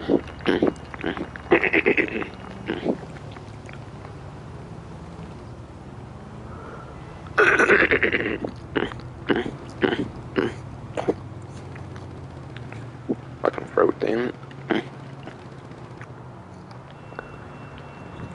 But yes, I believe there was files found on like the iFree app or whatever. Back when that was a thing.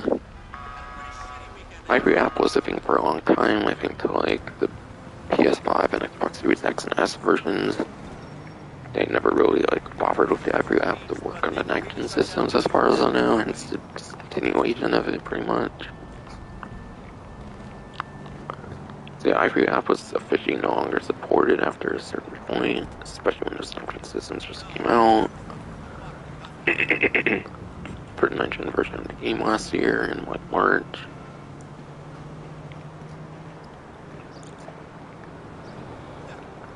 But yes, when iFree was a thing, apparently there was like a data mine or something, like files discovered of like license plates from like, I think there was a Liberty City, like Vice City license plates, maybe Northampton ones and stuff in there.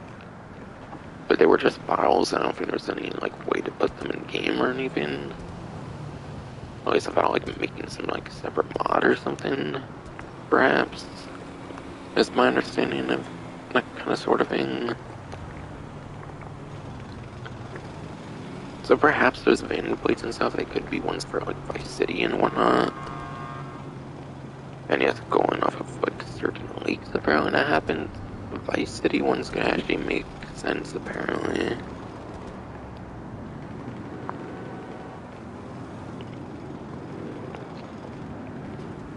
But like, in real life, you can have fucking license plates on like other states and stuff if your car is from like another state, or you don't like have to change your license plate to like the state you're in or anything.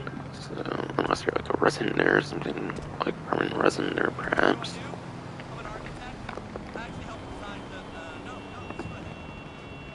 So like something like that would make a lot of sense to be able to happen. But essentially, the web like based thing, whatever, seems to be the successor to iFruit, which want to be off of Rockstar Social Club, which they have much more upbeat boards than they bothered with the fucking phone app they made.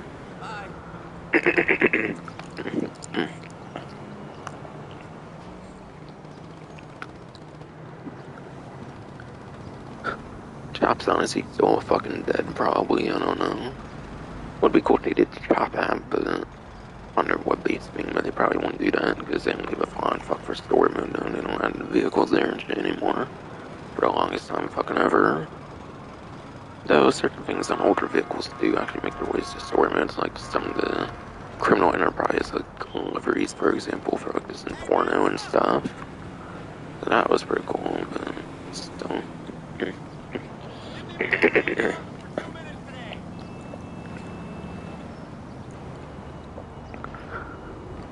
Anyways, paragraph 2. As part of our ongoing improvements to the game, like recent changes to first dose fatal incursion mission difficulty and adjustments on the amount of GT money awarded for the last dose missions, we're planning a few more changes soon, and we will continue to observe and balance the experience over time. Not really sure what the first dose fatal incursion mission difficulty thing was or whatever. Not really sure what that was about.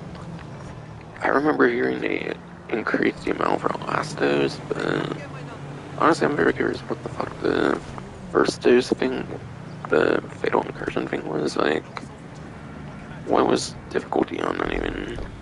Hold on, even what fucking mission was that? Hold on, look actually. The check is in the mail, dog.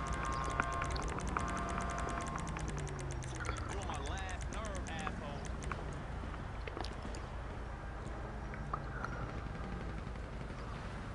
We still on.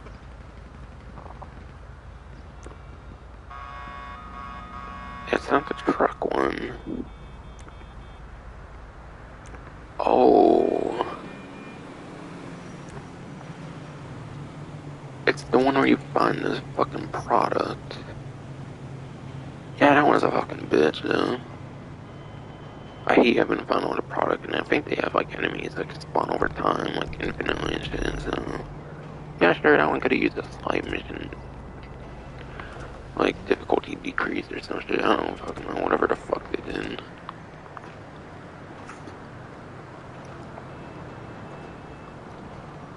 I don't even remember hearing about them doing that, but... Oh well. Not sure when they did that, but okay.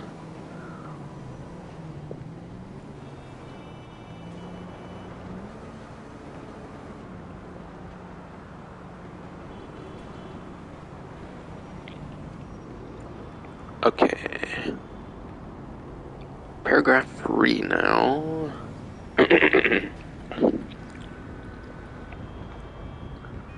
Firstly, we will be updating prices for several current vehicles in GTA 9 on April 27th. On April 27th to better reflect their value to players.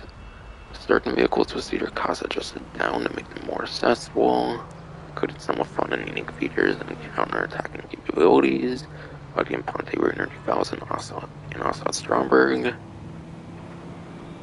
So Imponte Ruiner 2000 Assad Stromberg are going down in price on April 27th, so definitely do not buy those till later on. So you have until April 27th for those changes. So it's kind of a 2-week thing. You get like a 2-week notice before the price adjustments, similar to the 2 weeks of like the guaranteed clothing thing availability. So not next event, but the event after it'll be changing those prices. Okay, continuing with paragraph number 3. That might be kind of a whole like, nah. Yeah, still kind of paragraph 3 technically. Conversely, some vehicles will fucking road, damn it.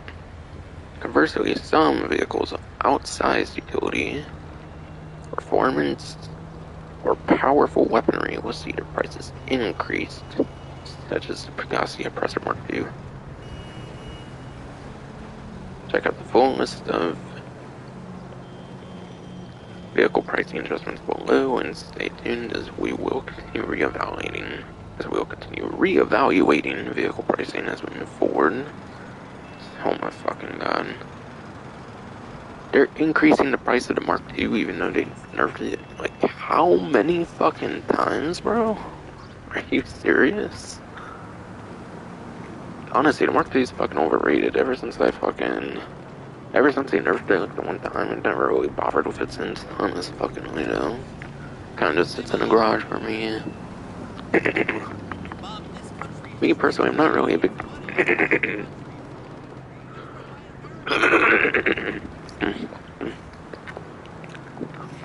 fucking pro, goddammit, but yes.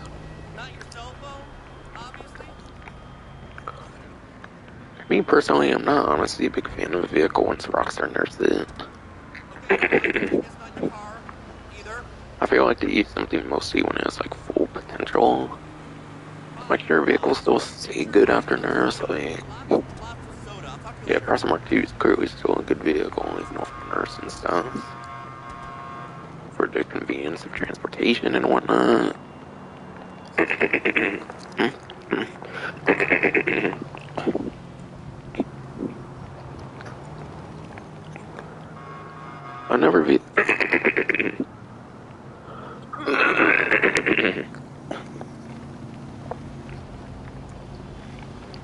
Another vehicle of recent that's got like nerfs and stuff that I feel is pretty good still. That could kind of still be worth using for sure is Torador. That got nerfed significantly actually in Drug Wars where it can no longer be used in like heist setups. I'm sure there's still stuff worth using, but like if they're gonna nerf them and not have them at max potential, then why the fuck are they increasing the prices though? If they're increasing prices, they should put them back to where they were initially, I feel.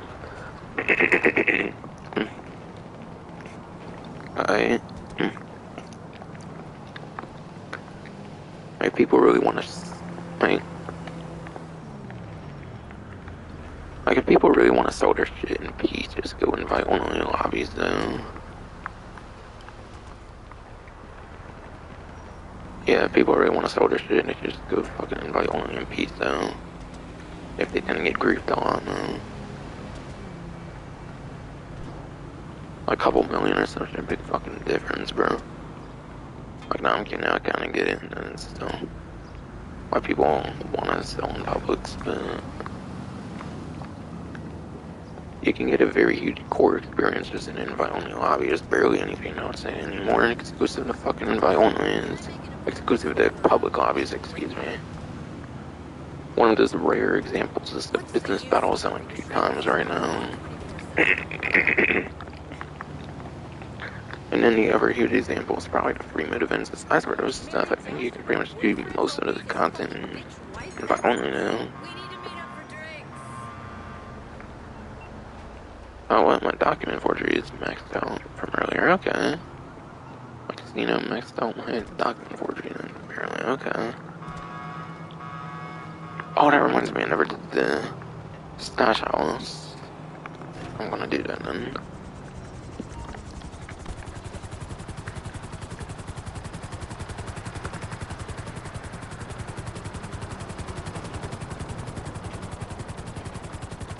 So I will continue that discussion later on. I just forgot to do my stash house from earlier, damn it.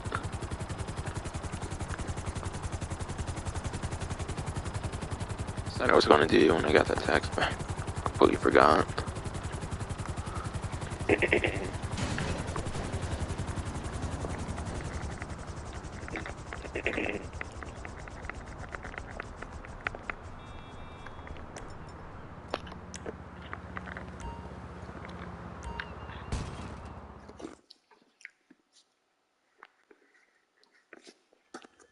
¿Dónde eres from? Where you from, mister? You got nowhere to go now. Damn, these walls all white and shit. What the fuck? Ray or whatever the fuck. Interesting. I don't feel any other one I went to had these gray walls or whatever the fuck, but okay. Luis is fucking hit. Shit. Pretty cool now. Bye.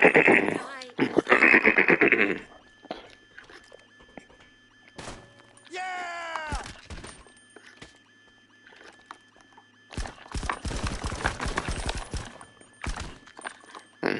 I expect that one to go in a crazy at the end there, but okay.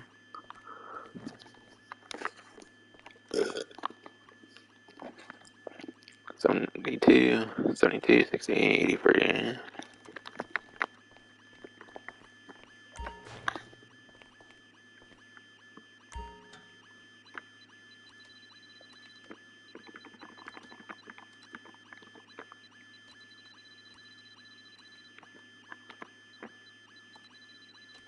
I think that was it. Yep, good. Did not forget. So I said it to myself like on stream. Since I went to commentate anyways, it was fucking well.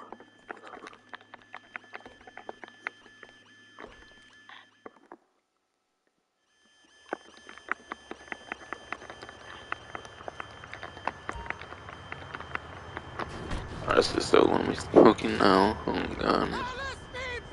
Honestly, I don't shoot it for some reason, but yeah. Okay, I don't even think I respawned this and it's still not smoking since the crazy amount of crashing and stuff. While I was on like the phone and shit. Okay, I got acid lab. Gee, I'm probably gonna have a full fucking acid lab by the time I fucking do that stream finally.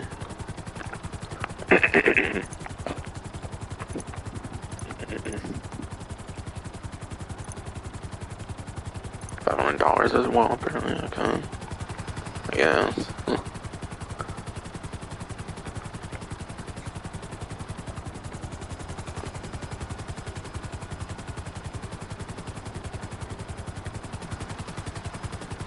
I think I might make my way to the time trial actually, because I'll probably do that soon after I'm done discussing this and everything. Or I don't know, like near it at least. I kind of wanted to be at Simeon's because it kind of fits the theme of what I'm talking about with the price adjustments and shit, but sure fucking undo it.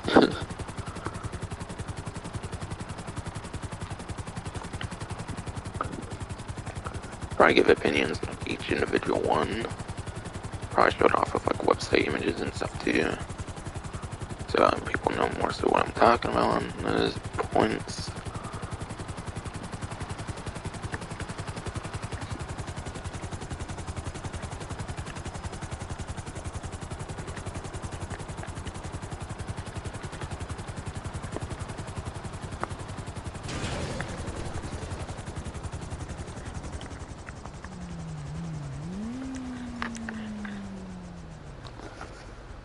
Alright. Yeah, I gave my whole opinion on like fucking. I think it's fucked up that they're changing the fucking prices. after they nerf vehicles. Like, if they're gonna change prices, what's one of the nerfs in the first place? Just purely nerf the vehicle, don't change the fucking prices like I've been doing since the beginning of the fucking day of the fucking game, pretty much.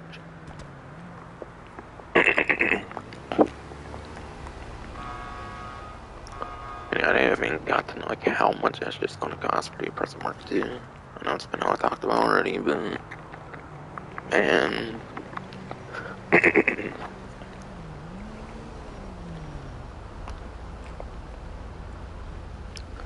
But yeah, that's why I do really like to use the Sparrow though, and that shit's never been touched for nerf. If anything, it's got buffed for player versus player with those like infinite chaff and players. It's the only air vehicle in the game with like infinite chaff, for example. I like it when they significantly buff vehicles, but I swear there's vehicles that they've so unnecessarily nerfed like, countless times, I feel. And yeah, something like the Savage got nerfed with like the out of place like missile hitbox. Savage used to be able to dodge like the Oppressor Mark II missiles like when they were actually like as good as they were for years on end. So yeah, for example, Savage got its like missile like reticle kind of thing moved where like missiles actually hit it and it can't really dodge them for shit. Hey, honey boo, you look great. They've done shit like that in the past, sneakily and stuff. Every time they nerf a vehicle, unless it's like some real huge one that they know the community will like, I feel like you just sweep under the rug and shit. There's just two nerfs and buffs and shit, and why the hell are they changing prices? Vehicles that they've already like held nerfed and shit, I feel should be exempt from any price changes. At least for increases, for sure. That shit just not make any fucking sense. When they've nerfed the vehicle to high fucking hell and shit, man. Whatever. Rockstar with all their weird shit. With making vehicles to limited time and shit. Starting this update and shit. All the vehicles aren't released, even either as of the Boor being released.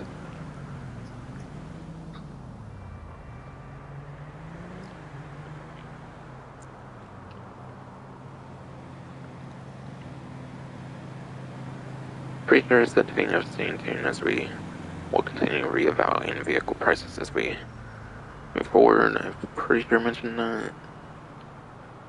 But yes, I will go pretty in depth with this list here. I kind of want to give individual opinions on each. I'm gonna go in the Rockstar Newswire order as well. Starting off on Warstock Cash and Carry. A vehicle that's actually worth waiting. This first vehicle I'm gonna be going over will be one worth waiting for. So you want to wait for the price to decrease, not increase.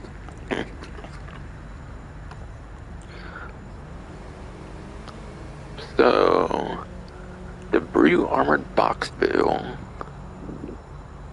Now all the prices I'll be mentioning will be buy it now prices. They mention buy it now prices, they don't actually mention the trade prices. I assume they won't remove the trade prices. I assume don't let people get discounts with trade prices. For any vehicles that do have the trade price system. But yeah, 2,926,000 on a buy it now to 1.3 million buy it now.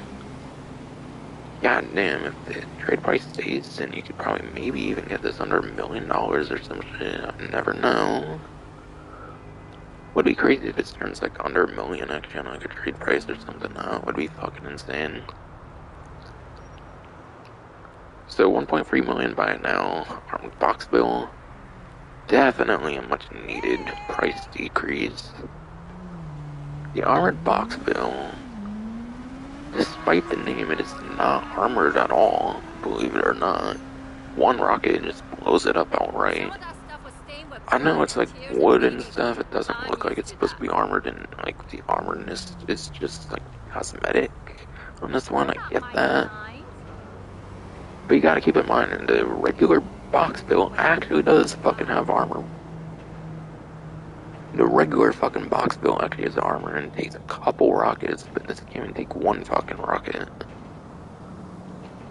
Now, if they're going to change prices and stuff, I wish they would go to vehicles and like change their armor and stuff. I think this vehicle definitely should take a few rockets. That would be something I would like to see, but a price decrease is enough if they're not going to bother adding like armor resistance. And yeah, this vehicle's not super crazy. Money making is just going to be like good at like headhunter VIP work and stuff. It does have its own fortified.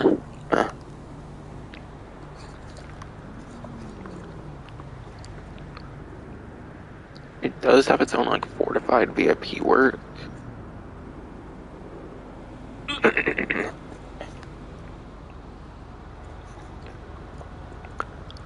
But yes, this vehicle does have its own like VIP work known as fortified, which is pretty interesting. Fortified, I think, pays like $35,000.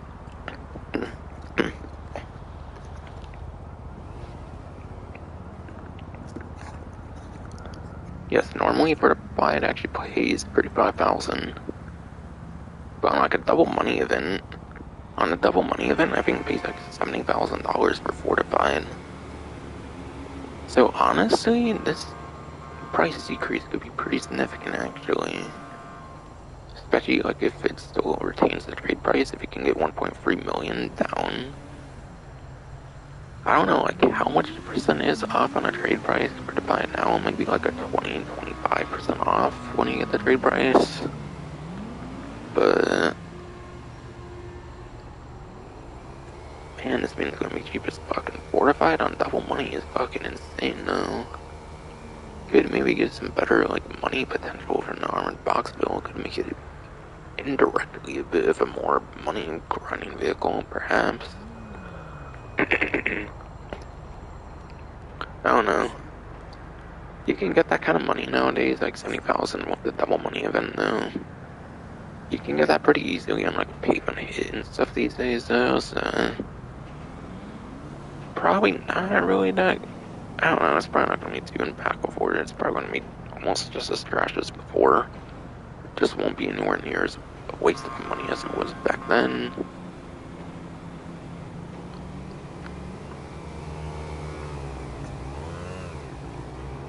I don't know, I feel this vehicle does have some quite neat potential for money making though. I don't know. It's not as many fortifieds you have to do anymore to make your money back.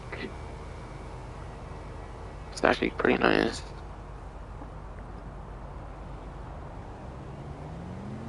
Yeah, that gun's nothing crazy, and yeah. That Ram, whatever, is nowhere near as crazy as like Phantom Wedge. And like the Ram Buggy. If they were to go back and visit the vehicle for actual features, something I would like to see is them actually make the Ram as good as like those vehicles. I don't know. The Ram is pretty small in this one compared to the other ones, so I feel it kind of makes sense it sucks, but if it was more on pace of the Phantom Wedge and like the Ram Buggy and it was significantly cheaper, that would be cool as fuck actually. I feel if it had crazy ranging capabilities like Phantom Wedge and stuff, I'd actually get a lot more usage, and yeah, explosive like buff as well would be cool. Take a few missiles instead. I don't know though. That'll probably make it crazier than the fucking more expensive options though, so honestly, increasing the ram power just doesn't make sense. The only thing this thing really would need is armor, but since they're making it cheaper, I do not really see that happening. Like actual proper armor.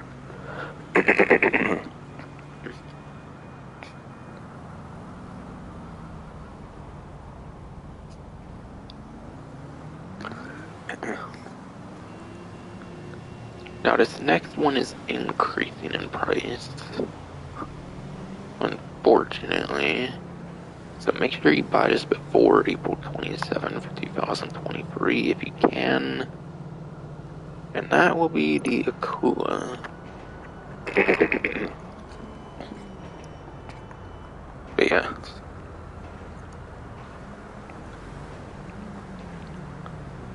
The Akula is a stealth helicopter. It's actually a better one than the one I released later on, being the Annihilator Stealth. Honestly, I can kind of see why they're doing this one. Hold on.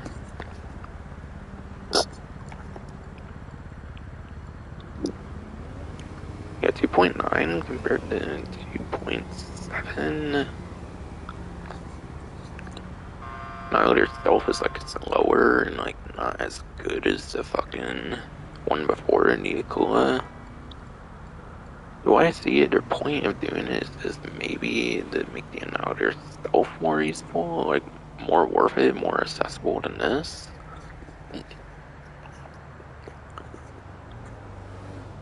If they meant it as a lower tier, it's cool. I guess technically that lives up to it now.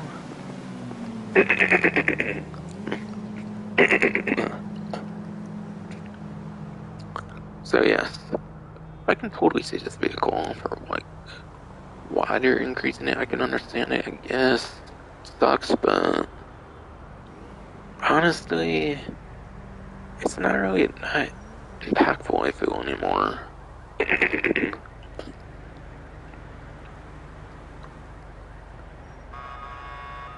The Akula used to be fucking cool. When you had to sell in like public lobbies, it was actually very good. When you had to like source and sell in public lobbies, the Akula is pretty much one of your best vehicles for air freight cargo. Now it's not as useful anymore for air freight cargo.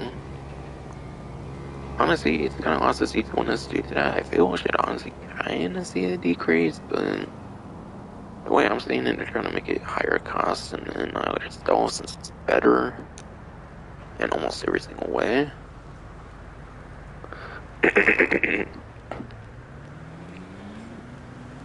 So I mean, it's incentivized people to get in other stuff.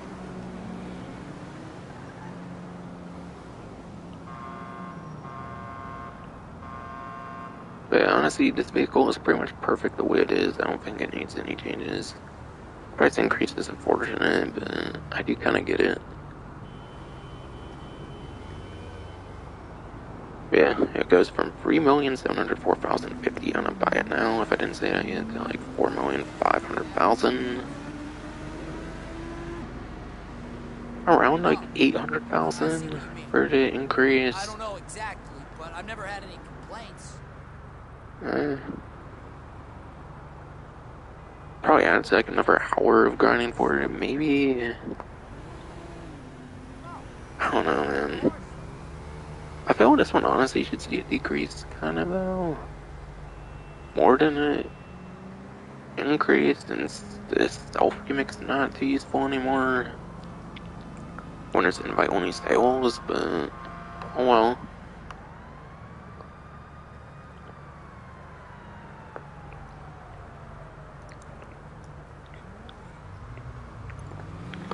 Alright, next one will be on certain San Andreas website.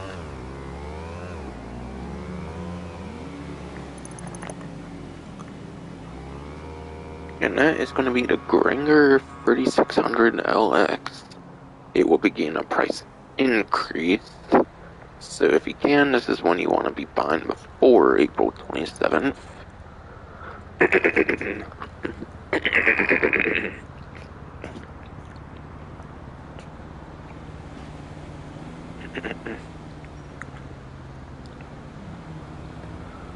But yes.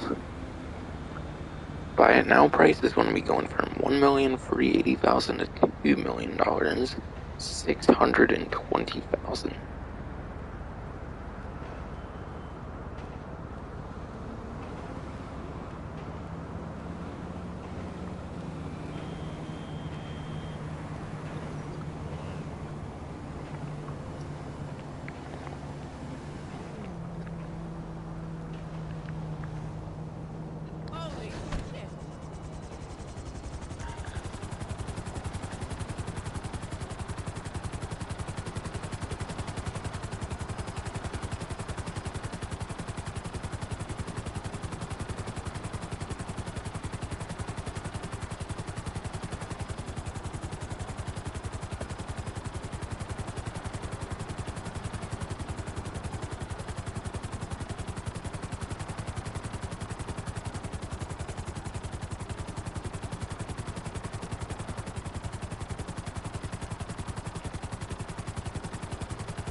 I'll bring it to you.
Whatever.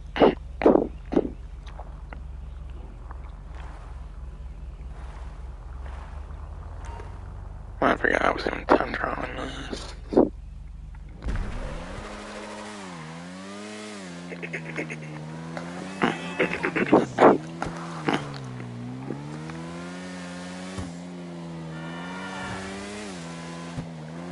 No one's over because of it.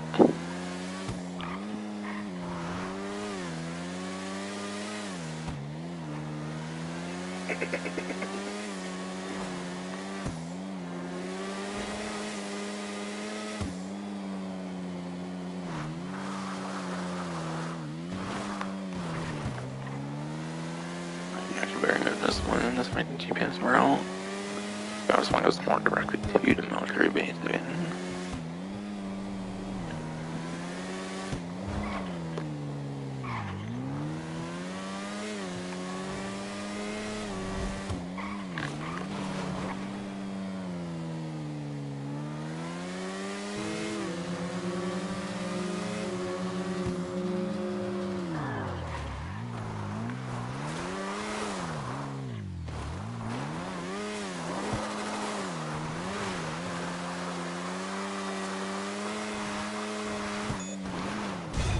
Alright. Honestly, that was a pretty bad GPS route, I feel.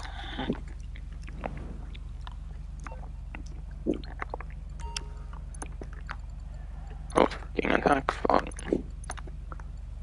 Gotta dip out here and then after that.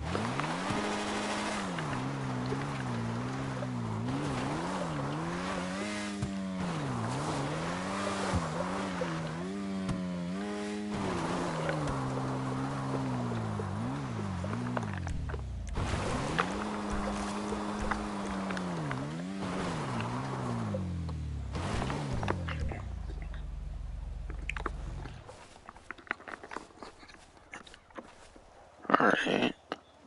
220,000 on the agency save. Cool. But yes. Sorry for cutting it a bit short there. So it was kind of in the way and whatnot, as far as I know. But yes. The Gringer 3600 LX was the price increase from buy it now of $1,080,000 to $2 million.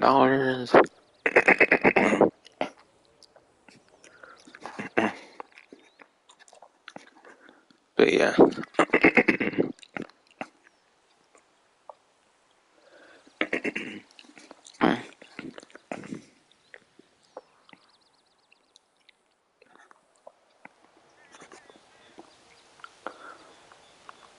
But yes. It is one of the older, like, better mining tech vehicles from contract DLC. So I guess they kind of want to give more, like, reason maybe to get the newer mining tech vehicles that don't have, like, the Boor system class and, like, the mounted weaponry. Maybe that's some of why they're increasing the price of, like, the Gringer 3600 LX. I don't know. In some ways, this is actually the craziest mining tech vehicle since it does have 8-seat capacity. Combining 8-seat capacity and missile lock-on jammer, that's pretty fucking crazy though. It's pretty niche use, but maybe something like that can be kind of why they're increasing this price. Yeah, this is one definitely buying before April 27th if you can. If you can buy like all of these kind of before their prices increase by that time.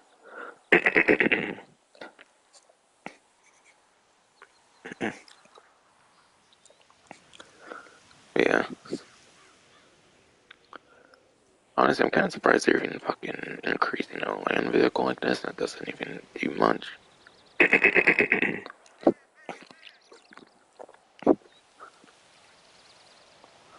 Like, it's mostly for free mode survivability. You're not really going to be using, like, the machine guns much for, like, money-making purposes. So that's for something simple like a headhunter.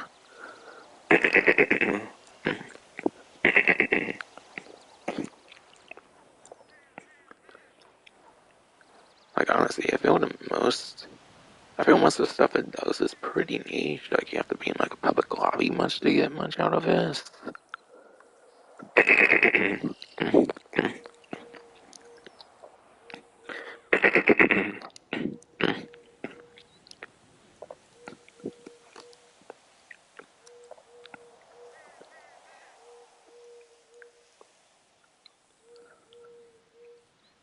It's pretty much gotta be in a public lobby much to get much use out of much of any of the features. With the crazy missile lock-on jammer, the player capacity, which makes the missile lock-on jammer pretty crazy on this one. Having 8 people that won't be able to get locked onto. I don't know, I don't feel like he gets most of his use anyways. I don't understand why this one's necessarily getting the price increase.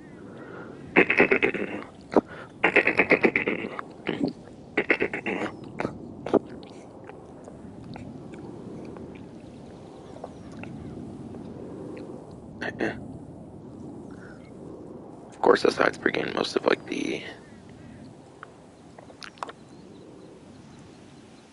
Of course, aside for getting most of like the use. What's it fucking called? Fucking rope fucking me up and shit, make me forget. The only legit reason I can think of the price decreases, of course, make the shittier ones more worth getting, maybe. Because, like, aside for that, it's not really that crazy. Anything crazy it does is pretty niche.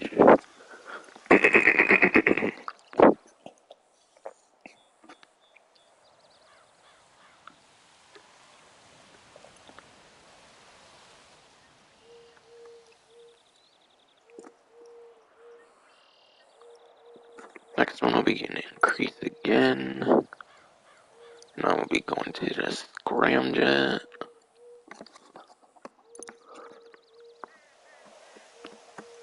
Now this one used to have the trade price system, but they actually removed the trade price since it was tied to an adversary mode. Trade price was tied to Hunting Pack Remix or whatever, but that's one of those adversary modes that get like vaulted in and out of the game for like every single different month when they decide to bring it back randomly, rarely. Instead of making Hunting Pack Remix a permanent game mode for some reason, they decided to just vault the adversary mode and instead just remove the trade price for the scramjet. It's fucking weird.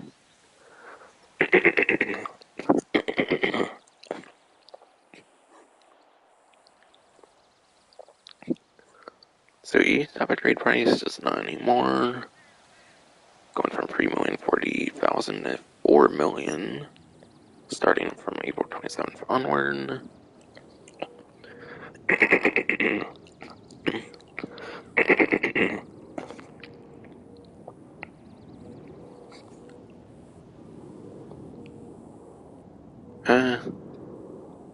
I guess 520,000 is not too significant compared to other increases, but it's actually the same increase. Actually, no, it's not the same increase. I think Granger was 620,000 from 1,380 to 2 million.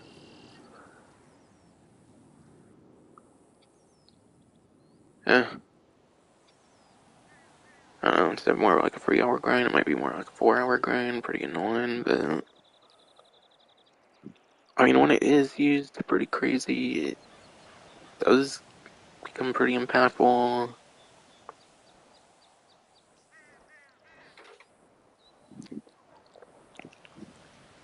I think it might be the only vehicle in the game with a rocket boost and a jump boost. I believe so.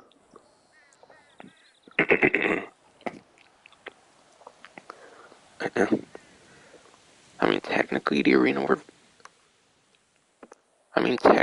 arena war vehicles can kind of do that too, but not anywhere near the extent of the scramjet, and they don't have missiles, unlike the scramjet, which does. I don't know. It's just a pretty crazy vehicle with like 30, like, it does have 30 of the like craziest homing missiles in the game.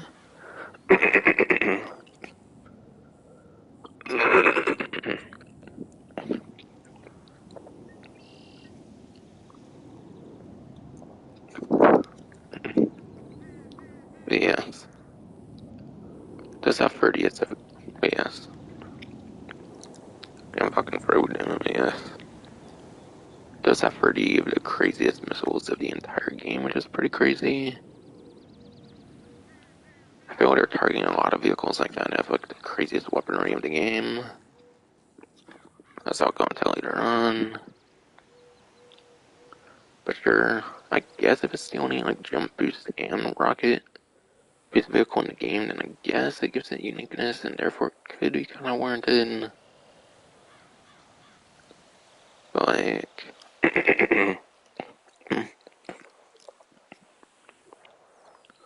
Deluxe is a lot more practical for point A to point B. That is one I gotta get into later.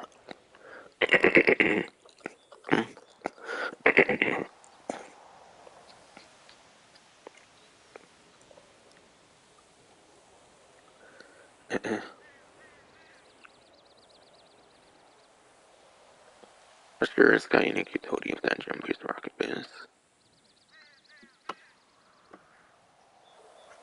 Only legitimate reason I could see for increasing price.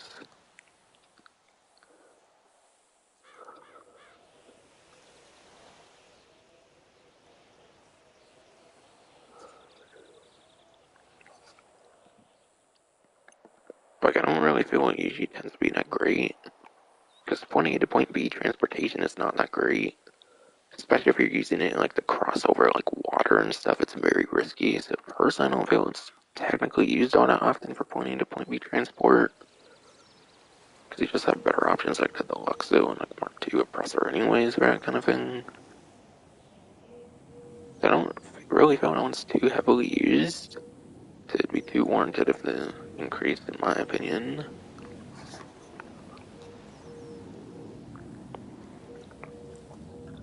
Alright, next one will be on a legendary, I think.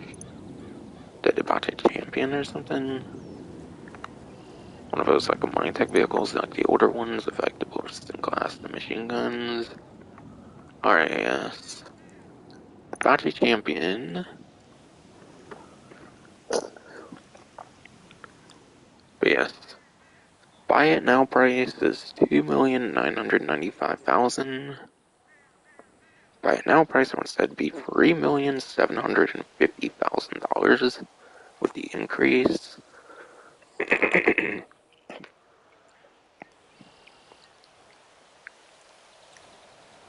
So this one's gonna be increasing by like almost 800,000. Yeah, almost 800,000 for sure.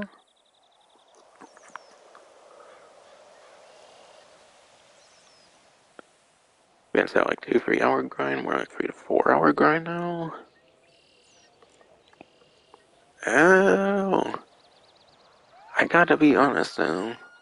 I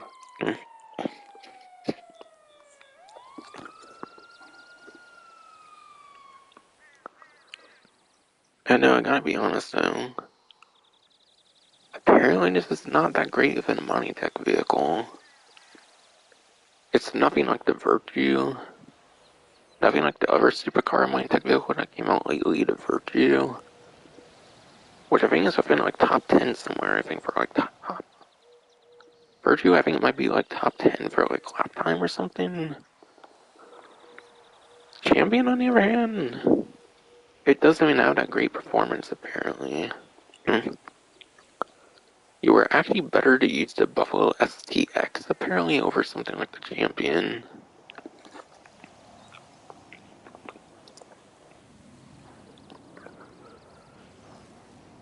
The only super good thing I can think of about the Champion is that it's got some pretty small windows.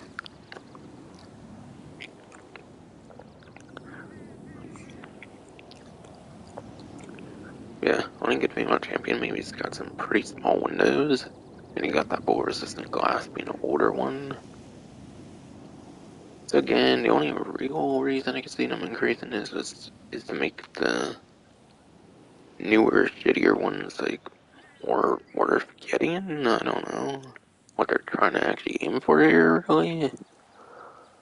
But Champion's apparently not even that great of a mining tech vehicle.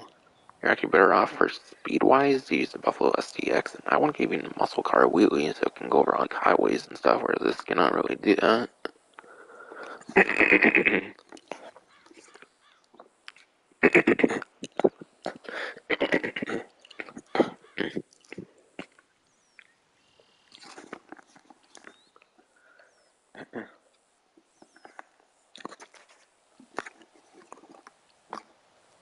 But yeah, now we're getting a price increase of almost 800,000 on April 27th, so try to buy that before if you can.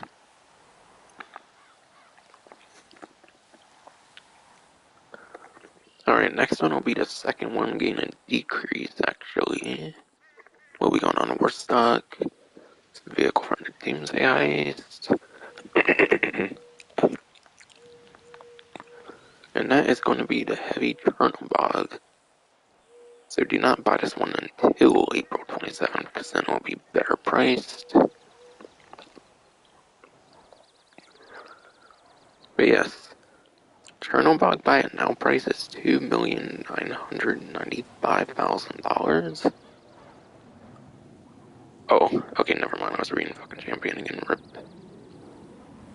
Okay, Chernobog buy it now price is $3,311,700. And will instead be going to $1.5 million. Again, $1.5 million is actually... That's actually going to be over 50% off of that buy and now price. Just like the armored box bill. Just getting a significant price reduction, just like the armored box bill. Yeah, Chernobog definitely needed that for sure. No explosive resistance at all. They were probably worried the missiles would be overpowered if it had like explosive resistance. Like it looks like it should be super armored to be quite honest. Looks like it should be super armored, but I imagine it's not armored for balancing reasons of some of the craziest homing missiles of the game. I feel like they do revisit this, like, actually as a vehicle, they should probably up the armor like one or two more. Or not one or two more, but for sure at least two more, maybe like 3 to 5 at most. So like it would blow up on like 5 or 6 rocket or something.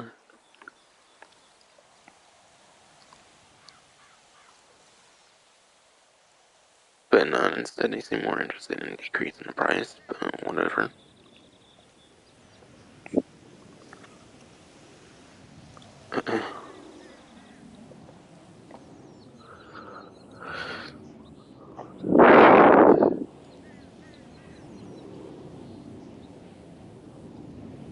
Yeah, this thing can probably be pretty crazy on like Ghost Organization.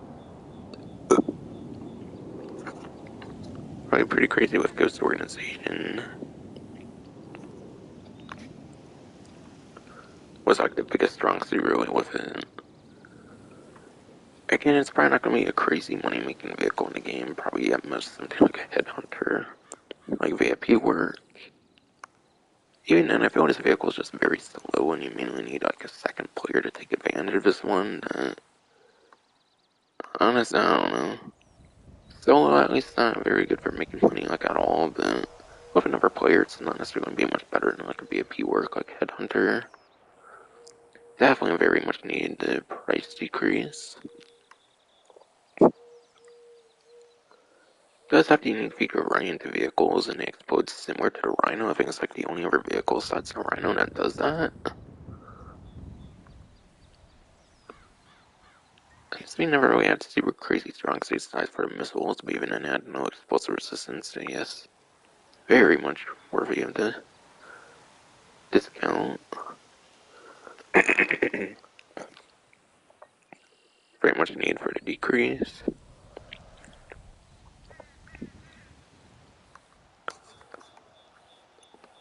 Okay.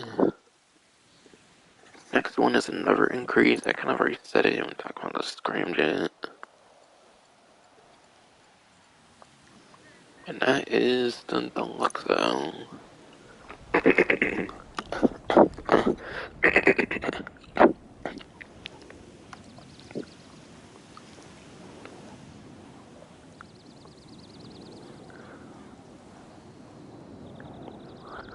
That's for being a very nostalgic vehicle.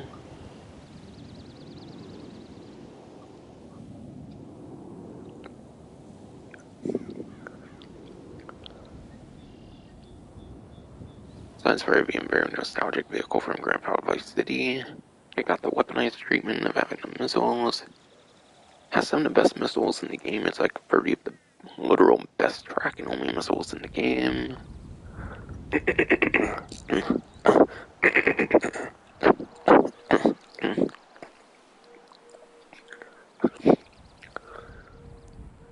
It's also very unique with it having like the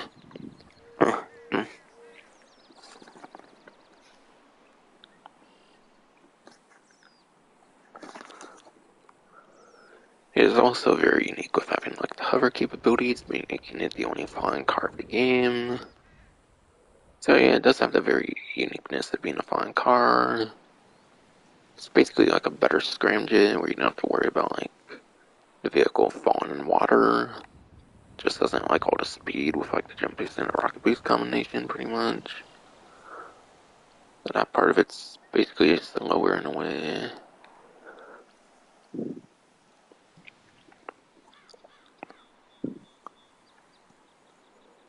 Yeah, this vehicle is pretty crazy, not gonna lie.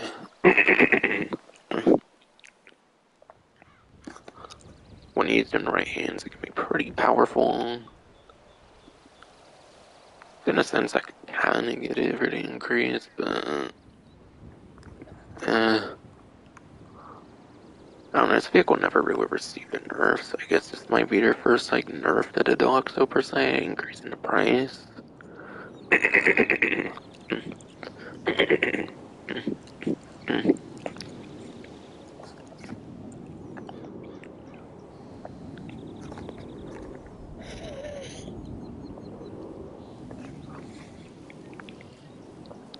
It's not overpowered, but pretty powerful nevertheless.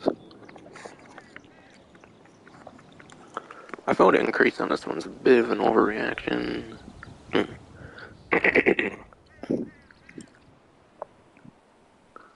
Oh gee. Buy it now from 4,721,500 to 5,750,000.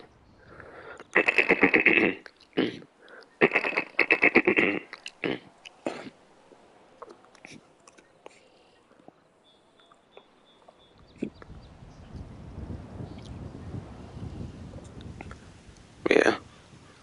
Buy it now from.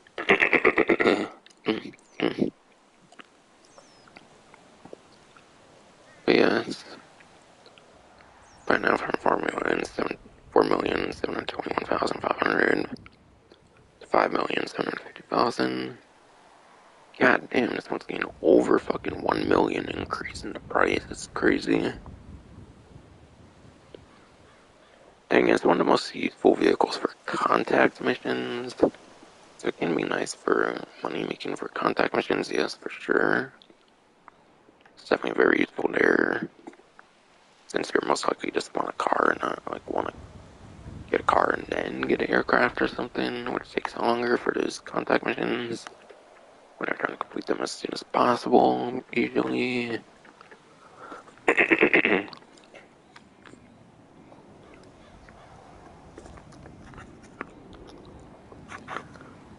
I don't know, I always felt this thing was pretty balanced, I feel. I just didn't really feel it needed a price decrease.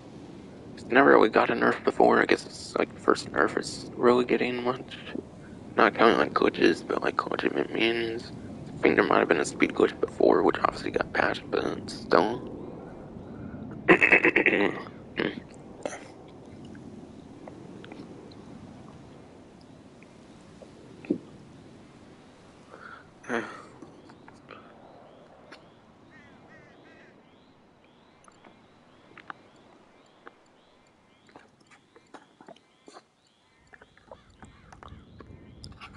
But yes, the Mammoth Thruster.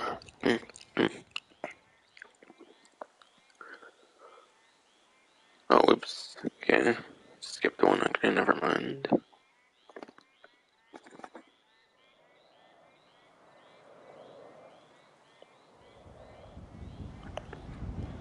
Ponte Ruiner 2000.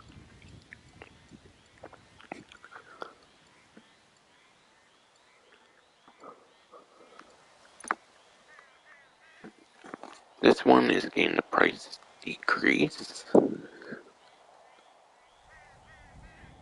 Not anywhere near as significant of a decrease as like the Armored Boxville and the Chernobog, which kind of makes sense because it's actually pretty good. Whereas both of those are arguably pretty trash for the most part.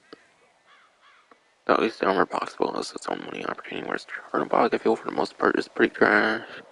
For sure. But yes, the Renner 2000. Buy it now price will go from $5,745,600 to $3,750,000. So almost knocked off by a whole 2 million almost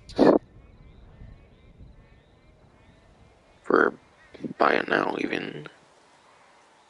So it might be like low like 3 million or something for trade price at like least, which is pretty crazy. So this one you don't really want to buy until April 27th passes. Unlike the Deluxo, for example, previously, that one getting the increase you want to buy before April 27th. But yeah, vehicle itself in free mode wasn't really too worth using. The production model has the reduced missile capacity, has 8 of the best tracking homing missiles. It was the first vehicle of the like infamous like crazy tracking homing missiles that the Deluxo and stuff later on would get as well. But yeah, it definitely needed a nerf, not nerf. It definitely needed a price buff of being cheaper. That's coming in a couple weeks. Definitely needs that for sure. So it's actually worth kind of having. So it's actually kind of worth having when there's like other ones that have like significantly more of the best track and homing missiles in the game.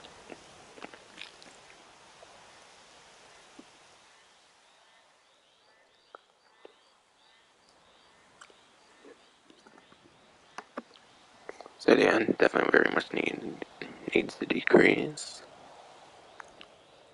It's pretty unique with having the parachute. So a pretty unique vehicle, the only like vehicle with a parachute on it is actually the price decrease. So it's a more accessible, like fun vehicle to use. That's pretty cool. Definitely one of the better like decreases in price that's coming up.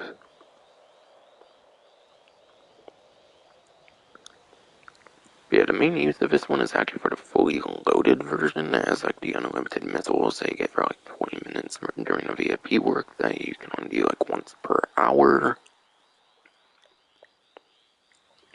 So fully loaded Ruiner will be a bit more accessible now for newer players, that's cool. Fully loaded Ruiner is a very great anti-grief tool, very nice. That is something fully worth taking advantage of.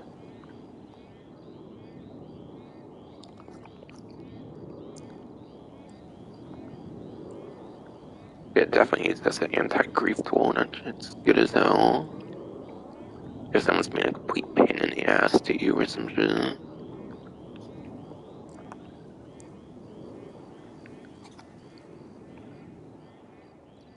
But yeah, if it were to get a buff instead of like the price like decrease, I would have liked to see I would have just simply liked to see the missiles increase to like 30.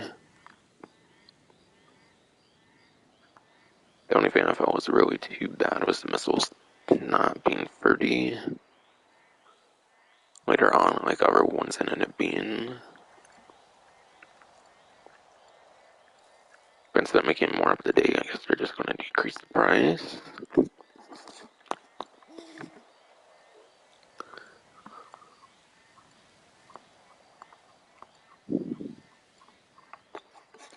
Alright. Next one is going to be the Mammoth Thruster, the jetpack. So, buy it now price for this vehicle. So buy it now price for the vehicle is $3,657,500. That would be going to $2,500,000. So again, nowhere near as significant of a decrease as like the Armored Boxville and the fucking Chernobog, but still a very nice increase. That's 250,000 less than even the trade price that's available right now, which is pretty nice. Thruster, very underrated vehicle in my opinion.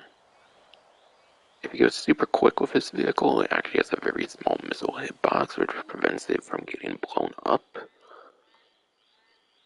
Now, honestly, I felt this vehicle was fine with the price it was. To be honest, I felt it was actually very good and one actually pretty worth using, unlike the Ruiner 2000, the Chernobog, and the Ruiner 2000, the Chernobog, and the Armored Boxville. Unlike those, I feel this one is actually very usable. So I'm a little surprised this one's actually going to decrease, but I'm very much welcoming it for sure. Trade price on 2.5 million would probably be like low 2 million, maybe even like under 2 million, which would be crazy. However that all works, I don't know. It's probably like a 20-25% off at most, I would imagine. Not too sure.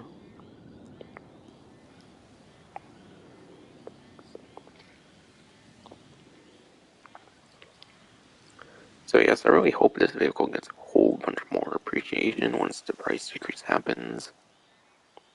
It's fortunate it's not that used, it's pretty underrated as far as I know. Unless you're going against like a Kula, a Hunter, a Chernobog.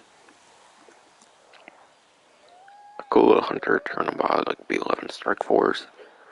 I think there's only like a few vehicles with their missiles that could even hit this thing at its top speed. It's a very good anti-grief, like deterrent kind of vehicle with the top speed, like unintentional gimmick as of not getting blown up by most missiles. But yeah, it depends on the size of the missile if it blows up at like top speed or not. For those confused. But yeah, this is a very great vehicle. Now instead of a price decrease, maybe I would have liked to see like better like tracking missiles on this thing since it's more like a helicopter. Like you're in a very exposed like helicopter in a way essentially. So I feel like I could have actually upped the tracking on this missile, make it on this vehicle, make it like the first aircraft of like better than standard tracking missiles. I don't know, maybe that would be too overpowered, I don't know. Like not like the best of the best missiles, but like stronger toward war level missiles perhaps. Would have been cool to see that instead of the decrease in price perhaps, but oh well.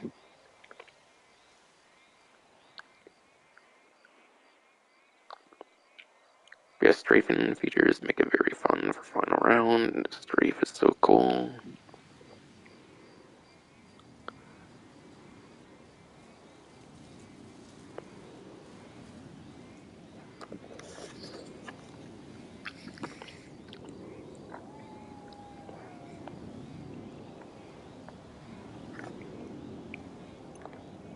I don't know. Cannot really think of adding much more to what I'm already saying, quite frankly.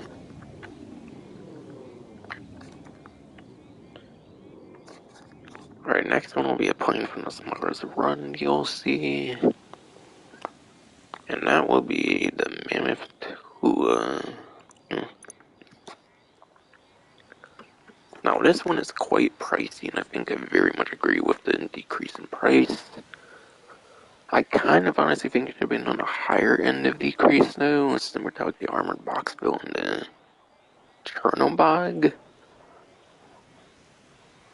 But yeah, Tula for buy it now price going from 5,173,700 to 4,100,000 for the buy it now.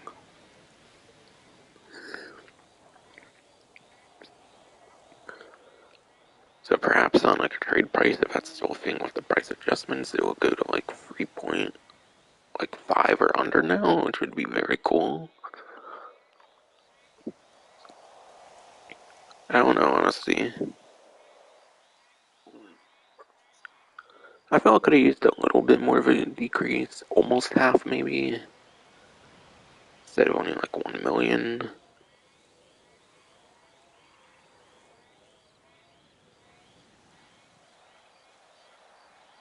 I don't know, honestly.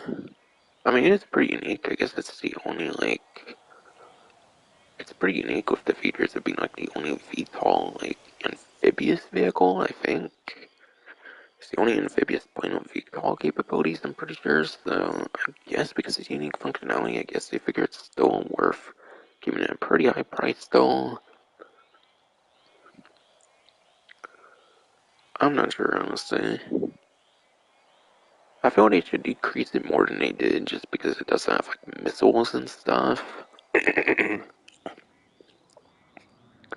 Well, since the vehicle only has like machine guns and stuff, I feel it really gonna need even more of a decrease, maybe like another million or something. To be honest, maybe the trade price would be like in the 2 millions or something. But oh well. Again, it's still got some very nice unique features with the VTOL and being amphibious. I think it's the only one of its kind for a plane. Very fucking cool.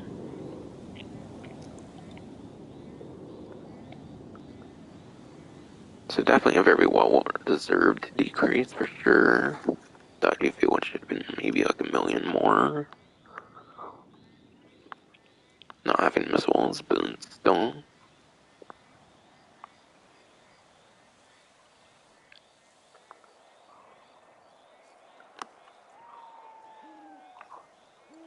Because I'm honestly, I don't know, it's kind of crazy. It's more cost than like the Molotov. Kind of crazy, it's more cost than the Molotov. The Pyro. I don't know, there's quite a few smuggler run aircraft. I don't really feel it deserves to be more cost than actually, no. I mean, sure, the change they're already doing might put it under those anyways, but I feel on a trade price, make it more like 2 million would probably be better. So I assume with the change they're doing already, it's not going to be under like 3 million on a trade price. On a trade price, assuming they keep the system for that, but still.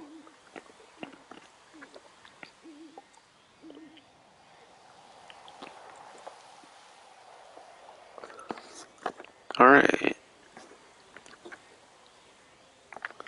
Next one, we'll go over to the Stromberg.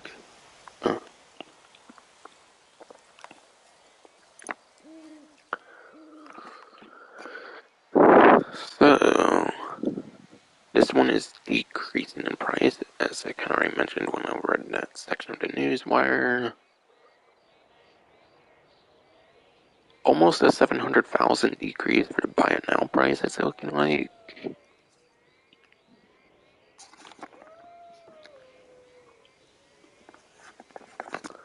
And yes, perhaps this makes it under $1 million.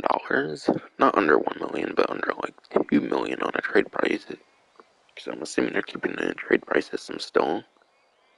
Just the prices they show in the newswires buy it now. We have 3,025,350, 2.5 million now. I want to say we're 27 fits. So this will again be when you want to like wait on purchasing until it gets cheaper here. But yes, Stromberg being the very first submarine vehicle, very damn dated compared to the Toradors, can't say it right, I don't know, damn it. Torador is basically everything the Stromberg does, but like way better. So for sure, the Stromberg needed a decrease.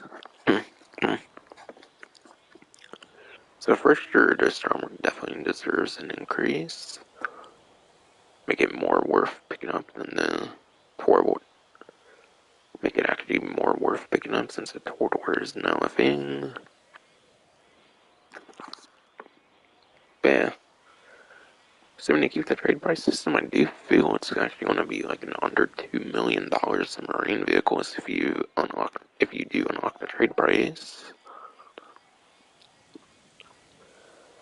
Stromberg, even though it is on the missiles and stuff, very damn good vehicle still. Has 30 semi-accurate missiles. They're not as they're not as bad of tracking as buzzard missiles, but they're also not the tracking of like the Luxo and like Ruiner 2000 missiles and stuff like that.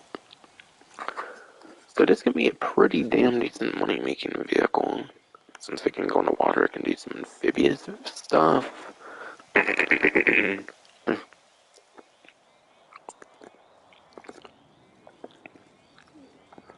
So yes, you're getting some pretty damn crazy utility for a cheaper pricing. It's crazy.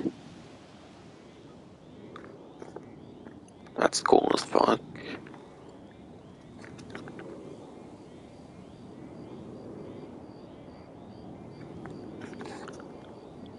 This next one here, I think, will be like the last decrease in a while to talk about.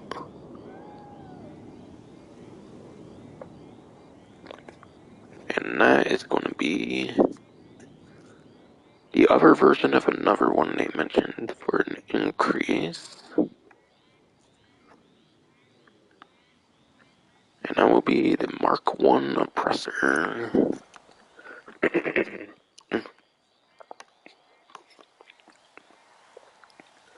But yes, the Mark 1 oppressor, in my opinion, with all the unfun nerfs they've done to the Mark 2 oppressor, this is honestly easily going to be the better of the two oppressors. Even more so now with the decrease. That will happen from April 27th onward. Buy it now price goes from 3.5 million. Buy Buy now price would be from 3,524,500 to $2,750,000. Almost an 800,000 decrease, it's looking like.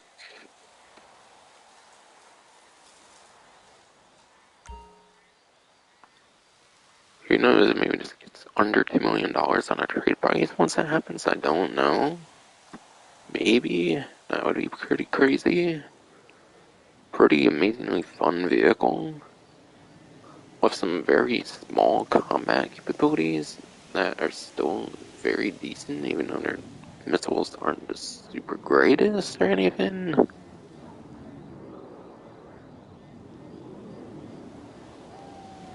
Like, wow, no. One of the funnest point A to point B transport vehicles is getting even cheaper. Getting some crazy bang for your buck on this one. Once April 27th hits.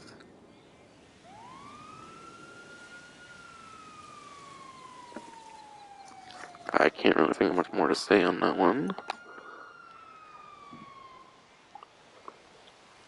I'll give it more accurate homing missiles, like the Mark II oppressor ones had, damn it. You know? Not surprised they won't. The big one here. The oppressor Mark II.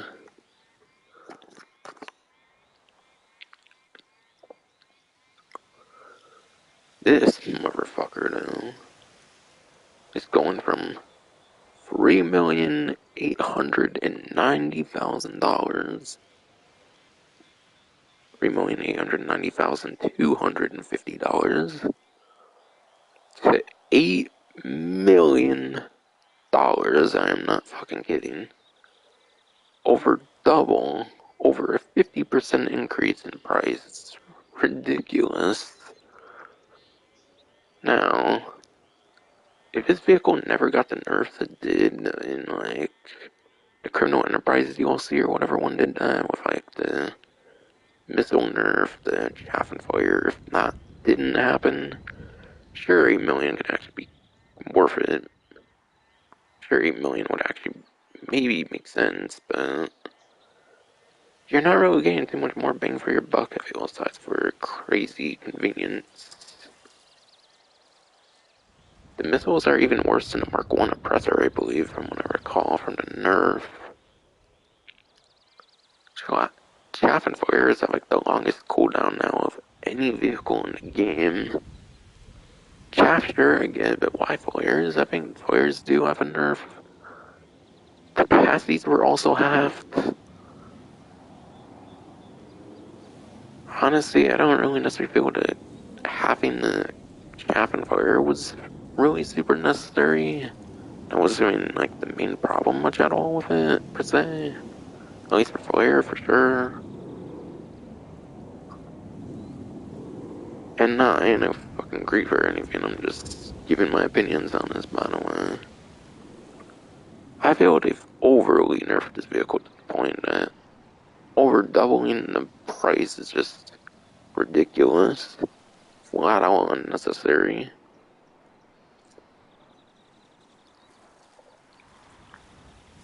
But yeah, the vehicle does have a trade price, so perhaps 8 million becomes like 6 million when you get the trade price or something. I mean, sure, I guess, but in there the laser price is much more reasonable, I guess, if you go on your way to get the trade price. Assuming it still has one, of course. I assume they'll still have the trade price system for sure. I assume those amounts also get adjusted as well when they do these price changes, and they don't get like flat out removed or anything. I don't know, I think it's an overreaction for sure on the buy it now price. Trade price being 6 million. Only like 500,000, like, less than the laser. Only 500,000 less than a laser, I guess, for trade price I can kind of see. Mostly, again, if it was in, like, no nerf state at all, pretty much.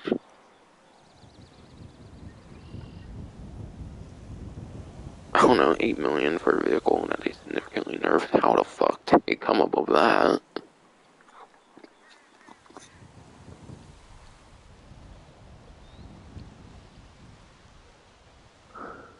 something like 5 million, and then like trade price fee would have been more reasonable, but whatever, no. Things overly fucking hated though, let's be real here. Just go invite onlys and shit. Or them sale missions. Same update actually they nerfed it, I believe, was that when they introduced the sale missions, what the fuck was the point? I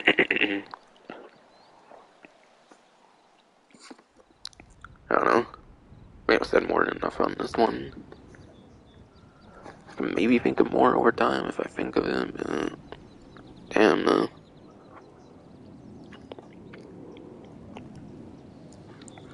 Next one will be the Torador, the other submarine vehicle.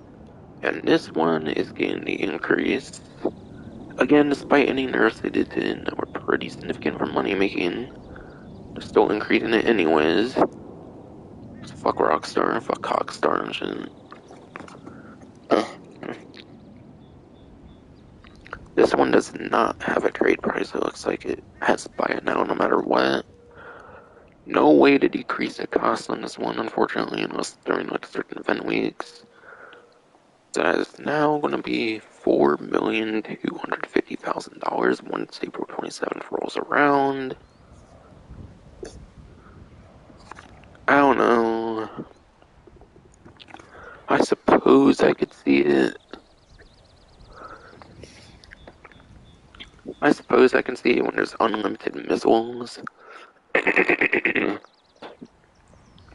don't know, I suppose I can fucking see it when it's a land vehicle with unlimited missiles and not air vehicle with unlimited missiles. I don't know, unlimited missiles on a land vehicle, that's pretty fucking crazy. So honestly, it's kind of crazy it was even at 3 million when they made that designing decision. Yes, when they made that design. Yes, when they made that design decision, I think for sure it's kind of crazy they even priced it in this in the first place. But why now? After they in the same DLC here, they prevent you from using it in heist setups now. They fucking prevent you from using it in heist setups, and I think I even hear you can't even use it in like missions in general anymore. Maybe when they first introduced it, I think you could even use it in like time trials. They quickly nerfed that though. This vehicle's actually had a couple nerfs, I think, already. Just to leave it at nerfs. Why the fuck with the price change though?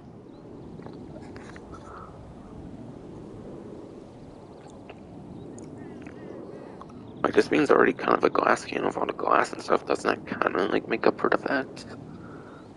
For some of the stuff, like being able to use it in high setups and stuff like that. I also need a vigilante that can do that.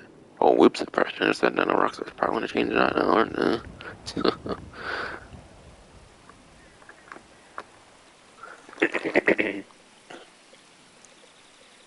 Oh, this one's kind of a bit ridiculous though. Anything good it does do can be pretty easily counteracted with all the glass it has though.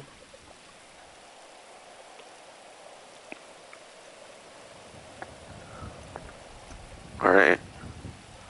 Next one will be the one that was alongside the launch of the 9th gen version of the game, and therefore it only impacts the 9th gen systems.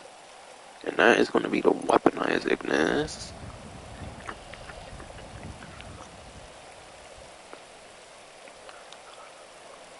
They're increasing this one pretty crazily too. No trade price on this one at all, as you would probably expect of, since every other HSW vehicles just buy it now and everything. 3,245,000 to $4,500,000 now.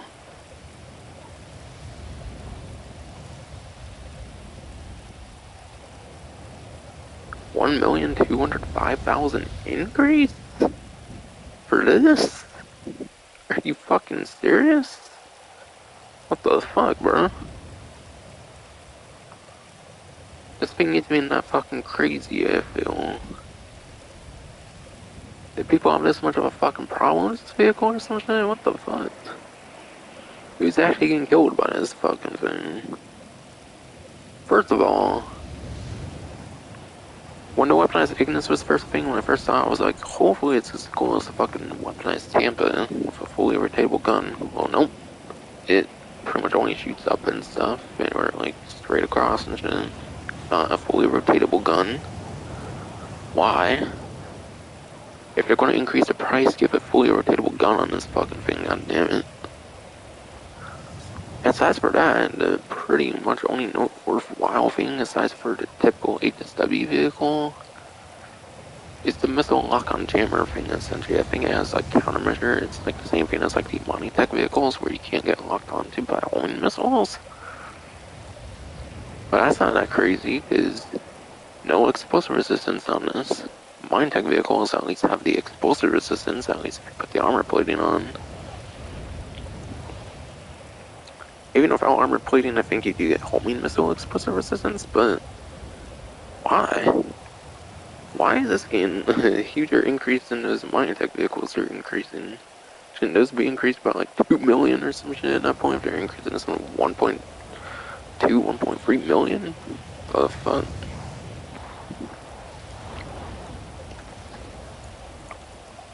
There's a shame in that fucking good though. I used it like one time for testing weapons. I was like, nope, I'm done. Doesn't even have bullet resistant glass. It's basically a butchered Monitech vehicle with significantly less features before they ended up doing the newer Monitech vehicles like Chrono Enterprise and fucking Drug Wars that don't have the bullet resistant glass. No machine guns on the front. I mean, at least this one has a fucking gun, but unlike the newer Monitech vehicles, but Christ, bro. This one's a fucking joke compared to some other ones. I don't know, the missile lock and jammer can kind of go a long way, but so once on Mark II, this thing's fucking big enough they can just do a free aim missile pretty easily down your vehicle. Because this gun can't shoot like straight fucking up or anything. I don't. This one's an overreaction for sure, I think. That one's for sure a fucking overreaction. To have my things though.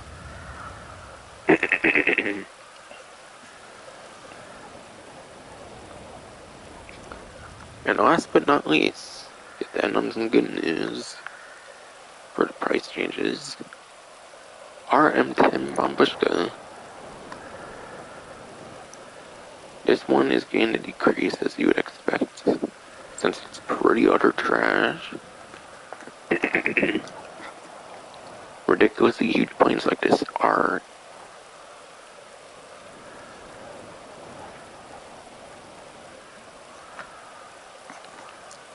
ridiculously big planes like this are pretty trash in this game, unfortunately. But yeah, buy it now price. Bambushka's going from $5,918,500 to $4,750,000. Maybe this is a high, like, $3 million plane once they do the, like, price decrease. Maybe it gets under 4 million. That would be cool.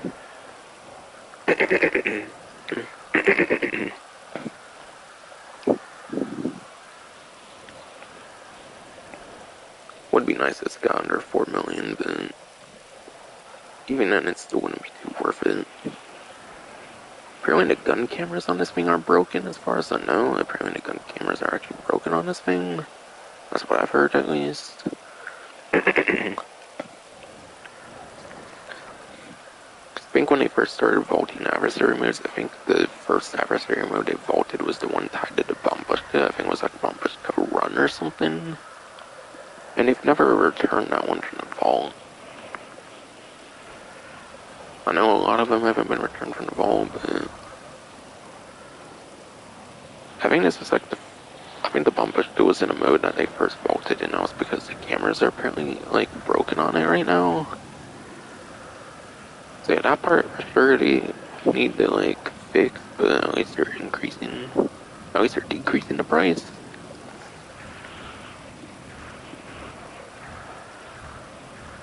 Guns are explosive, so you're gonna explosive gun vehicle for less money, and that's cool, but again, apparently they don't work that great right now.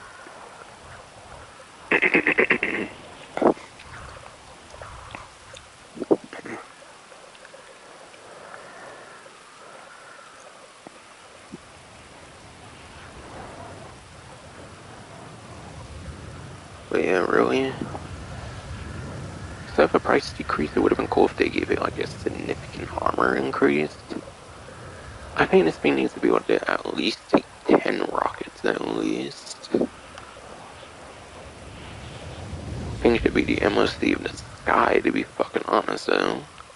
I mean shit, that's the Avenger to be fair, but functionality wise and explosive wise, when it doesn't glitch up, because apparently there's an armor glitch on the Avenger where it doesn't work.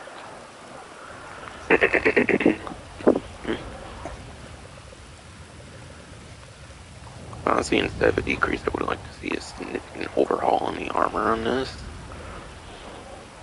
In double digits for sure. Maybe like 10 on the low end, like 30-ish to like 50, 60 on the high end.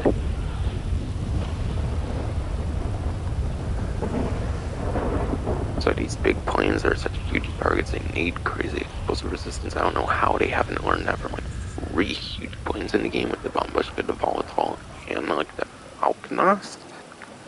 And it's funny too, the Volatile and Alknost in game, the decreases and stuff right now. Of course, I mentioned it'll do more over time, but still.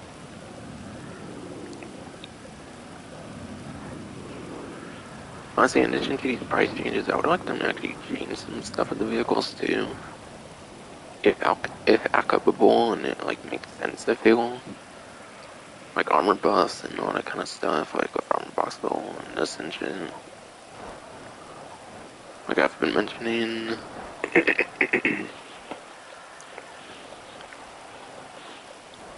I don't know.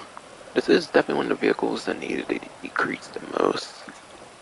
Easily one of the vehicles that needed the price decrease the most. And yes, that finally pretty much does it for the price changes that are going to be happening starting April 27, 2023.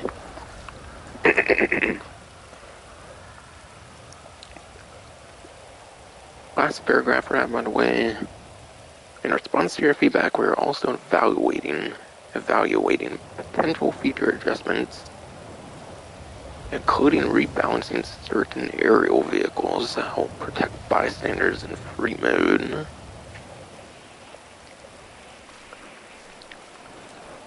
Wait, what? Damn it, Simeon. I was about to say another sentence, damn it.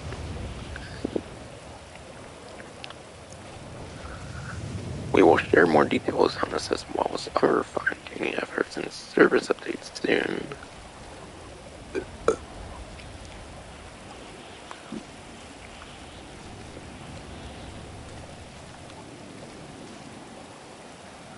So yeah, that was a pretty interesting bunch of like stuff on an event week. Usually event weeks don't have much more like to talk about than like the vehicle and like other significant content in the actual game itself at the current moment. But no, they actually hinted it.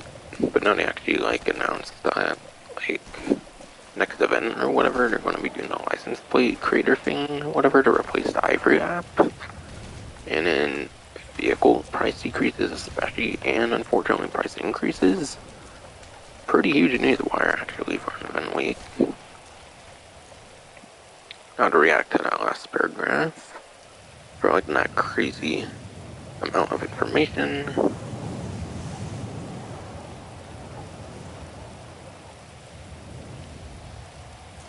But yeah, when I say rebalancing certain aerial vehicles protected by bystanders in free mode,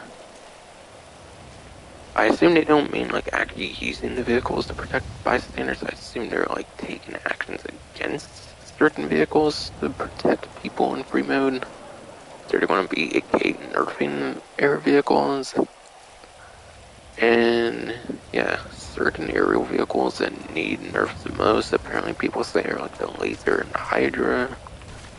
And honestly, it's hard to disagree with that, to be honest. The fucking laser cannons and the hydro cannons are the most powerful in the game. I hope they fucking keep the Savage cannons the same. I hope the Savage at least has that weapon still, because like it's pretty easy to take on. Savage only takes like a couple rockets and shit. It's pretty easy to take out with a explosive sniper rifle. Even like bullet fire eventually takes it out pretty kind of easily. If it is going to be Hydra and laser, like please don't do the Savage as well. At least keep one like explosive cannon the same, please. Knowing Rocket will probably change all three of those though. Oh well. That one doesn't sound like it's going to be happening for a while still. Or does the other one sound like it'll happen in the next week or two? I don't know, maybe that's some bit they're saving for like the next DLC or something.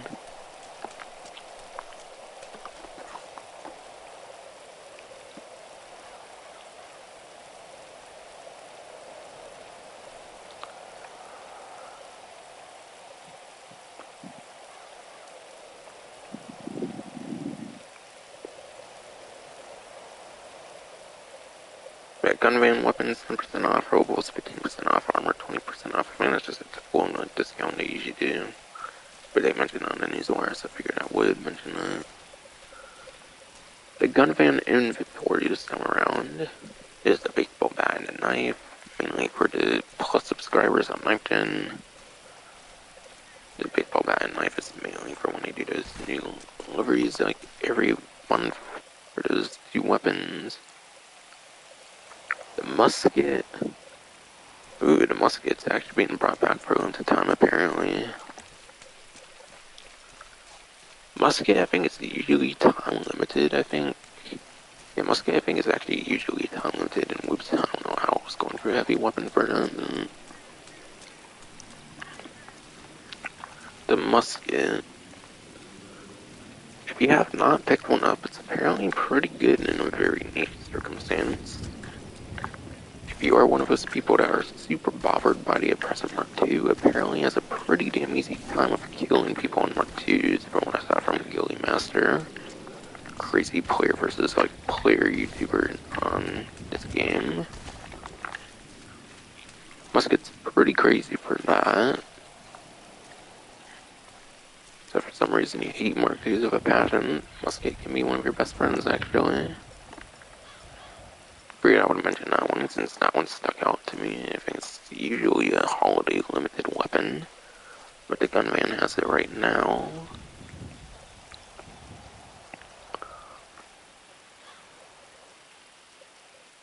I'll save the discount ones for last, but yeah, baseball bat, knife, musket, and baseball bat, knife, musket.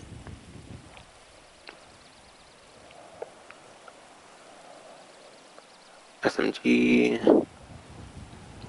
pump shotgun, and then throwables are Molotovs, proximity mines, grenades.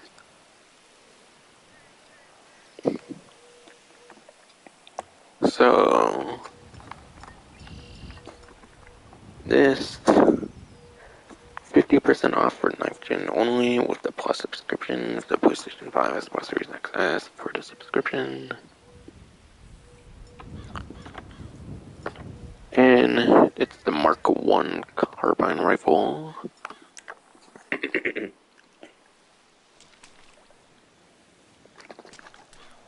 yes, 50% off on Holy Hellbringer.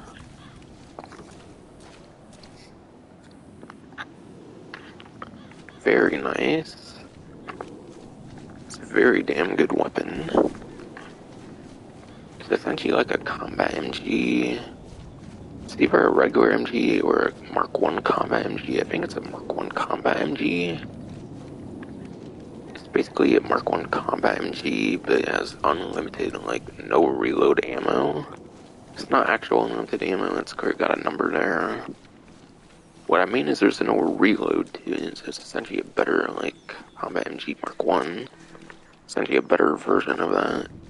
If it has no reload, pretty much as far as I know. And yeah, combat MG is pretty much known to be like one of the best weapons of the game. Having a no reload version of that, that's pretty crazy.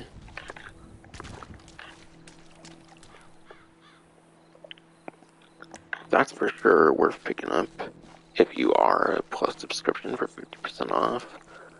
Otherwise, normal price isn't too bad. It's only like a few 100,000 if I recall. It's pretty easy to get. And then Carbine Rifle Mark II, but the Mark I version. Just for the Mark II upgrade alone, the Carbine Rifle is so worth it just for the Mark II upgrade. So you can do like the armor piercing rounds and all kinds of special ammo, or of course you can keep it with regular ammo so you can refill it in the interaction menu, and you can have probably slightly better carbine rifle to use. Even when you keep it like regular ammo, it's probably going to be a more generally better weapon than when you turn to Mark II, even without like specialty ammos.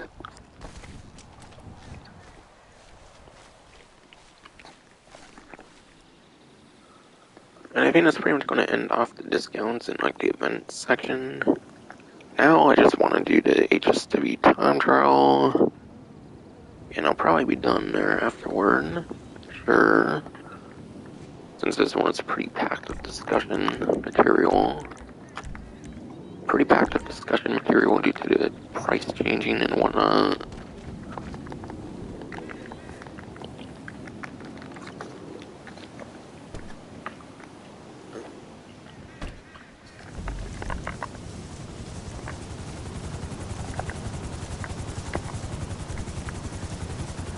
The game was kind of all over the place compared to what I thought. Okay, sure, I'll get to my agency, and then I'll do HSW time trial, I guess. If I can maybe get empty before 250,000, so I get 20,000 instead of 10,000.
What the fuck?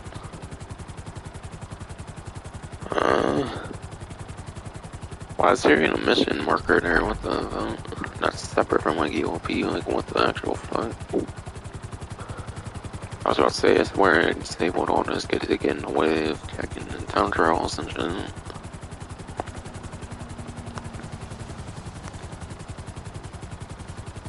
There's like this fight mission setting too. It's like no other one was displayed there clearly. Interesting.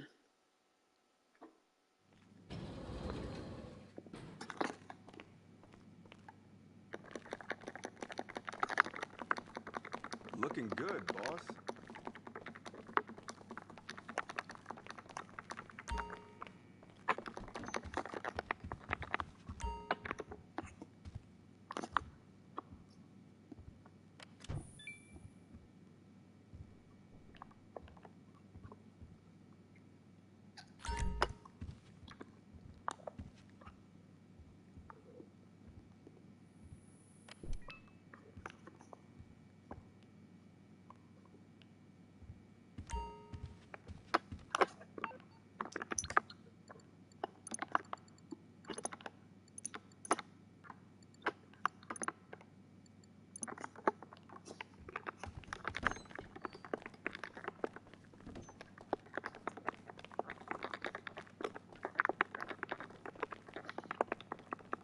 And I got my 30,809,949. vehicle.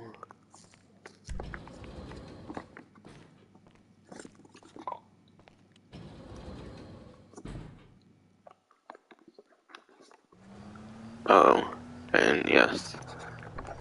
Honestly, I kind of forgot to end off, like, the price decrease, increase, like, discussion, kind of. Like, how does it impact me personally? Honestly, it really doesn't impact me at all, honestly. I grinded the death out of Caprico when it was actually good as all fuck. And I got every single Pegasus vehicle and like every single like vehicle like weapons and everything. That's crazy what they target with the price increases and decreases, so I'm all fucking good. Unless I want to play on like a secondary character or something. Which I have a second character, but I just don't play on it ever. I made quite a couple of defeats second characters, but I just never bothered playing on them because I don't see much of a point. So, I don't know, it just feels annoying to switch between the two. If you could switch between the characters seamlessly, it was almost completely seamless compared to what it is, then maybe I would, but I do not. So it only impacts the second character for me, really. Which I don't really care for. Honestly, I'm kind of surprised. Wait. Did I disappear? Hopefully it didn't. That's a shop robber thing, isn't it? Or is it the pack even, or whatever, what the fuck? Is that packy in here?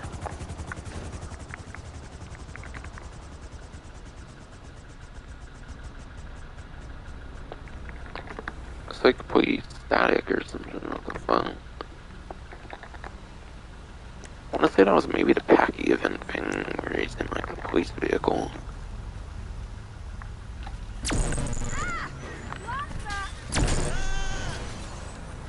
Oh well. Did you see that shit?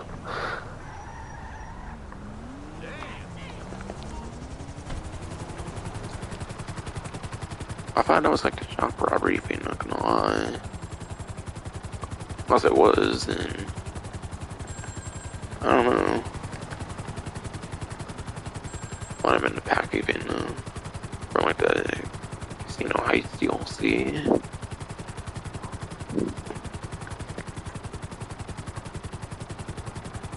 I wasn't sure if it was like one of those store things where you can be like a good Samaritan and return it, because I actually haven't had that event yet, I don't think. I wanted to actually go for it if I could, but nope, of course not.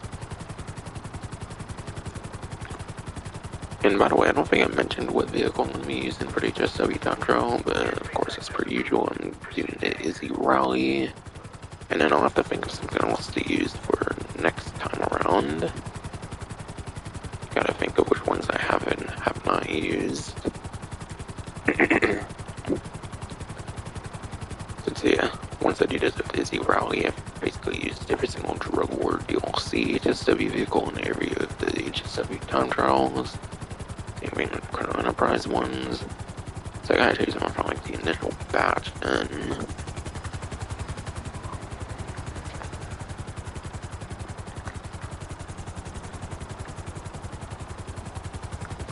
I'll have to look into which ones I have and have not done. For sure. So I've done them all with the different vehicles and whatnot quite a times.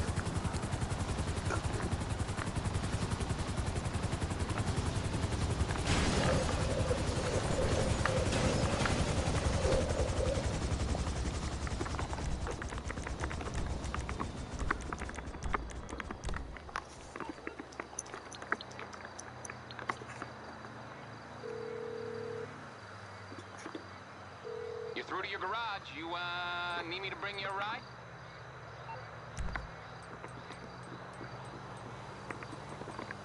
I'll get there as soon as I can.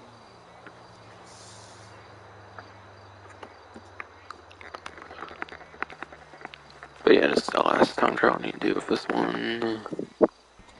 For HSW, and then, yeah. So I will have to think of another one. of another vehicle to use. I have yet to do so.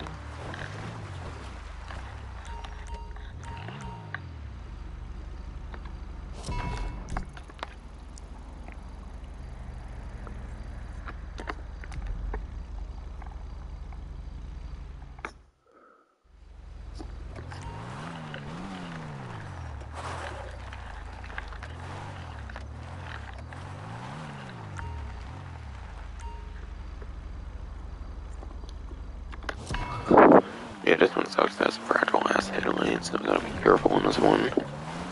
I always have to keep respawning it and whatnot.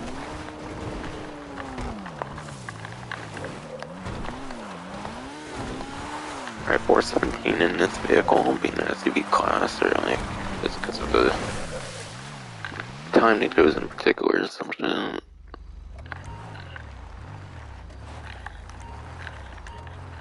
But yeah, this time is zero because of SUV class, or actually personalize it for each vehicle. I don't fucking know.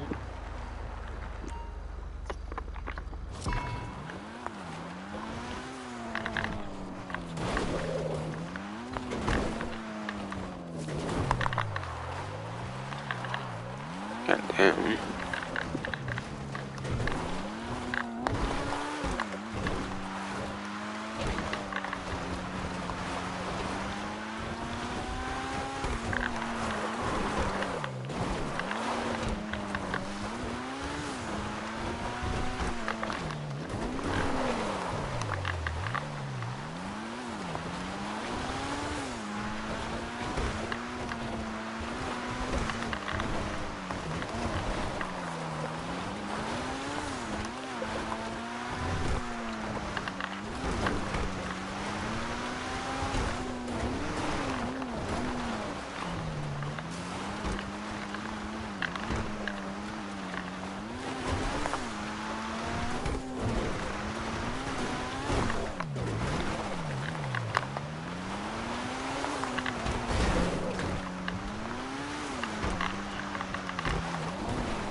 Oh, fucking hell.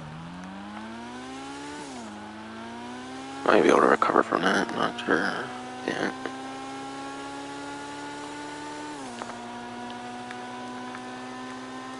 Well, it's a tail light. That's important.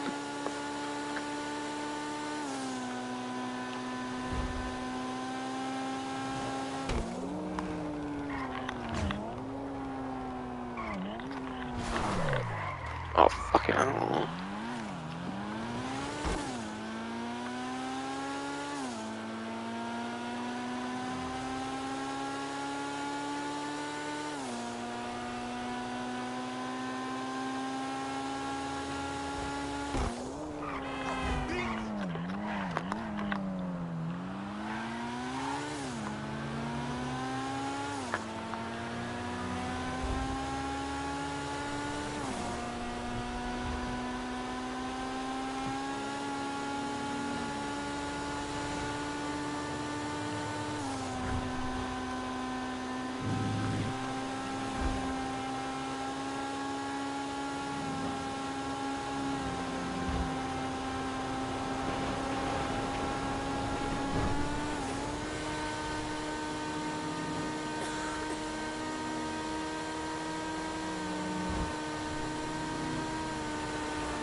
Oh shit, please. No! Oh! Oh, it still did. Holy fuck, though. Oh my god. You've gotta be fucking kidding me, bro. I was so close to losing that shit. I almost didn't want to do that if I was gonna lose it. I have to go all the way back. My vehicle just barely missed. And usually I feel the Coronas are a bit more flexible than them. To where, like, if you're, like, an inch to, like, a foot away from it, like, still gives it to you or some shit I felt, but I didn't, like, do that on purpose. It just fucking... Somehow my vehicle just moved a certain way and didn't even fucking touch it. How the fuck, though? It's crazy shit. Oh my god. For the time that I got past, like, the initial, like, desert east, I can actually manage to do it. Oh. Might be getting more and more used to this when he's done, though, sure. Especially the last couple of times. I don't know, I feel it might be more lenient, though, because it's an SUV, though. I'm not sure, though. Could be that.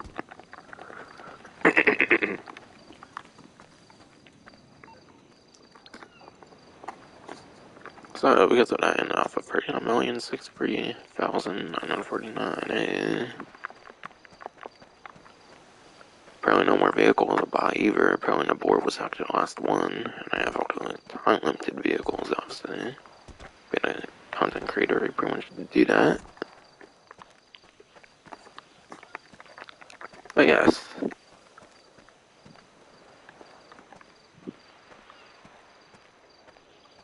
Even though the fucking price increase and decrease and doesn't really impact me, I do think it's definitely quite bullshit now. Might have, like, been meaning it. While I was kind of explaining that, I think I might have been kind of meaning to say that. I still found it fucking bullshit now. For those that might not be as fortunate and shit to have everything before the increases and shit, but yeah. Besides for that, I think that's pretty much it. Besides for all the event stuff I recovered, obviously. Almost 5 hours stream here, goddammit. Yes, for sure. Almost 5 hours. Goddamn. Yes, I think that's finally be it for this fucking stream. I hope you enjoyed.